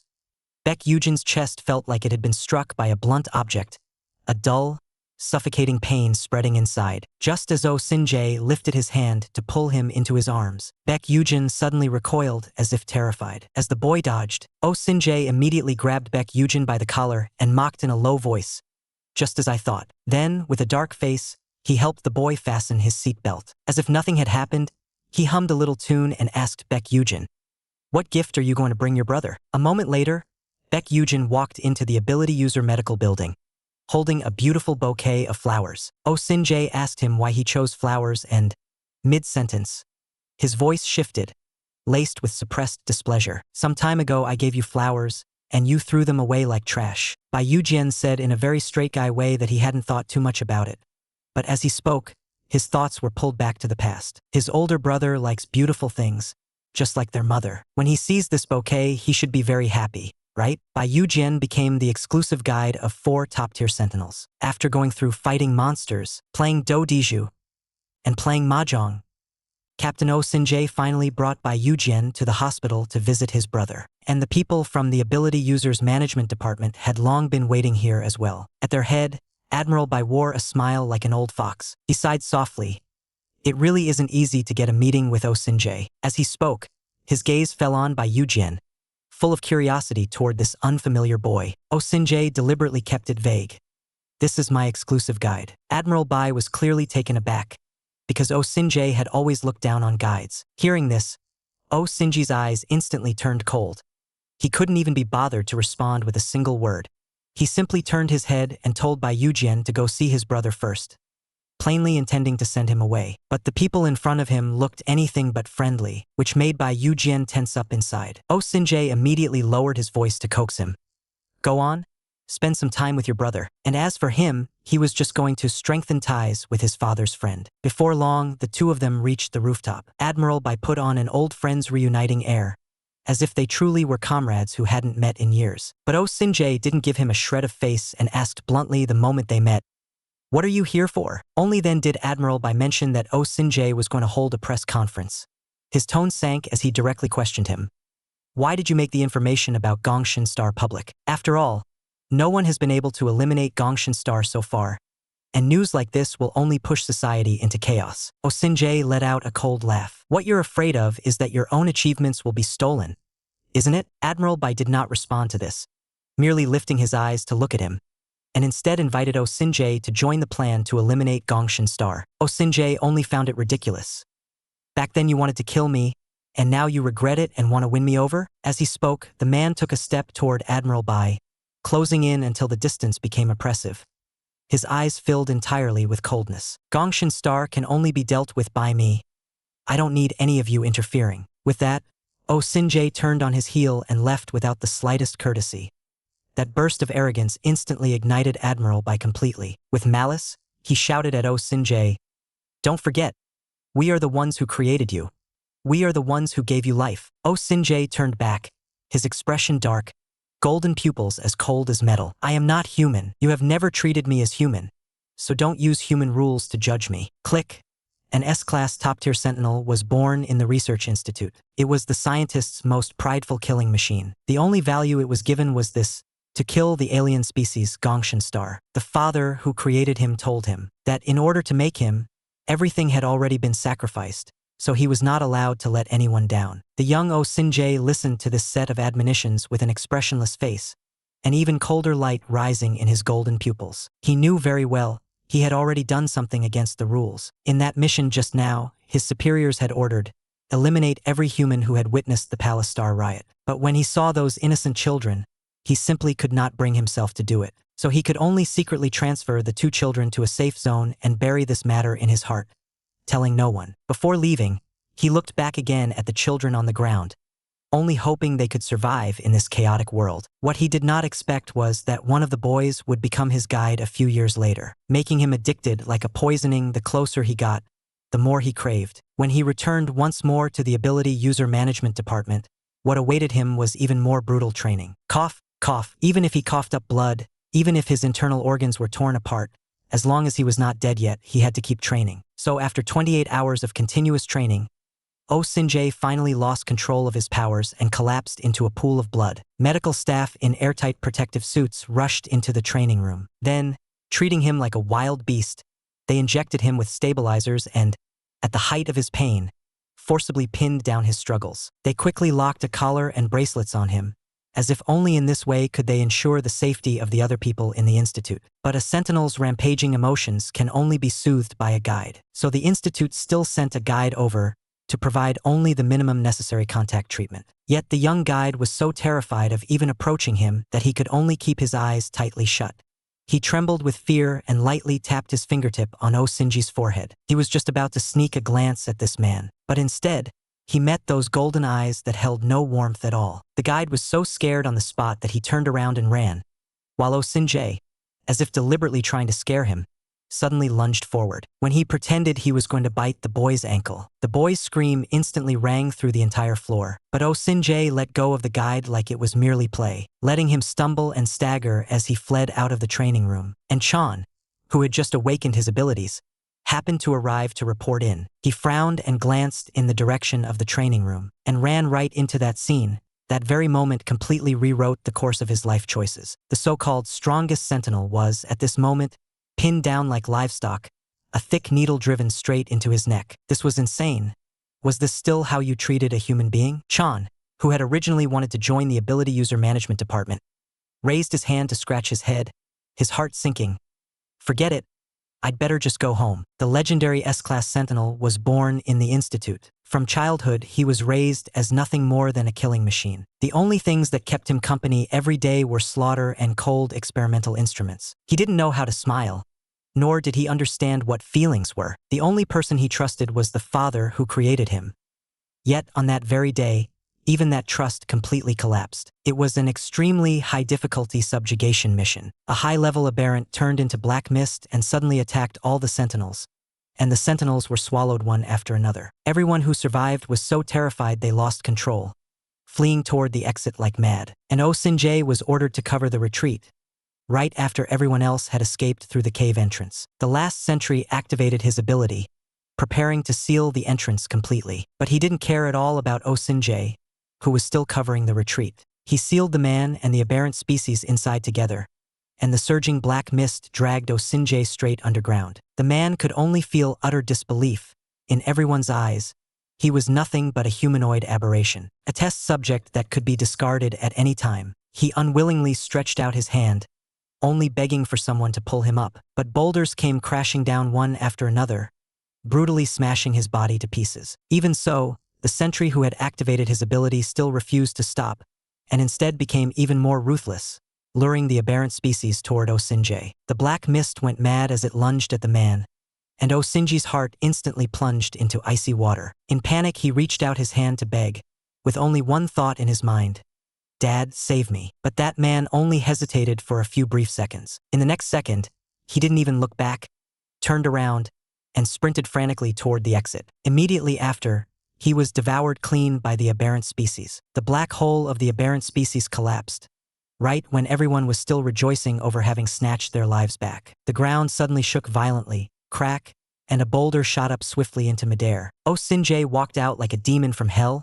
black mist coiling around him, ring after ring. It was obvious that the terrifying aberrant from just now had already fused with him, and a devil-like murmur squeezed out from the man's throat. "Father, you're wrong. This isn't hell.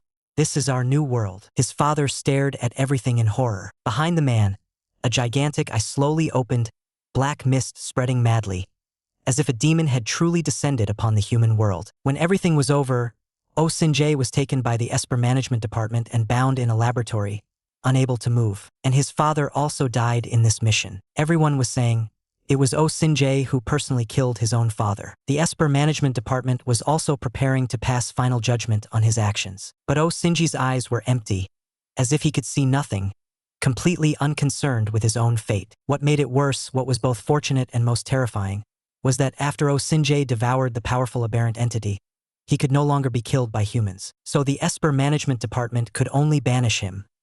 In their eyes, there could never be a guide capable of saving Oh Sin-jae. In the end, he would only destroy himself bit by bit, in endless slaughter and uncontrolled powers. Yet these people never expected that Baek Yugeon's appearance would completely shatter their plans. The low-level guide Baek Yugeon lived at the very bottom of the Esper hierarchy. Since childhood, he had been bullied and insulted by other sentinels. But the legendary S-Class Sentinel treated him like an addiction, sinking deeper and deeper, unable to stop at all. Even the aberrant entity Great Palace Star clamped onto him and refused to let go. It wanted to drag him into the abyss, so his guiding ability was anything but simple. At this moment, Baek Yugeon was filled with joy and hurried over to visit his older brother. He never expected that the aberrant species had long been lurking nearby, just waiting for another chance to strike at him. Baek Yugeon looked at his brother with relief. Baek Seosong's complexion was much better than before. He held a bouquet of flowers and said it was a gift for his brother. Just as he opened his mouth to speak, Baek Seosong suddenly sat up. Baek Seosong's eyes widened as he stared at Baek Yugeon with an eerie gaze. Only then did Baek Yugeon belatedly look up. In an instant, he was frozen in terror by his brother's horrifying face. But Baek Seosong grinned. With a gurgling sound, black pus began to ooze out of his mouth. Black pus poured from his mouth. Just as Baek Yugeon was gripped by doubt and shock, red tentacles suddenly emerged from Baek Seosong's mouth. Baek Yugeon jerked backward, staring in disbelief at this bizarre scene. The tentacles in Baek Seosong's mouth grew longer and thicker, rapidly extending toward Baek Yugeon. The boy felt the tentacles' wet, slippery touch. Could this not be an illusion at all? The next second, he trembled with fury and reached out to tear at the tentacles. He wanted to save his brother, but no matter how he yanked at those writhing tentacles, he could not rip them apart. So he clenched his jaw and gripped his brother's neck hard, forcing the aberrant species to roll out of his brother's body. Just then, the door was pushed open. It turned out to be Oh Sin-jae walking in, and everything just now vanished in an instant like a phantom. In the next second, Baek Yugeon realized he really was choking his brother, and his brother was already on the verge of death. He was so terrified that he lost his voice, his whole body collapsing to the ground. Oh Sin-jae caught Baek Yugeon in one motion and coaxed him in a low voice. "It's over. It's really over." But Baek Yugeon still felt as if his throat were being squeezed, unable to draw a full breath no matter what. Baek Yugeon hunched his shoulders and lifted his eyes to look at Oh Sin-jae. The moment the man appeared, that long-lost sense of safety flooded back all at once. Oh Sin-jae gently patted Baek Yugeon's back, softening his tone. "Relax, breathe with me." But in the next second, as if suddenly remembering something, Baek Yugeon's expression changed, and he shoved Oh Sin-jae away in terror. He hurried to explain, "I didn't do it on purpose just now. I didn't mean to choke my brother." The more Baek Yugeon spoke, the more flustered he became, a chill spreading through his heart. How could he do something like that to Oh Sin-jae? But Oh Sin-jae didn't keep coaxing him. Instead, as if deliberately teasing him, he said, "To save on hospital bills and to shake off a burden. If you do this, I can understand." Baek Yugeon exploded on the spot and immediately refuted him. "It wasn't me. It was Gong Sinseong who tampered with things. My brother was being controlled by an alien species." Oh Sin-jae did not interrupt, only listened quietly as Baek Yugeon finished saying everything. When Baek Yugeon was done venting his emotions, Oh Sin-jae suddenly tightened his hand and firmly gripped Baek Yugeon's shoulder. His tone sank, and he said very seriously, "I know it all. Please believe me, too." As soon as he finished speaking, Oh Sin-jae pulled Baek Yugeon tightly into his arms. Baek Yugeon was trembling violently in his embrace, pressing down his voice as he cursed Gong Shinshang under his breath. Oh Sin-jae patted Baek Yugeon over and over, soothing him in a low voice. "It's almost over. This battle will be over very soon." At the same time, the Espers management department had already set a new scheme in motion. Cut to another scene. Lieutenant General Bai took out the dossier on Oh Sin-jae's combat unit. Immediately after, he assigned a new mission to that young major. Here, guides exhaust everything they have in order to cling to high-level sentinels, all just to stand a little higher. But Baek Yugeon had been socially anxious since childhood, and he was only a low-level guide. He only wanted to live a calm and steady life together with his older brother. He never imagined he would be forced to become the exclusive guide of 4 top-tier sentinels. After being tormented by those few deranged sentinels, he was never truly happy again. At this moment, he had just finished visiting his brother. After returning to the base, he planned to go to the cafe to catch his breath. The shop owner was very warm and directly made him a cup of a new coffee flavor. As Baek Yugeon drank his coffee, he was still thinking about his brother. At this moment, the boy beside him suddenly called out to stop him and immediately asked, "Are you the exclusive guide for Team 1? As soon as these words left his mouth, the entire hall was set ablaze. Everyone looked at Baek Yugeon in astonishment, whispering to each other. Did he mistake him for someone else? But that white-haired boy spoke very bluntly, saying he had seen him in the news before. Baek Yugeon was the guide of Team 1, he was sure of it. Right after that, he came up as if chatting with an old friend and directly asked what Baek Yugeon's secret was. Why were those 4 top sentinels crazy about him? Those words made Baek Yugeon's expression darken. But the boy had clearly misunderstood, and even urged him not to hold back and to quickly share the tricks of bewitching people. Before Baek Yugeon had time to speak, he stepped forward again and added insult. Baek Yugeon didn't even count as a high-level guide. Yet he could stay in Team 1 for so long without being tossed aside, and Captain Oh Sin-jae even doted on him that much. What method had he used? That kind of talk chilled Baek Yugeon with disgust, and he immediately said with a stony face that he didn't know. If the boy really wanted to know about Team 1, he should go ask Oh Sin-jae himself. As soon as he finished speaking, The white-haired boy's gaze turned cold as well. Folding his arms, he sneered. So having someone backing you makes you so great? Just a down-and-out loser. I really don't know what the sentinels of Team 1 see in you. The more someone like you keeps silent, the filthier they are inside. Just as the white-haired boy was getting more and more worked up, suddenly, a deep voice cut down over them. It's people like you with filthy mouths who are the truly low ones. They saw Chan standing behind the boy, his face dark. Everyone around was stunned, all turning toward Chan in unison, hastily standing up to greet him with respect. In an era of mutant riots, for the sake of living a more prosperous life, the guides will desperately try to please high-level sentinels. Baek Yugeon had neither ambition nor fame, was instead forced to become the exclusive guide of 4 top-level sentinels. Right now, he was being deliberately made things difficult in public by a very handsome boy. The other party sneered and said that he was nothing more than a low-level guide. Yet he was able to entrance the legendary S-class sentinel Osinje, so he must have used some underhanded means. Before Baek Yugeon had time to react, Chan's voice came from behind him. It's the ones who spout nonsense whose mouths are dirty. Everyone froze for a moment. Then all turned to look at Chan and immediately stood up to greet him. This was the other legendary S-class sentinel, who also happened to be one of Baek Yugeon's sentinels. Chan raised his hand and ruffled Baek Yugeon's hair, his tone excessively doting, even complaining that Baek Yugeon only knew how to stare blankly when bullied and didn't know how to curse back. The white-haired boy beside them was so frightened that his face turned pale. He hurried to apologize, trying to win back Chan's favor. But Chan swept a disgusted gaze over the boy and everyone present, and directly ordered layoffs. Those who bullied Baek Yugeon, and those who just stood there watching the show, all of them were to get out of headquarters. As soon as the words landed, the guides present felt as if all their strength had been drained on the spot. Chan, however, couldn't even be bothered to spare them another glance. He grabbed Baek Yugeon and strode quickly outside. Right after that, Baek Yugeon was brought into the car. He immediately said that he couldn't go out, because the captain would never agree. Chan's expression darkened when he heard this, and he grew even more displeased. What? I take you out and I still need Osinji's approval? Baek Yugeon looked utterly helpless and could only say that this was a clause rigidly written into the contract, and Chan was instantly annoyed to the extreme. The next second, he directly dialed Osinji's number. His tone was very harsh and he tossed out a line. He was going to take Baek Yugeon out. Osinje immediately heard that Baek Yugeon was being forced by Chan, so he laughed that Chan only knew how to use strong-arm tactics. He even twisted the knife further. If Baek Yugeon is willing to take the initiative to go out with someone, that can only mean Baek Yugeon loves him and him alone. Chan pushed his patience to the limit and hung up on the spot. All the way there, Chan was in a terrible mood. He directly asked Baek Yugeon, "Are you dating Osinje?" Hearing this question, Baek Yugeon froze on the spot, too shocked to say a word. He immediately turned his head to the side and mocked coldly. Even you swearing sounds better than that sentence. But Chan, having not gotten an answer, was even more upset. He refused to let it go and kept pressing. Baek Yugeon was finally forced to the edge. "Are you asking like this on purpose because you want to make me sick?" It was as if something suddenly clicked for Chan.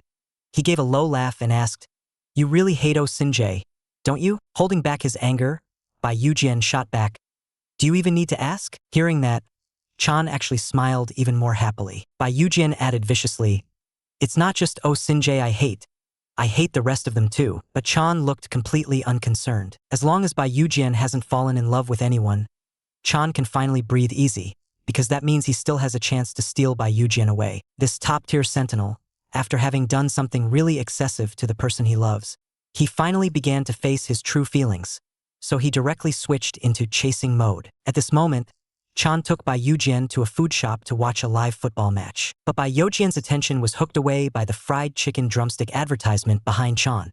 He swallowed, and in the end still nodded and accepted Chan's invitation. When they were ordering, the pretty waitress recognized at a glance that Chan was a top-level sentinel. Excited, she said, "I'll give you an extra snack as a perk." Baek Yugeon was a bit curious and glanced sideways at their interaction. Chan, however, turned his head to look at Baek Yugeon, his face full of smug pride. Before long, the food was served. Chan picked up his beer, ready to clink glasses. Baek Yugeon immediately reminded him, "You still have to drive, you can't drink." Chan, who a moment ago had been trying to act considerate, instantly exploded.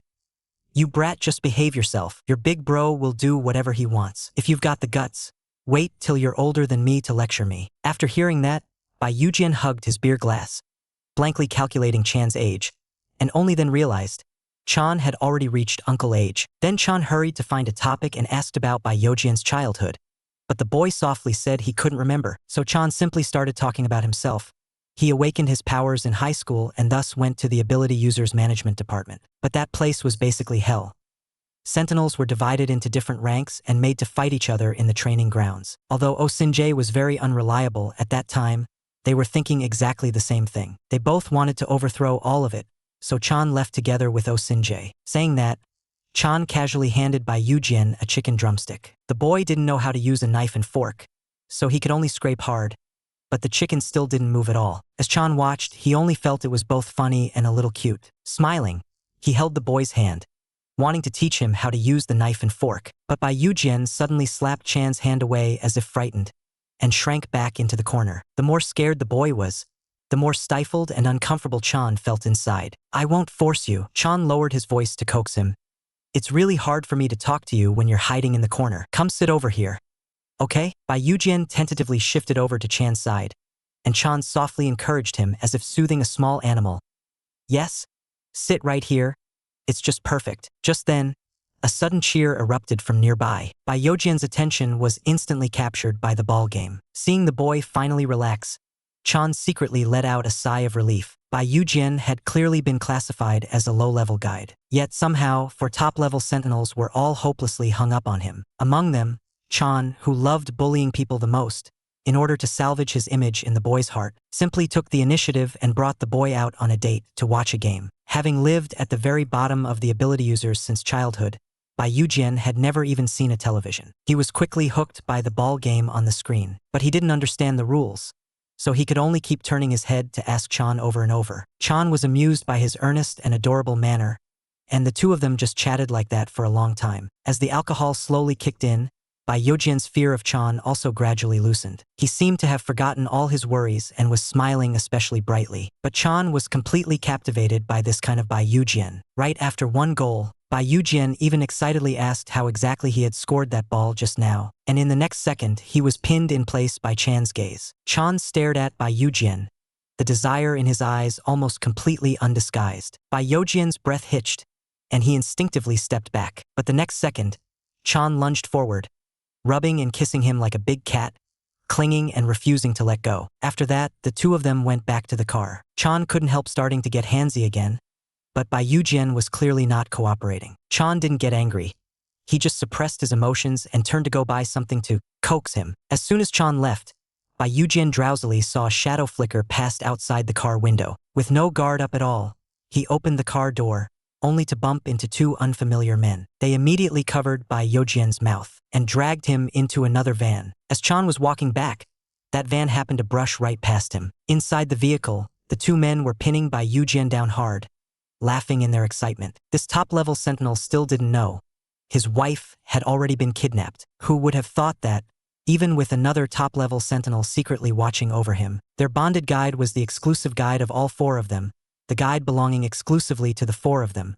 How could such a person still be snatched away? And at this moment, Oh Sin-jae was completely unaware. He was still mobilizing civilian sentinel groups, preparing to overthrow the Imperial Capital's Ability User Administration Department together. As soon as the meeting ended, the beautiful sentinel Idohi blocked Oh Sin-jae. She questioned him on the spot. "Why did you make a move to harm my subordinate?" And the person he was talking about was exactly the man who had groped Baek Yugeon during the last monster hunting mission. Oh Sin-jae's tone was hard. "He doesn't allow anyone to touch his guide." Idohi sneered. "Guides are lowly to begin with, and you actually killed a sentinel for a guide?" The next second, reality slapped her in the face. From behind her, a subordinate loudly urged her to hurry up and eat, saying that their team's guide, Sister Sialpi, couldn't wait any longer. Idohi felt a wave of embarrassment. Actually, their team also spoiled their guide to no end. She could only put away her arrogance and change her tune, saying she would support Oh Sin-jae's decision. Just then, Oh Sin-jae received a call from Tae-young.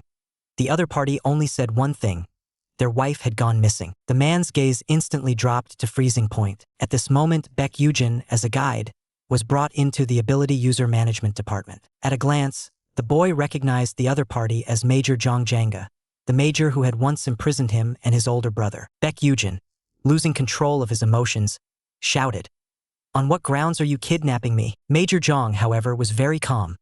Our target is not you, but someone else. As he spoke, Baek Yugeon rapidly thought of a countermeasure. The phone was gone, so he could only rely on the necklace to send his location to Osinjae. Major Zhang had already seen through his thoughts. He lifted his foot and kicked, sending Baek Yugeon straight to the ground. Then he pinched the necklace at the boy's neck and asked coldly, "Was this given by Osinjae? But that's exactly what we want, to use you as bait to lure Osinjae out." Immediately after, Major Zhang bluntly laid out the next step. They were going to throw Baek Yugeon and the other guides together into the nest of the alien species. Then they would seize control of Osinjae and the other sentinels and force them to fight the alien Great Gongshingsing according to the management department's plans. After hearing this, Baek Yugeon could hardly believe it. Guides have no combat power at all in front of the alien species. Are these people really going to send all guides to their deaths for their own selfish desires? Major Zhang was even more malicious. He grabbed the boy's shoulders and continued to coax him. Those guides are just ornaments. They can't even protect themselves in front of the alien species. Only you have been on the battlefield, and only you can protect them. Don't you think you're very special? When you face Gongshingsing, you'll become a useful chess piece. Major Zhang smiled with a sickly expression. The boy had been classified as a low-level guide by the Ability User Management Department. Yet he was forcibly shoved into the role of exclusive guide for 4 top-tier sentinels. And in order to keep a tight hold on the top-tier sentinel Osinjae, the Ability User Management Department actually went so far as to kidnap the boy outright. They even treated him as a hostage and sent him into the nest of the alien Great Gongshingsing. At this moment, Baek Yugeon was being escorted by the military into the alien zone. All around stood beautiful guides, but they knew nothing at all about what kind of cruel fate they were about to face. Among them was a white-haired boy, the very one who had cursed at Baek Yugeon not long ago, the guide who had been driven away. He saw Baek Yugeon appear and was puzzled all over his face. Baek Yugeon clearly had 4 top-tier sentinels protecting him. So why did he still need to come to the military to earn extra cash? Baek Yugeon stared at this familiar guy and immediately understood. He too had been tricked into coming here by the Ability User Management Department. Everyone was gathered in front of a gloomy commercial building, the air so cold it felt tight in their lungs. The rusty iron chain on the main door was torn off on the spot by someone. All the guides were ordered to go inside, and they looked at one another in bewilderment. What kind of place is this? Relying on instinct and experience, the white-haired boy felt danger.